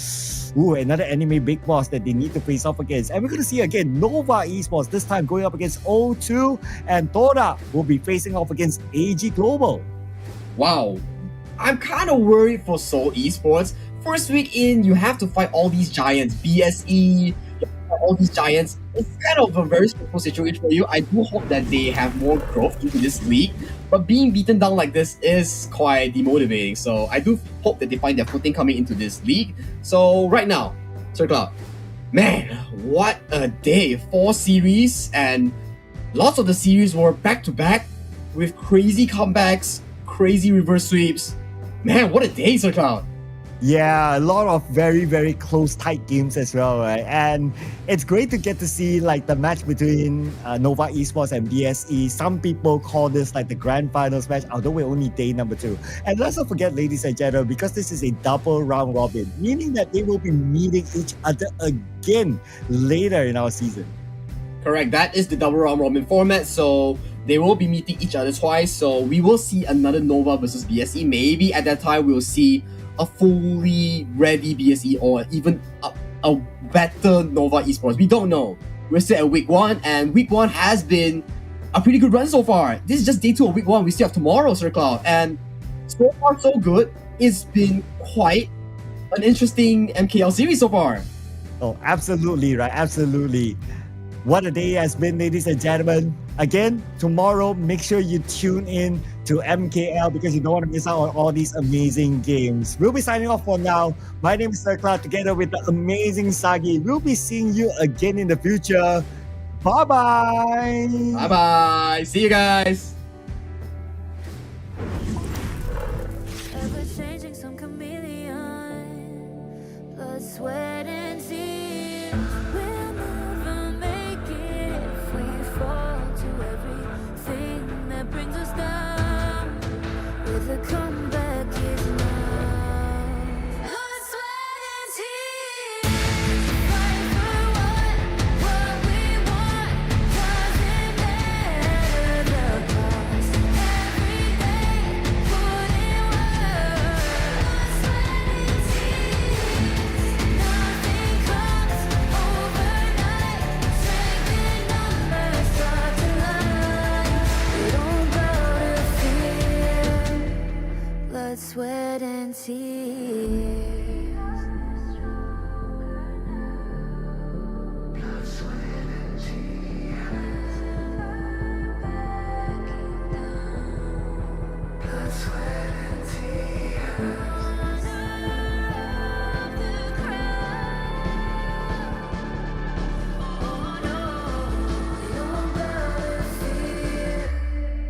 Blood, sweat, and tears. Fight for what we want. Doesn't matter the cost. Every day, put in work. Blood, sweat, and tears. Nothing comes overnight. Strength in numbers start to lie. We don't bow to fear. Blood, sweat, and tears.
Sweat and tears.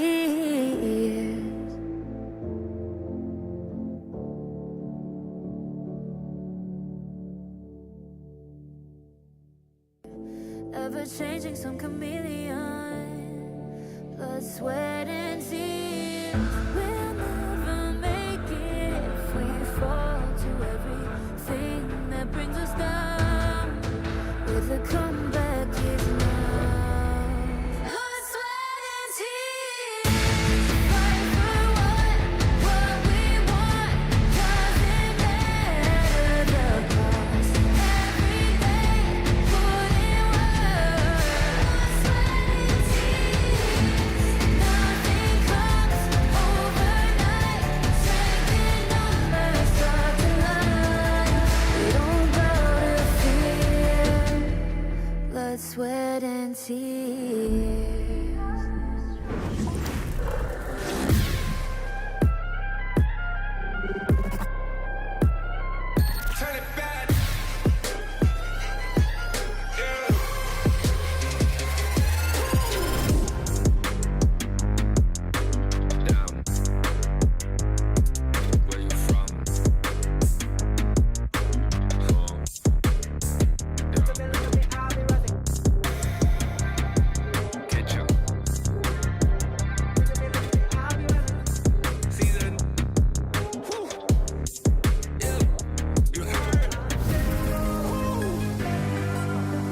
showtime.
It's an honor showtime.